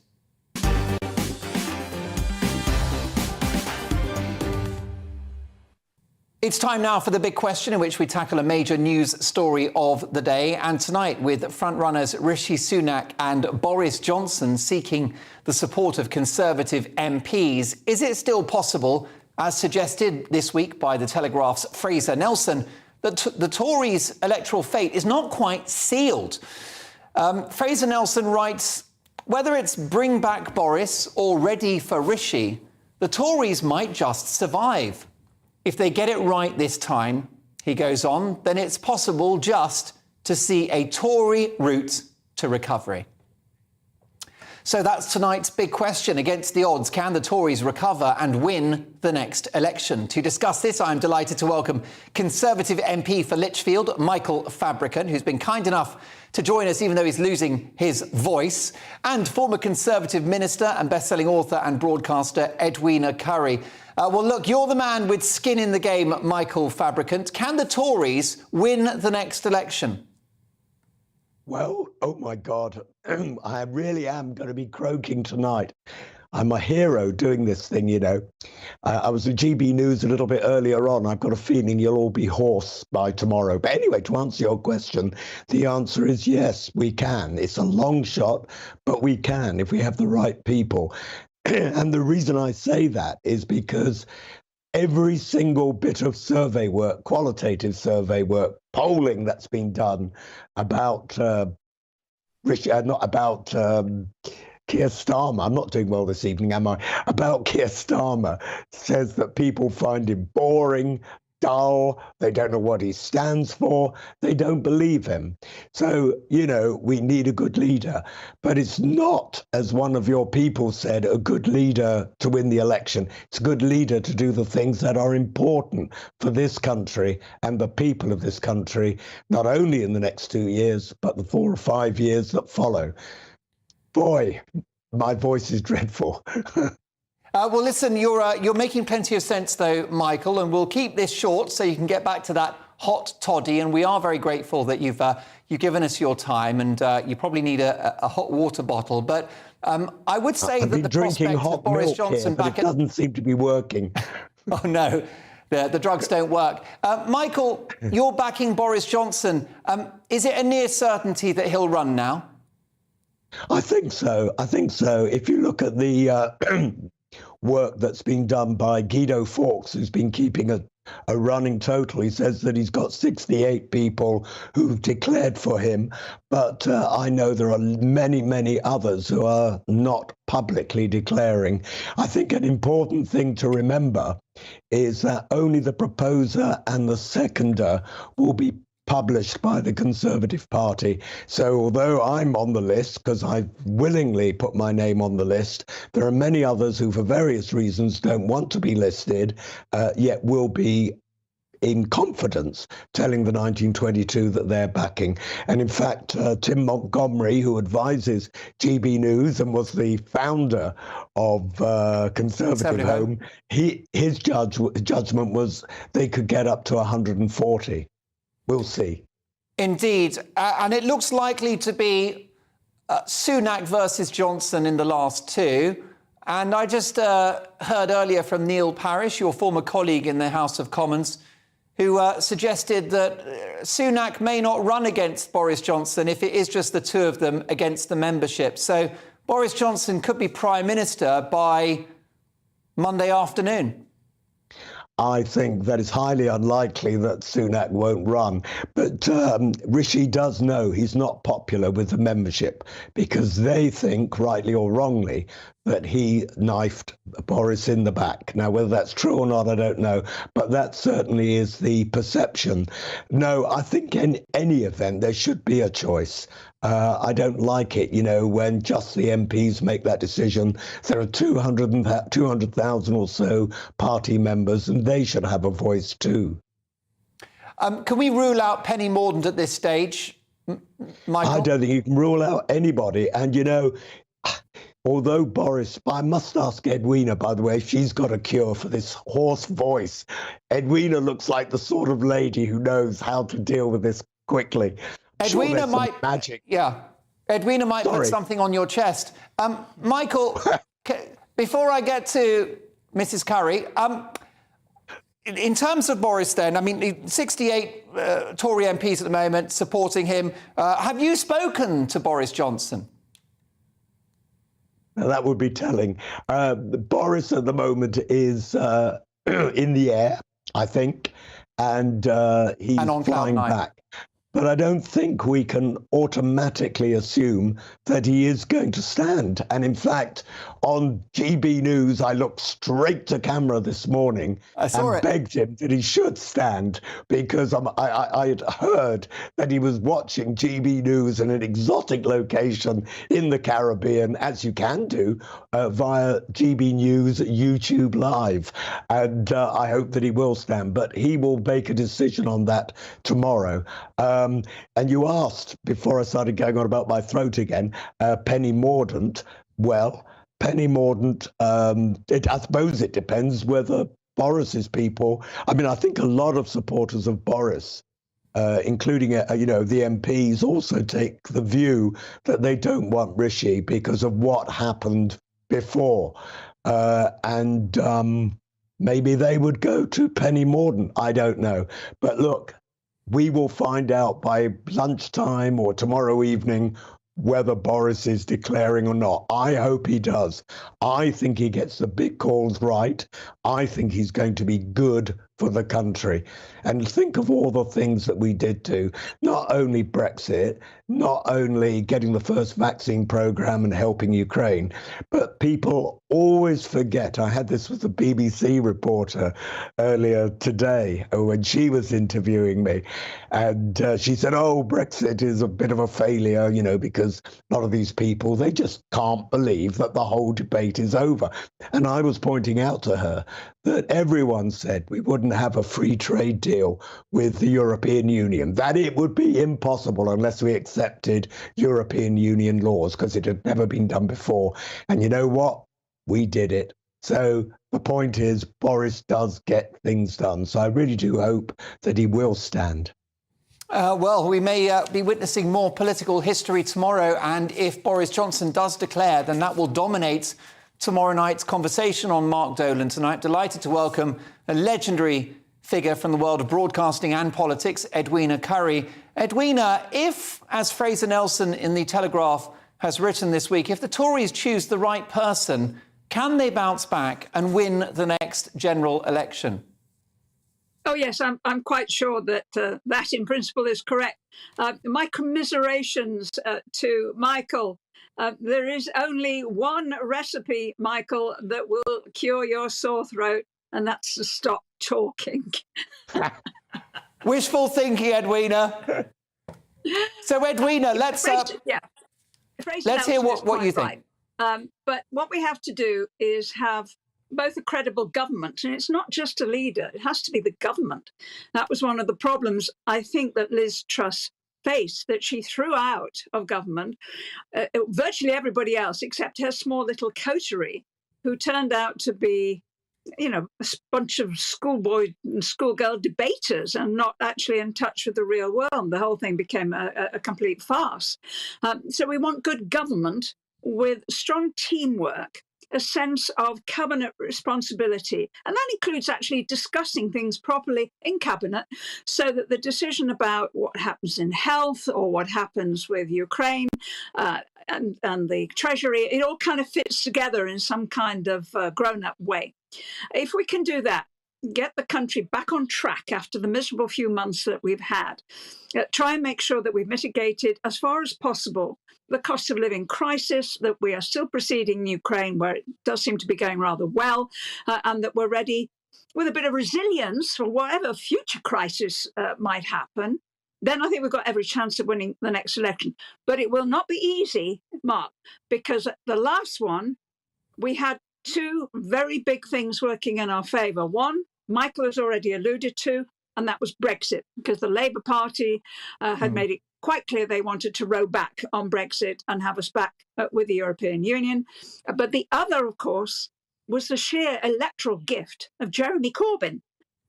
And we're not going to have him this time. However boring and dull Starmer is, according to the polls, if the country is looking for stability, that could be where they look. And that's why I think it's quite important to have some stability on our side. It would be nice, wouldn't it? Wouldn't it, Edwina? My view is that a Boris Johnson reboot, a second coming, will only work if he can unite the party. And the only way he achieves that is to bury the hatchet with Rishi Sunak. I'm suggesting a dream ticket of Boris as the election-winning machine and Rishi Sunak as Deputy Prime Minister and Chancellor once again. Do you think that sort of team could actually prevail at the next election? Is that what needs to happen? Well, I think there are several problems with that, Mark, although I appreciate that you're doing your best for the Conservative Party, and we're all delighted to hear that. One of the problems, of course, is that we have a very good Chancellor in Jeremy Hunt. I've been enormously impressed. And the markets are not going to be terribly happy at the thought of yet another Chancellor, which would be number 4, number 5 in a matter of months. So I would leave Jeremy Hunt where he is, and he's made it quite clear that he would be content to continue to do that. And the other big problem, of course, is that Boris would be wonderful if only he behaved himself. You know, he's the architect of his own demise. What you cannot do if you're Prime Minister in the middle of a huge pandemic crisis is have a press conference where you're telling the nation you must stay home. This is in your interest. It helps your neighbours. It will keep us all safe in this pandemic. And then turn around, go through a door in Downing Street and go to a party. You can't do that. No, not that's least not because fair. sooner or later you're going to get caught. Not correct. If you add the other mistakes, I think, that were made over Owen Paterson and then over Chris Pincher, it doesn't wash. I don't think Boris will change. I think Boris will continue to be an extraordinary mixture of a man of huge talent, extraordinary talent and personality, and often of tremendous grasp of some of the very big issues, but also some serious weaknesses in his personality. And sooner or later, he'll come a cropper. And if we have him as our leader again, we'll come a cropper with him. I really don't want that. Michael, have another couple of strepsils, because, Edwina, I've got a developing story, which is that Rishi Sunak has now enjoyed the support. He does enjoy the support of 98 Tory MPs. He's 2 away. So I think we can be brave now, Edwina, and assume that our first finalist, the first candidate for the attention of the membership, will be Rishi Sunak. Under those circumstances... Let me just, it's an issue, if I may. A word of caution. I don't know whether Michael would agree with this, but some of the most devious people on the planet are backbench Conservative MPs. Some of them will be saying, I'm going to support this person, I'm going to support that person, because that's what their constituency activists want them to say. In the end, as Michael has already alluded to, for most of them, it's a secret ballot, and the results may be rather different.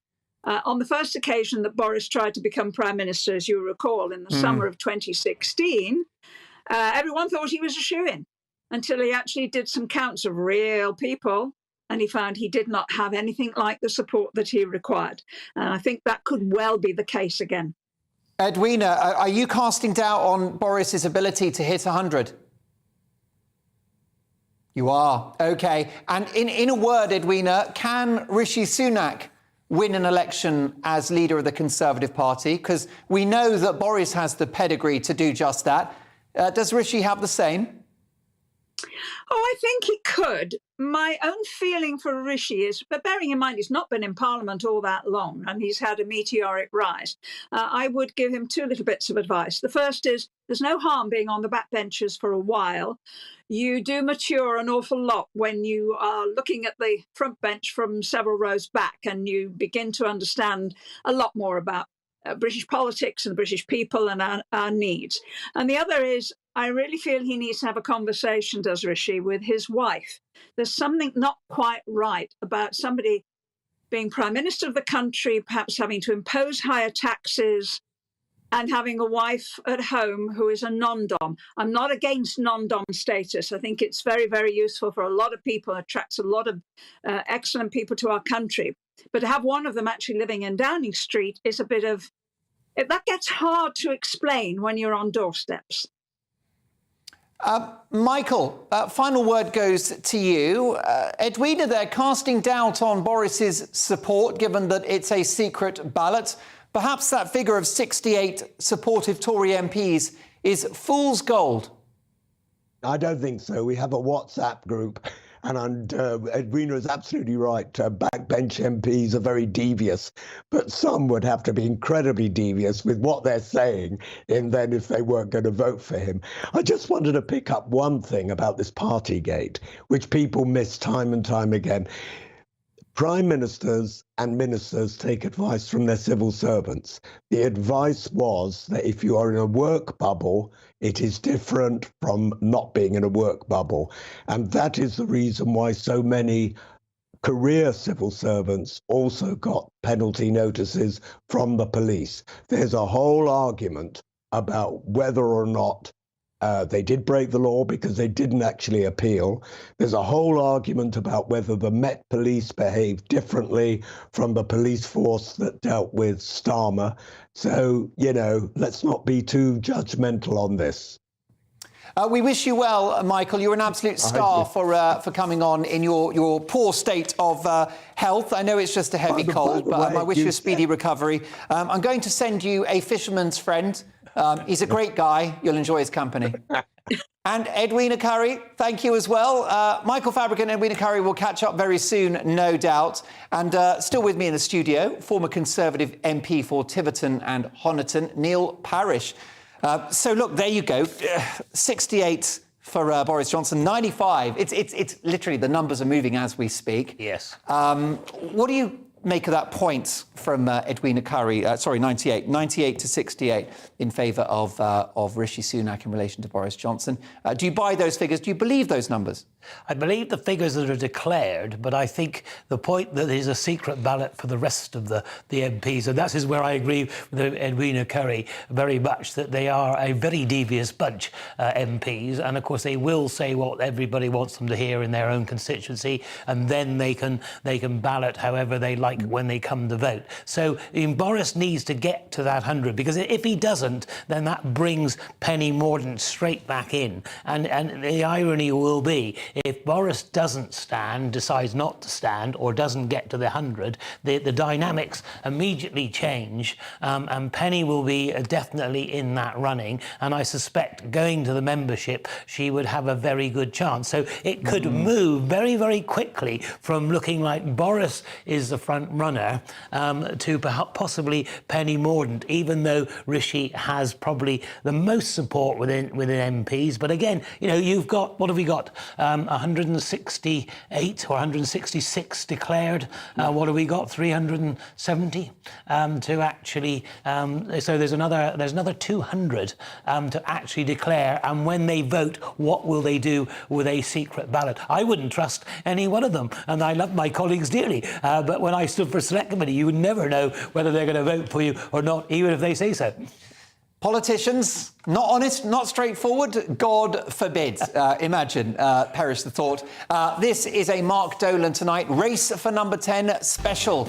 My Mark Meets guest is one of the best-known entrepreneurs in the country, Pimlico Plumbers founder Charlie Mullins. Business, like politics, is all about great leadership. So who does he think should be at the helm in number 10? We'll find out in the next hour. We've got the papers with full panel reaction at 10:30. But next, do all roads lead to Boris? Stanley Johnson, live next.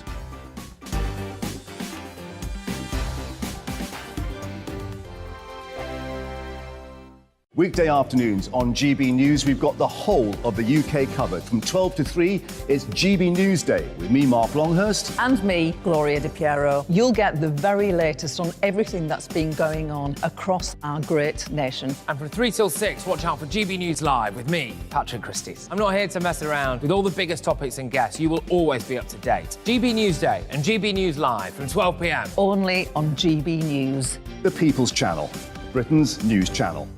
Hello there, it's Eamon Holmes here from Breakfast on GB News. We're not just on your television and your screens, you know. We're on DAB plus digital radio, so you can listen to your favourite shows on the move. If you've not yet listened to GB News Radio, it's very simple. We're on your radio player and TuneIn apps, on your smart speaker, phone or tablet, or online at gbnews.uk. Take us with you wherever you go. GB News Radio. You never have to miss a moment of the People's Channel.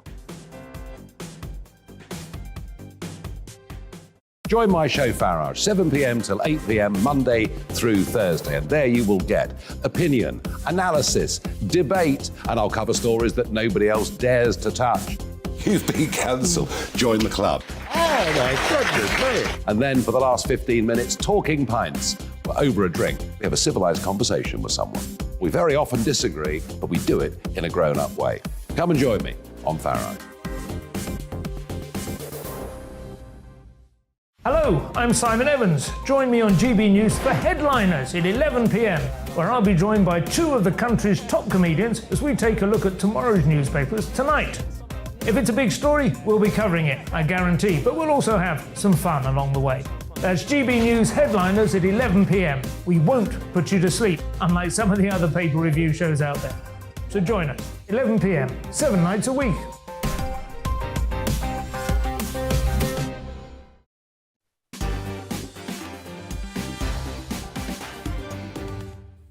It's a Mark Dolan Tonight Race for Number 10 special. 20 seconds for your emails. Clive says, Mark, if Rishi gets the nod, it is a stitch-up.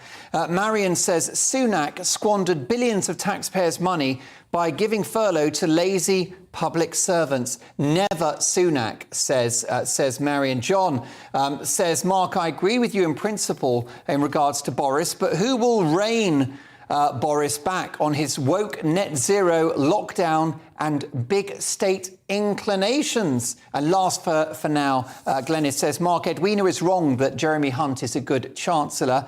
It's scary that he has access to Britain's financial information. The circles he moves in, I believe, we should be very afraid. Glenys, thank you for that, drawing attention to Hunt's perceived links with China. He's certainly spoken very favourably about China in relation to their pandemic response. Now, Prime Minister Liz Truss is on her way out of office after just 44 days in charge. And we're back where we started, looking for another Tory Prime Minister. At the moment, it looks like a two-horse race between former Chancellor Rishi Sunak and Boris Johnson. The latest is 95 Tory MPs backing Sunak. 98. It's gone up to 98 now, and 68 supporting Boris Johnson. They need 100 each. And Penny Mordaunt announced her candidacy this afternoon. She's running at 25 votes at the moment. But here's the question. Do all roads lead to Boris Johnson? Let's speak now to a man who knows him intimately well. In fact, we've got to thank this man for the existence of Boris Johnson. We're joined now by Stanley Johnson, former Conservative Party politician. Stanley, great to see you. Eco-campaigner, I should add as well. You care passionately about the environment. Let's talk about the events of the last 2 days. Is your head spinning? Yeah, I'd say my head is spinning, and we have an election. I've been approaching this from a slightly different angle than some of your contributors, because I've been thinking, well, what am I going to do as a voter here? Because I have the honour to be a member of the Conservative Association of Bridgewater and West Somerset. And I don't know whether Neil Parish is still with you. I hope he is. Neil's a good friend of mine. Neil actually lives pretty near Bridgewater, although he was MP for Tiverton. Now, that's a pretty onerous responsibility to be a voter. So I've been asking myself, well, of the candidates here, who am I looking at? Are they going to come for me? These are the people I want to vote for. And I've been saying to myself, well, if Boris does put himself forward, and your people here today have made it quite clear that nobody knows about that, I'm saying, yes, I think I'm absolutely ready to put my tick across against his name when we get this electronic ballot. But that said, Mark, I would apply to Boris as I would apply to the other candidates in this race, and we know two of them at the moment, but there may be others. I'd say, well, where do you start from? Are you starting from the 2019 manifesto? Because that would be my starting point. I want to know people who say we had a 2019 manifesto. We did get a massive Tory majority. Are you committed to carrying that out? Now, I'm an environmentalist, as you pointed out. So for me, I'd say, are you in particular, committed to reverse this train we've seen recently of the Tories being seen as the anti-nature party? And I don't want to go on too much about this, but I think one specific question I would ask if there was a hustings, I would say to Boris, I would say to Rishi Sunak, I would say to Penny Mordaunt, I'd say, are you 100% committed to stopping the progress of Jacob Rees-Mogg's bill to cut back 120 rules on the environment, 400 rules on something? Do you see what I'm getting at? So I'm actually rather naively saying to myself, what is it I want these candidates to offer? And in that particular respect, I think that Boris would would do well, but he would really need to say, I'm going to carry out the 2019 manifesto.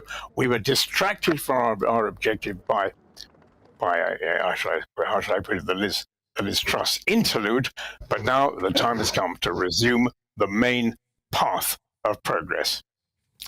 It's Act 2, isn't it? We've had the boozy interval, and Boris returns to number 10 potentially. You know the man better than anyone. Do you believe that he will announce his candidacy tomorrow? No, I'm not going to speculate on that. I can't remember what the timing is. I have a feeling that they have until Monday morning to announce 2 p.m. Monday at 2 p.m. is when the support for any potential candidate is counted. So Monday at 2, that's D-Day, and obviously support is gathering for your son. Rishi Sunak's on 98 MPs. He needs 100. The former Prime Minister is on 68 and growing. OK, we've got a developing story here, Stanley, which is that Rishi Sunak has now achieved the threshold. He's now in possession of 101 Conservative MPs that are supporting his candidature to be our next Prime Minister. That's right, Rishi Sunak has crossed the 100 mark.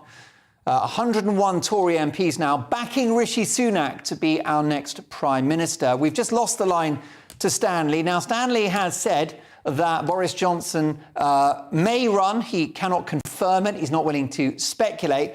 Stanley has said, perhaps not surprisingly, that he will vote for his son because Stanley's a member of the Conservative Party and therefore has a vote, and he will support his son if he goes for it. When we get Stanley, in fact, I believe we've got Stanley back on the line. Yeah. So, Stanley, Rishi Sunak's quid's in. If we're to believe these pledges, he's achieved the 100 threshold. The Prime Minister, ex-Prime Minister Boris Johnson's on 68. Do you think he really wants to put himself through all of that grief? He's been Prime Minister. He got Brexit done. He won an election. Is he a glutton for punishment? I don't think you would say he's a glutton for punishment. I don't think you would say he's desperately keen to be Prime Minister. I think what he is desperately keen is to carry out the mandate which he was elected on in 2019. As I say, he was rudely interrupted. By the way, I ignore the kind of language which some of your contributors use about lies and dishonesty and all that sort of stuff. I would never throw those sort of words around. But it's not a matter of ambition. I think it's a matter of feeling he did make a campaign, he did make a manifesto, and he would like to carry it out, other things being equal. And so that I think is where it is. And I would say, I mean, the image he is often used, I think, is of Cincinnatus. And as I recall, they had to send envoys from Rome to the countryside outside in I don't know which part of Italy it was, and persuade Cincinnatus to leave his plough. Now, I suspect that Boris is not necessarily going to throw his hat in this ring. I think he still needs to be persuaded to do so. And if it does, it's not out of ambition. I think it's out of a sense of duty. OK, next up, we've got my take at 10. I believe we need a snap election like a hole in the head. My thanks to the brilliant Stanley Johnson. We'll analyse his answers to my questions with my panel straight after this.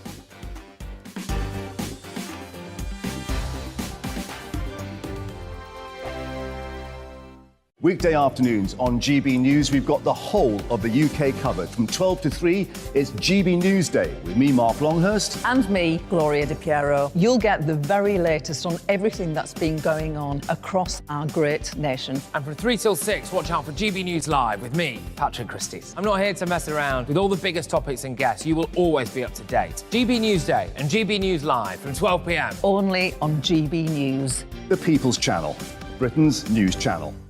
Hello there, it's Eamon Holmes here from Breakfast on GB News. We're not just on your television and your screens, you know. We're on DAB plus digital radio, so you can listen to your favourite shows on the move. If you've not yet listened to GB News Radio, it's very simple. We're on your radio player and TuneIn apps, on your smart speaker, phone or tablet, or online at gbnews.uk. Take us with you wherever you go. GB News Radio. You never have to miss a moment of the People's Channel.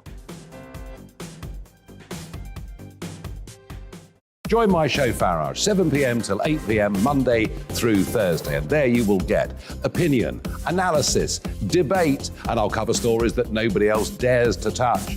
You've been cancelled. Join the club. Oh, my goodness me. And then for the last 15 minutes, Talking Pints. We're over a drink. We have a civilised conversation with someone. We very often disagree, but we do it in a grown-up way. Come and join me on Farage. Hello, I'm Simon Evans. Join me on GB News for Headliners at 11 p.m, where I'll be joined by two of the country's top comedians as we take a look at tomorrow's newspapers tonight. If it's a big story, we'll be covering it, I guarantee, but we'll also have some fun along the way.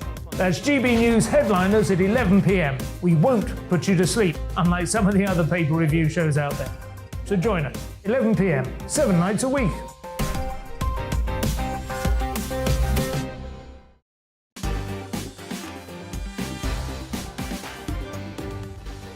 It's 10 o'clock and this is Mark Dolan Tonight and a Race for Number 10 special.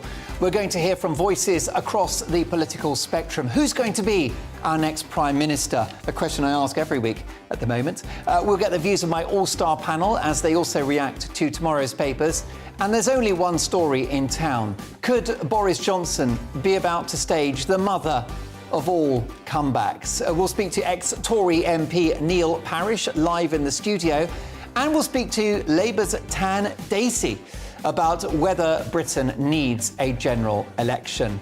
My Mark Meets guest is one of the best-known entrepreneurs in the country, Pimlico Plumbers founder Charlie Mullins.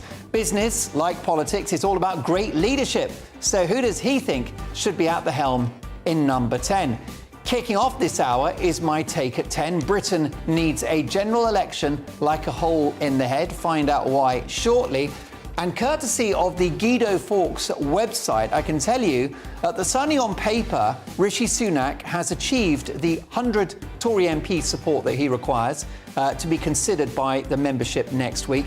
The website, Guido Fawkes, are currently suggesting that Rishi Sunak has the support of 102 Tory MPs, Boris Johnson 68, and at the moment Penny Mordaunt on 25. It's all to play for in the race for number 10. Lots more to come. Don't go anywhere, just get the kettle on. Here are the headlines with Polly Middlehurst.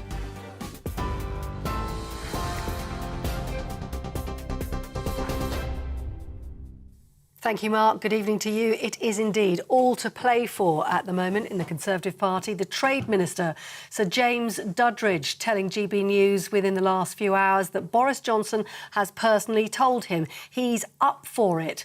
That is, up for being the Tory leader once again, and is flying back from the Caribbean tomorrow. Mr Johnson already has the support of the Business Secretary Jacob Rees-Mogg, Levelling Up Secretary Simon Clarke and Defence Minister Ben Wallace.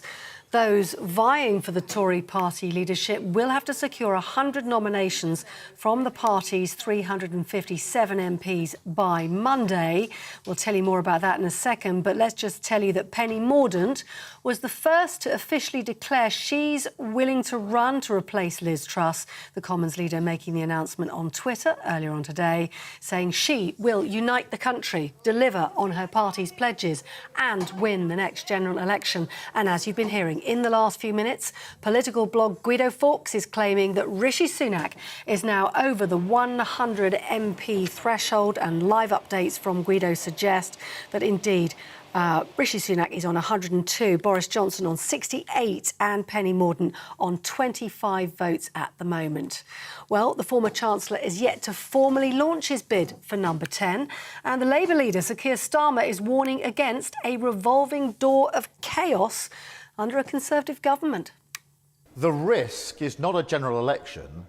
The risk is continuing with this chaos. What you've seen in the last few weeks is real damage to our economy, real damage to our reputation as a country, and people are paying the price for that, whether it's in mortgages or other things. So the risk is not changing, and there's an alternative. You can either have more of this chaos under the Conservatives or stability under a Labour government. And within the last few moments, Rishi Sunak's backers now numbering 103, the latest figures from the political blog Guido Fawkes. More on that throughout the night here on GB News. Well, in other news today, the European Union says it's going to give Kyiv in Ukraine 1.5 billion euros a month in 2023 to help run the country. The European Commissioner says that the EU has already given 19 billion euros to the country this year. Ukraine has said it needs approximately 3 to 4 billion euros a month to have enough resources for the basics. Well, Ursula von der Leyen has announced a financial collaboration. And these 3 to 4 billion euros should be financed by the European Union, by our American friends and by the financial institutions. Therefore, the discussion was about round about 1.5 billion per month for Ukraine, financed by the European Union. In the United States, the January the 6th committee is demanding Donald Trump responds to a court subpoena to provide documents and testimony under oath. Lawmakers are investigating the riots at the US Capitol building by a pro-Trump mob last year. The former president needs to appear for his statement in mid-November. He could face criminal charges if he doesn't comply. Meanwhile, Donald Trump's former advisor, Steve Bannon, was earlier today sentenced to 4 months in prison and fined more than £5,800 for contempt of Congress. The right-wing strategist is refusing to cooperate with the investigation into the riots. You're up to date so far on TV, online and on DAB+ radio. You're with GB News, the People's Channel. Let's get back now to part 2 of Mark Dolan Tonight.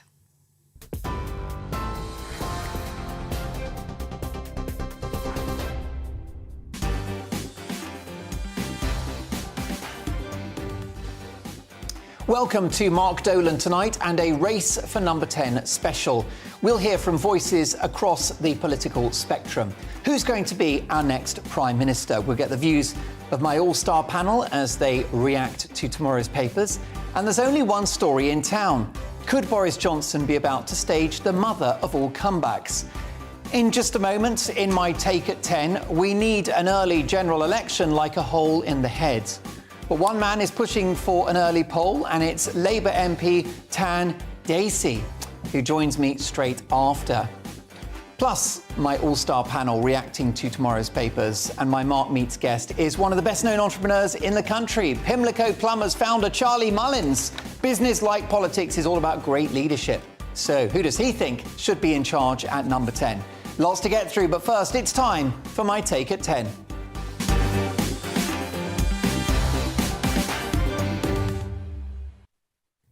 It's no secret that traders around the world have lost a significant degree of confidence in Britain.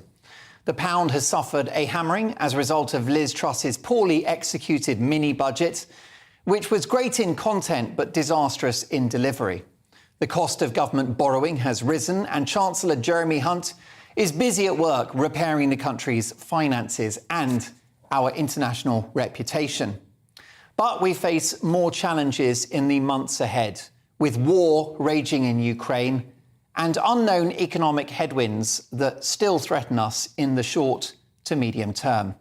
Which is why, notwithstanding the internal strife within the Tory party, a general election is the worst possible thing for this country right now.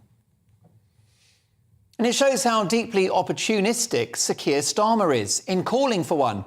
It's clearly not in the national interest. The global bond markets would not take kindly to Britain being thrown into more uncertainty with a protracted general election later this year and the potential hung parliament it would produce. In a hung parliament, you'd likely get a coalition of chaos or deals in corridors, with Labour as the largest party, propped up by votes from the SNP, which means Indy Ref 2 and the breakup of our union, propped up by votes from the Lib Dems, which means proportional representation and therefore hung parliaments forever, and propped up by votes from the hard left in his own party, those Corbynite MPs like Richard Bergen, Diane Abbott and John McDonnell, who will seize this rare opportunity to flex their muscles and sink Britain further into the red. And just how united is the Labour Party in reality? Starmer out was trending on Twitter just 5 days ago. The bottom line is that Britain needs an early election like we need a hole in the head. We need the current administration to settle the nerves of the markets and navigate this country through its current choppy waters. I've got no problem with them running to the full 5 years with a poll as late as January 2025. Why not? That's long enough for this country to get back on a sound economic footing and on the road to recovery. At which point, perhaps, Labour get their chance, as opposed to a rushed election now leading to a potential hung parliament in which the international bond markets would leave us hung out to dry. The time will come for the public to speak, and the Tories may go in the long run, but not in the middle of deep uncertainty and a massive economic crisis. If our next Prime Minister goes to the country now, we will go to the dogs. Keir Starmer is having trouble sustaining an election. Long may it continue.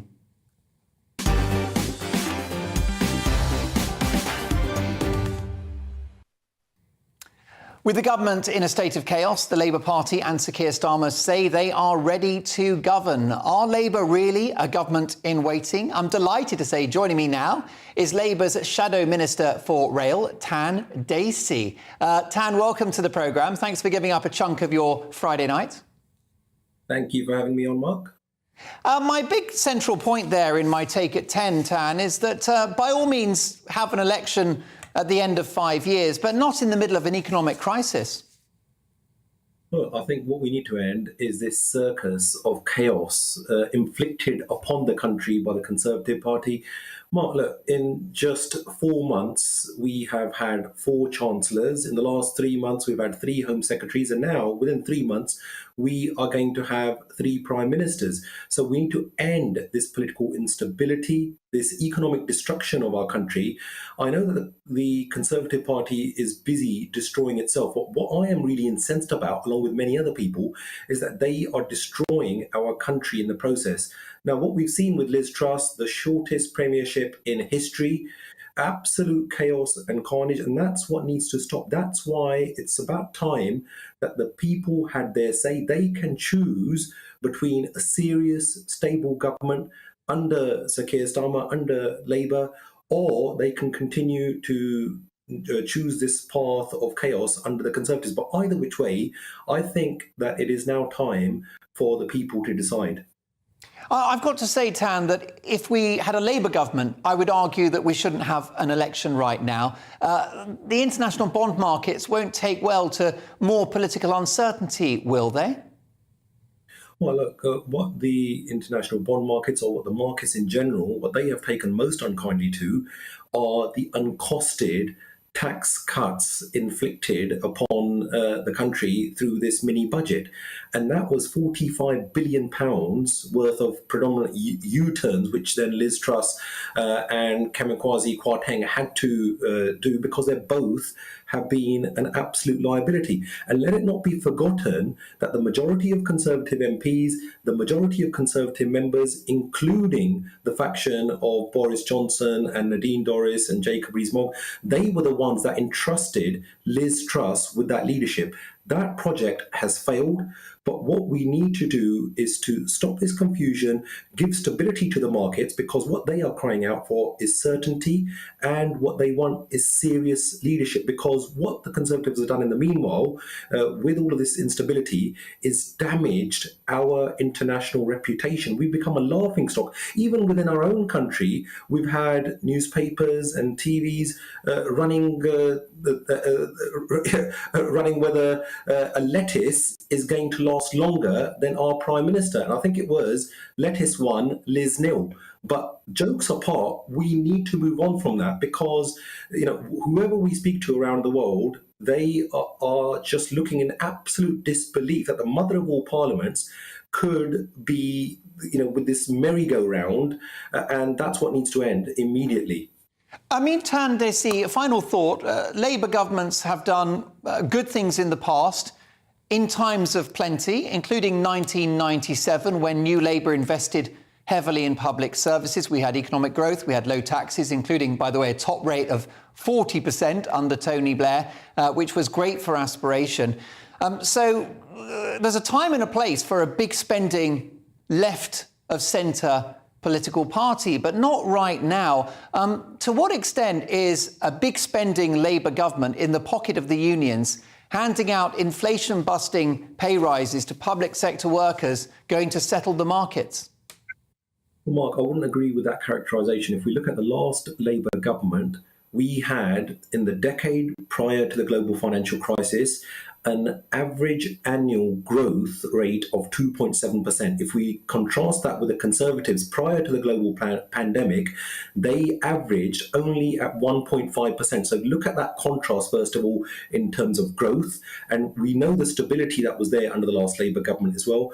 When we have outlined our policies, you will have seen the amazing offer that was there outlined by Keir Starmer, and also the party of sound economics, the balanced budgets that were outlined by Rachel Reeves, the Green Prosperity Plan, the £28 billion climate investment pledge. Even within my own rail portfolio, what we have offered in terms of a rolling programme of electrification, the delivery of major infrastructure projects, investing in that transition towards green industries.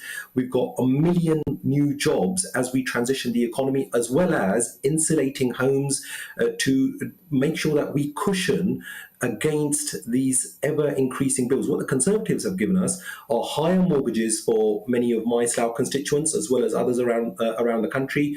We've got higher debt within the nation, and that is unfortunately spiralling out of control. And now, if we look at some of the preceding things that you've just displayed, that where's the Conservative Party going? Potentially going back to a failed premiership of Boris Johnson. Let us not forget that the stench of scandal, lies, and broken promises overwhelmingly lie over the carcass of that Boris Johnson premiership.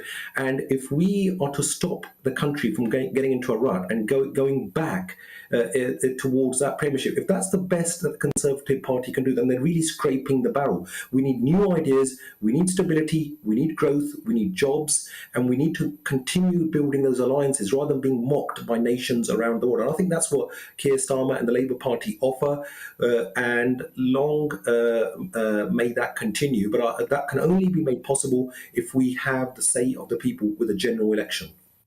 Brilliant to meet you for the first time. Do join us again soon on Mark Dolan tonight. My sincere thanks to Labour's Shadow Minister for Rail, Tan Dacey. What do you think? Do you agree with what he has had to say? It's time for an election. It's time to sort out the chaos. Mark at gbnews.uk. Lots more to come. Still with me in the studio is former Conservative Party MP Neil Parish. Concluding thoughts at this stage, Neil. Where do we go from here? Time for the crystal ball. What happens on Monday at 2? Are we down to 2 names, 3 names, do you think? Yeah, I mean, I think we could be down to 2 names.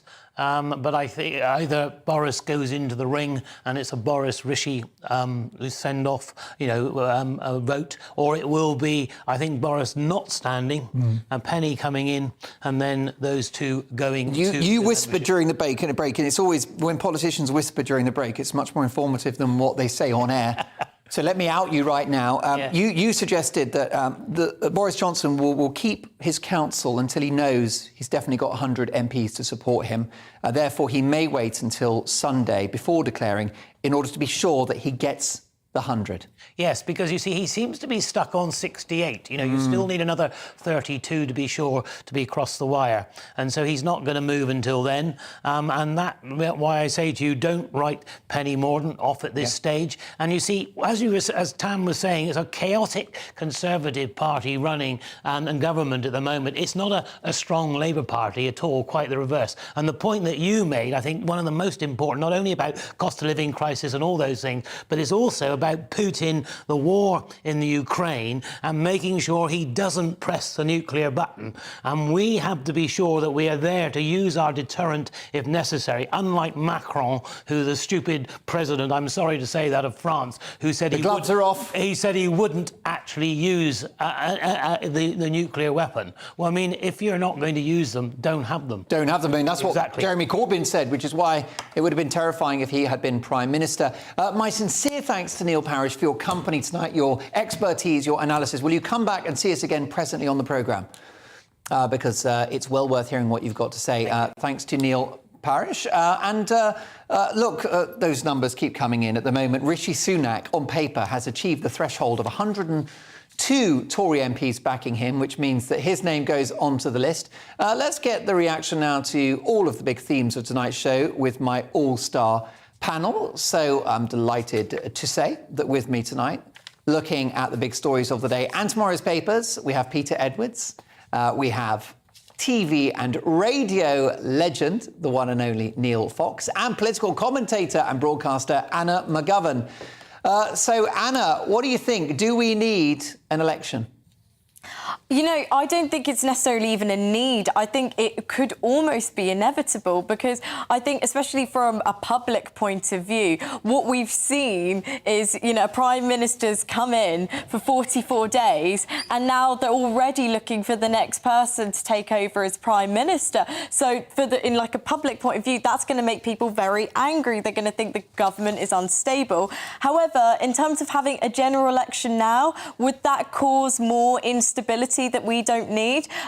For me personally, I would like to give the Conservatives a chance to actually go behind the scenes and actually try and reunite themselves and actually try and sort of re-establish what are they trying to achieve, what do the public want, and how do they move forward from everything that we've seen. To your right, Peter Edwards, salivating at the idea of an election, but it's not going to happen, is it? It's not going to happen yet. By the way, I don't think it's a done deal for Labour at all, and I'm sure Keir Starmer won't be complacent. But, I can't see an election happening any time soon. It could happen in the next 18 months because a new Prime Minister is going to want time to kind of set out their story to the British people.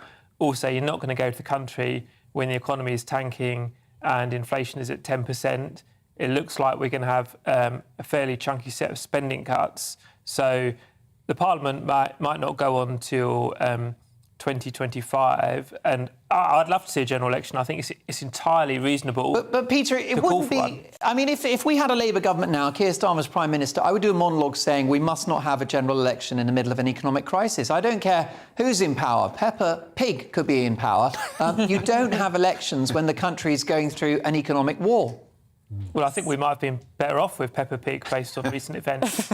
But anyway, I think the idea, and Tan Dacey reeled off the stats, 3 prime ministers, I think it's 4 chancellors, and we may well get another chancellor shortly. The idea that the most senior positions in the whole country can be privately appointed by a narrow clique that doesn't represent public opinion is completely outlandish. So I'd say, how many chancellors can you have before a general election is appropriate? 8? 10? That's a good question. Neil Fox, you're an expert at talking up to the vocal. I've only got a few seconds, but what do you think?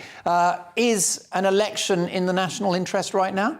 Definitely not. I can see how lots of people would think with the chaos going on, we need one, but actually it's the last thing. I agree with you. Like a hole in the head, we need one. We've got problems. We've gone through Brexit, then we had COVID. Now there's this awful war going on, cost of living crisis. What we actually need now is a little bit of stability, some calm heads, some level heads, some decent leadership and some smart thinking, and just be boring for about 18 months so we can actually literally just not have the headlines as who's going to be our leader, just have a leader who doesn't tell lies, tells the truth, with some smart people around to do some smart thinking and get through this next few problems for everyone, whatever people's political persuasion. We've got some problems, we need to sort it out. Yeah, well, look, my Dream Team panel return in a few minutes' time, reacting to tomorrow's papers, and let me tell you, they make a fascinating read. Speaking of fascinating, it's time for this.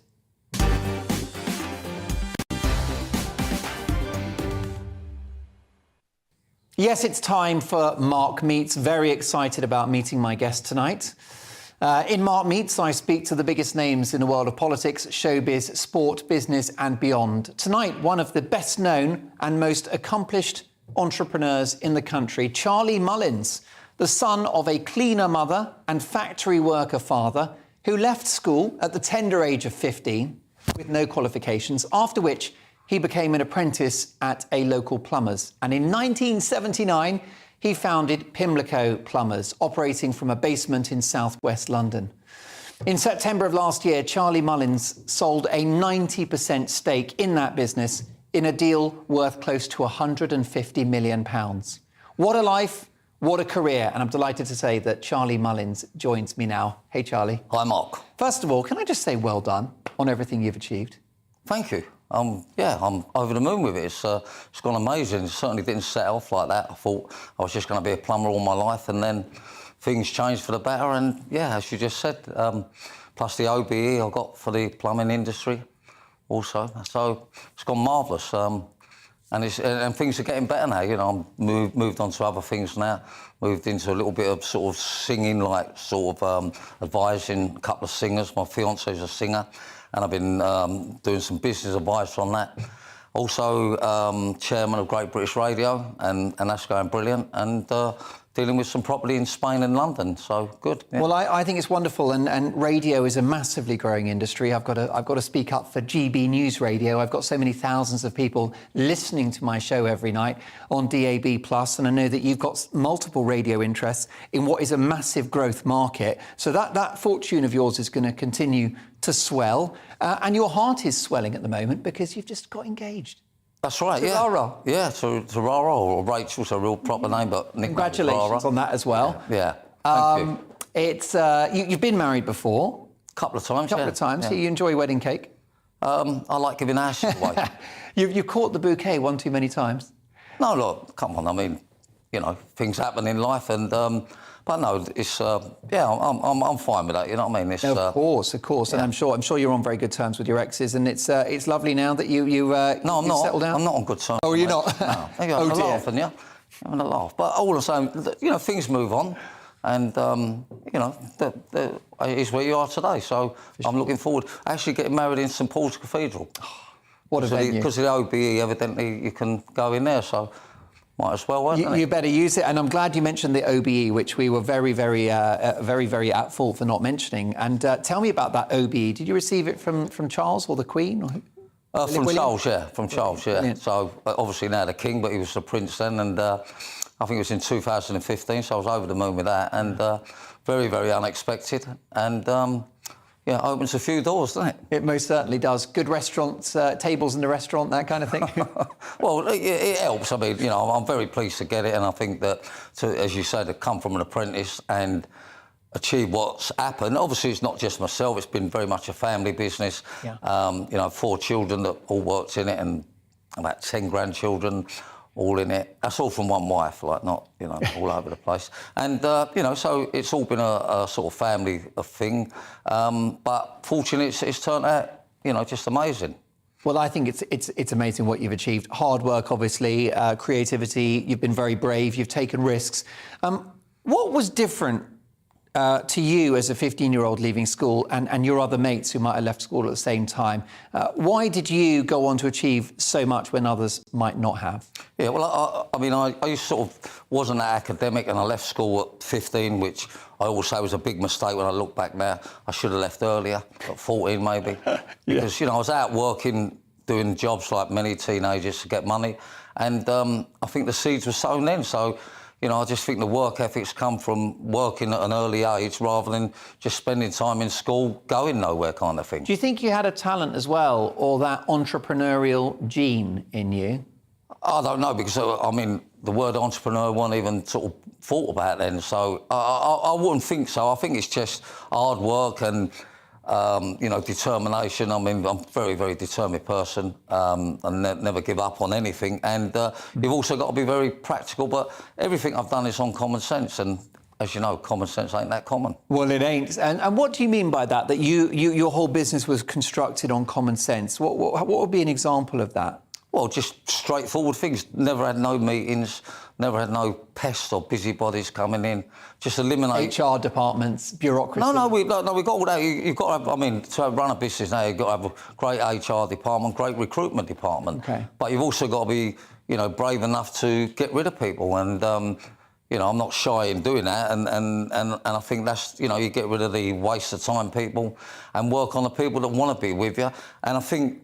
The other thing that we done was always good was giving people incentives to come and work. You know, we used to have a gym, I used to get a massage, a roof garden, barbecue, subsidised canteen, Christmas parties, boat parties, bonuses, and it works. So if you incentivise people, I think it's the way to go, you know. And, you know, you've obviously filled your own bank account, but you've filled the bank accounts of thousands of young men and women who work for Pimlico.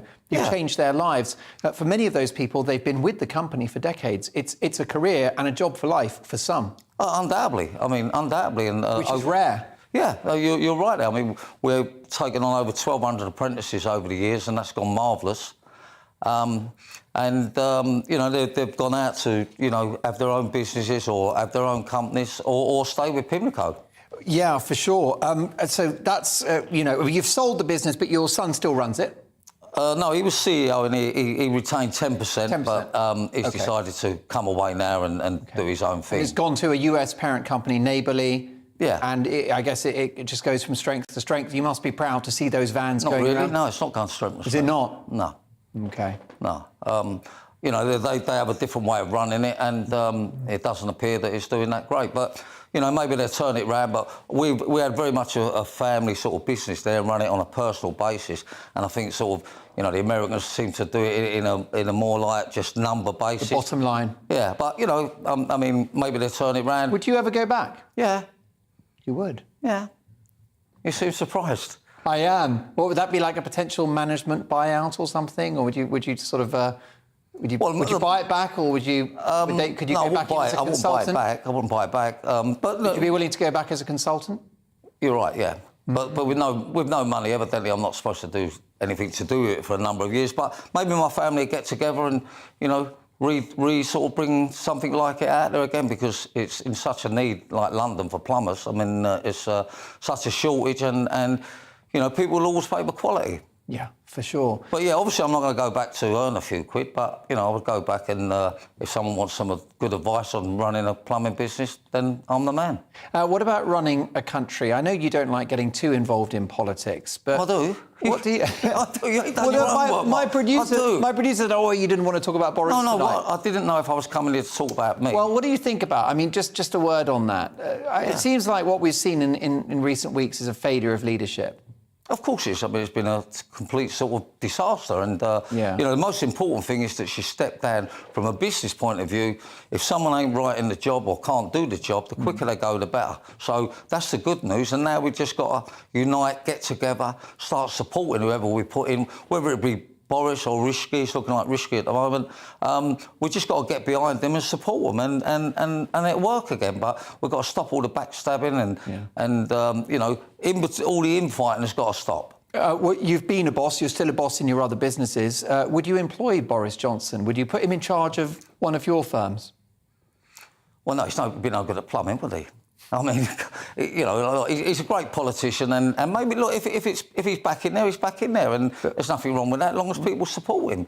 But no, do you think he deserves no another go at the top job? Would you say, Boris? Sorry? Do you think he deserves another go at the top job? Yeah, why not? I mean, you know, I think he would have perhaps tidied his acts up a bit, and if he becomes stable now and gets on with it, I mean, look, they could put him in there because he's obviously, you know, a people pleaser, and people do like him, whatever he gets up to.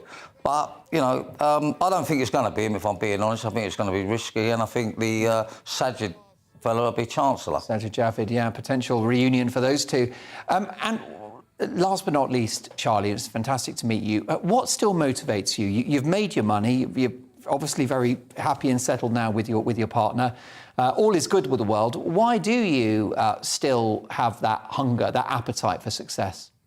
Yeah, why? Well, I mean, I don't want to retire, you know, I think that's going to ruin everything, and as you can see, I'm pretty active and lively, and I think I've got a lot to offer still, and, you know, I'm very passionate about apprentices, so, you know, I really want to get more and more people to understand the value of an apprenticeship, and, you know, I think I've got, you know, other things that I can, you know, do good. I've been doing quite a bit of TV lately, and the show called Unbreakables, which was an amazing programme. Yeah, on the BBC, all about relationships with you and Rachel. Yeah, and, OK, we went out first, but we still won because, you know, I proposed to her on there and, you know, that's amazing. Yeah, it's not bad, is it? It's not bad. What makes the two of you work, that relationship? What is it about Rachel that makes her the one? Well, she's very much a jolly person, great singer, and, you know, I think we appreciate each other, the value of you know, being happy and working together. Well, listen, congratulations on the forthcoming nuptials at St Paul's. Yeah, you haven't asked me about children. Well, yeah. You going to have any more? Well, we're practising. And on that note, Charlie Mullins, are thrilled to have you in the studio. Do come and see us again soon. There you go, the irrepressible entrepreneur, happily in love with Rachel, Charlie Mullins. Coming up, we've got the papers next with my panel. See you in 2.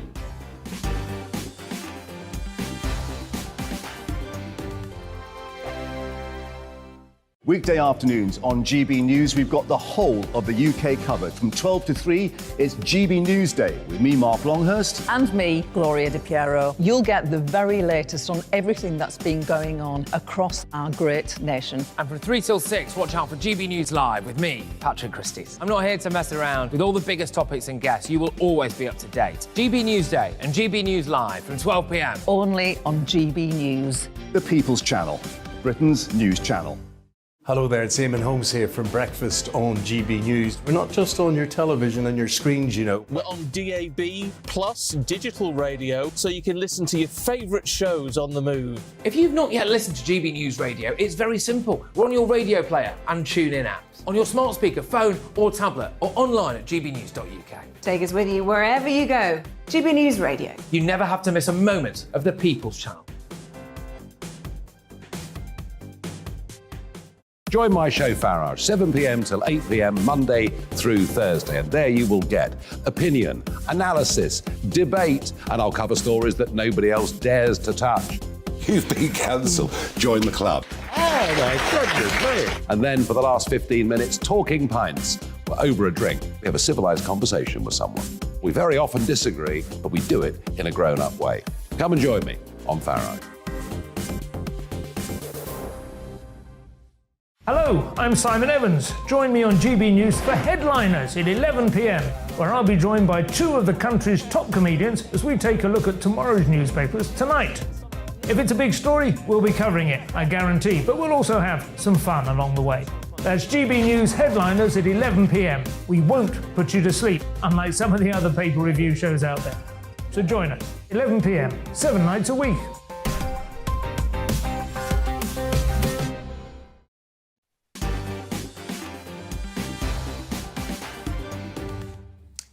It is now 10:36 and time for tomorrow's papers, hot off the press, and we start with The Telegraph. And you can imagine there's only one story in town. The Daily Telegraph, Sunak races to secure majority of Tory MPs. Well, we've just informed you, we've been able to give you an update that it appears Rishi Sunak has hit that threshold of 100 MPs supporting him. In fact, 102, according to the Guido Fawkes website. Mordaunt, he's on 103 now, according to producer Greg. Now, Mordaunt puts focus on talent for leadership run. Penny Mordaunt would keep Jeremy Hunt as Chancellor as she promises a government of all the talents and puts a Whitehall shake-up at the heart of her Tory leadership bid. The Daily Mail next. Could Boris and Rishi now unite to save the Tories? Well, that was the topic of my big opinion monologue earlier in the show. Senior Tories are trying to broker a face-to-face meeting between Boris Johnson and Rishi Sunak in a bid to end the bloodletting engulfing the party. Mr Johnson is understood to be willing to meet his estranged former Chancellor in the hope of burying the hatchet, exactly the language I used in my monologue, and thrashing out a deal to govern together. Have the Mail been watching this programme? In their comment section, Tory MPs must wake up and face the brutal reality. Whoever wins the leadership election, the whole party must coalesce around them. The time for egos and petty feuding is over. Johnson will prove fatal, say the Times. William Hague warns of Tory death spiral and calls former PM's return worst idea in 46 years. Daily Express, Boris, I'm up for it. We are going to do this. As he prepares to launch an extraordinary political comeback, Boris Johnson has declared his interest in becoming once again Britain's Prime Minister. The Sun, Boris breaks silence. I'm flying back. We're going to do this. I'm up for it. Ex-PM wants old job back. Talks with favourite Rishi. Last-ditch talks with Rishi Sunak could be held tomorrow to avoid a clash for the Tory crown. But allies fear the rivals are so far apart that no amount of horse trading will avoid a showdown. The Mirror next. Johnson holiday exclusive. Surely not again. Disgraced ex-PM flies in to worm way back to number 10, says The Mirror. The Guardian next. Tory tribes go to war. Boris Johnson set for leadership bid despite warnings it will plunge the party into fresh chaos. Independent, Johnson and Sunak lead race as unity hopes fade. The Eye weekend, Britain's next PM, Sunak leads Johnson. Conservative Party torn over the prospect of Boris Johnson returning to number 10 after just 7 weeks. Rishi Sunak takes an early lead over his former boss as Penny Mordaunt declares she is standing.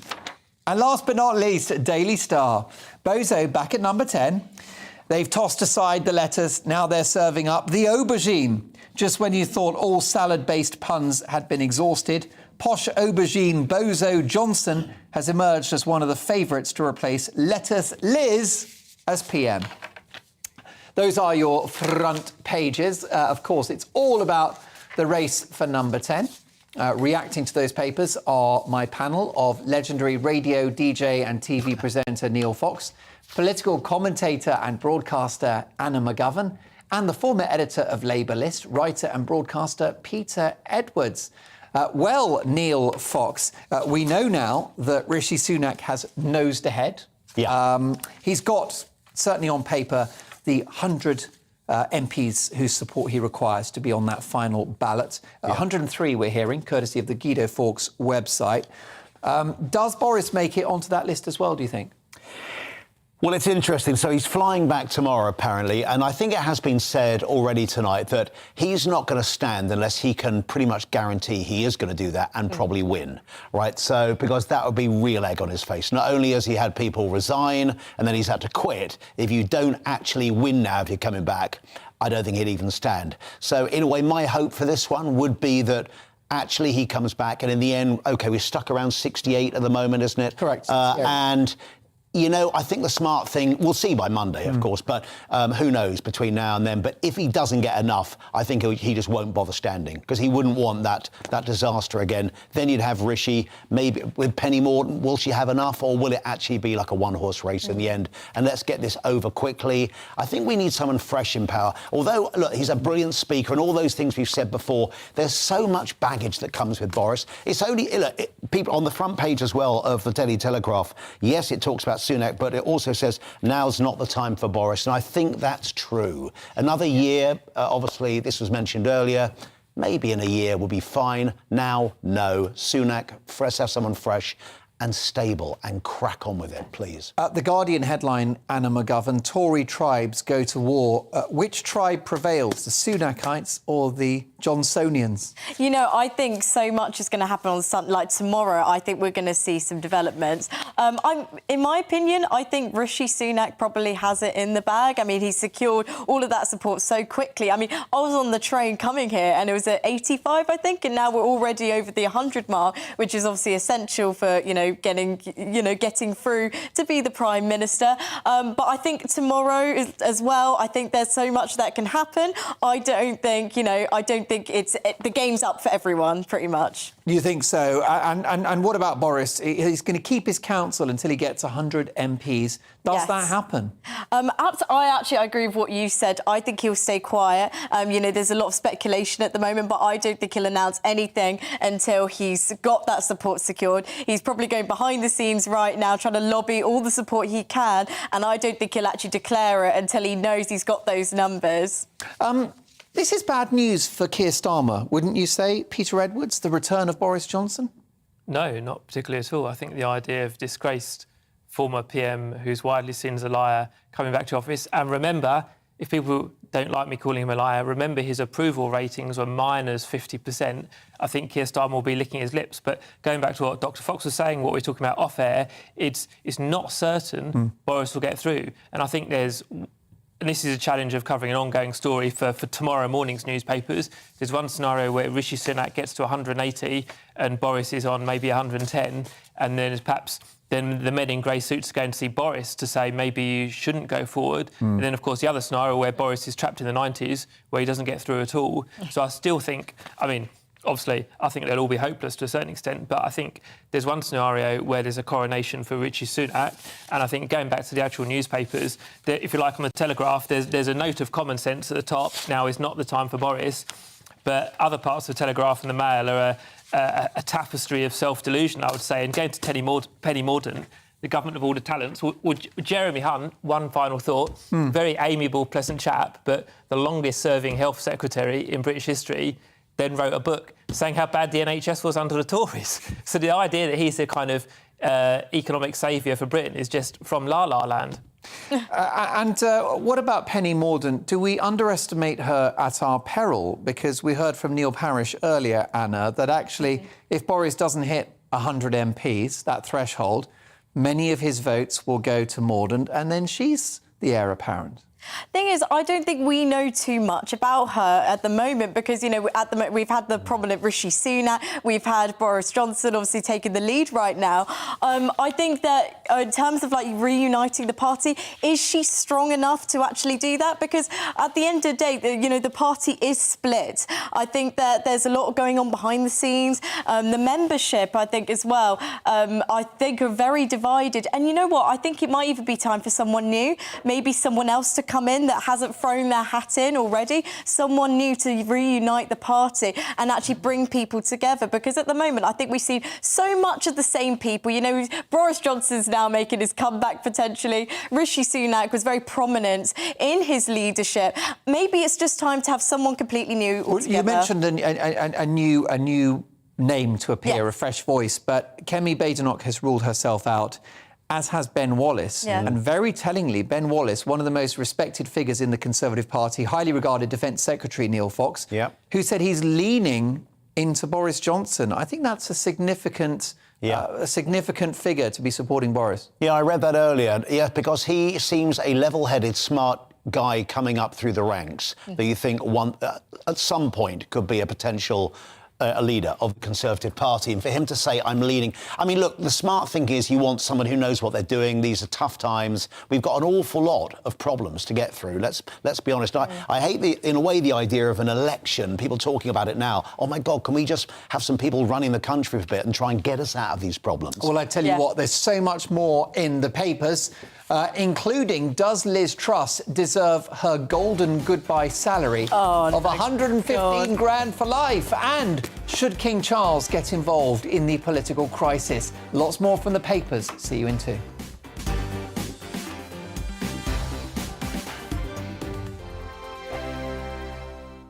Weekday afternoons on GB News, we've got the whole of the UK covered. From 12 to 3, it's GB News Day with me, Mark Longhurst. And me, Gloria Di Piero. You'll get the very latest on everything that's been going on across our great nation. And from 3 till 6, watch out for GB News Live with me, Patrick Christys. I'm not here to mess around. With all the biggest topics and guests, you will always be up to date. GB News Day and GB News Live from 12 p.m. Only on GB News. The People's Channel, Britain's news channel.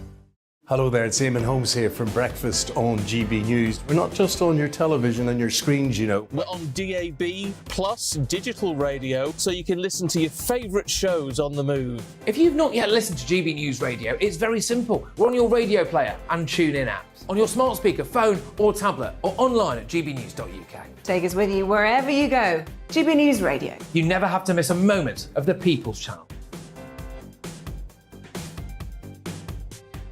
Join my show Farage, 7 p.m. till 8 p.m. Monday through Thursday. And there you will get opinion, analysis, debate, and I'll cover stories that nobody else dares to touch.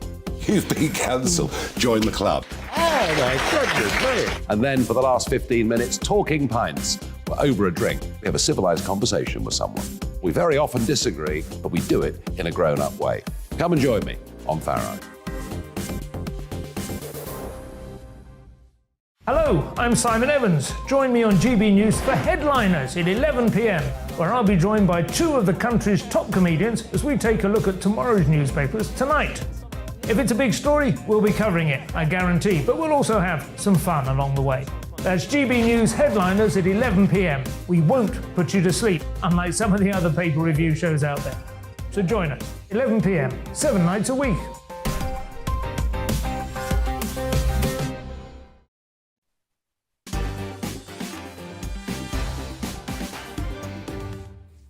As always, between 10:30 and 11 every Friday, Saturday and Sunday, we react to tomorrow's papers. Helping me do just that are my brilliant panel of legendary radio and television broadcaster Neil Fox, political commentator, author and broadcaster Anna McGovern, and the former editor of Labour List, broadcaster and writer and journalist Peter Edwards. Now, it's standard procedure for every Prime Minister to get a fee following their time in office. It's a big job after all. But after just 44 days in charge, our shortest-serving Prime Minister, Liz Truss, will receive £18,860 as a golden goodbye, just shy of 20 grand, not bad. But not just that, £115,000 a year for life, a taxpayer-funded car and a bodyguard. Well, I think we can live with the bodyguard, but the rest, does she deserve it, Anna McGovern? I actually didn't find out about this until today. I didn't realise they'd get this, but 44 days. I bet she's laughing. She's set for life. She gets all this money, she can claim this money.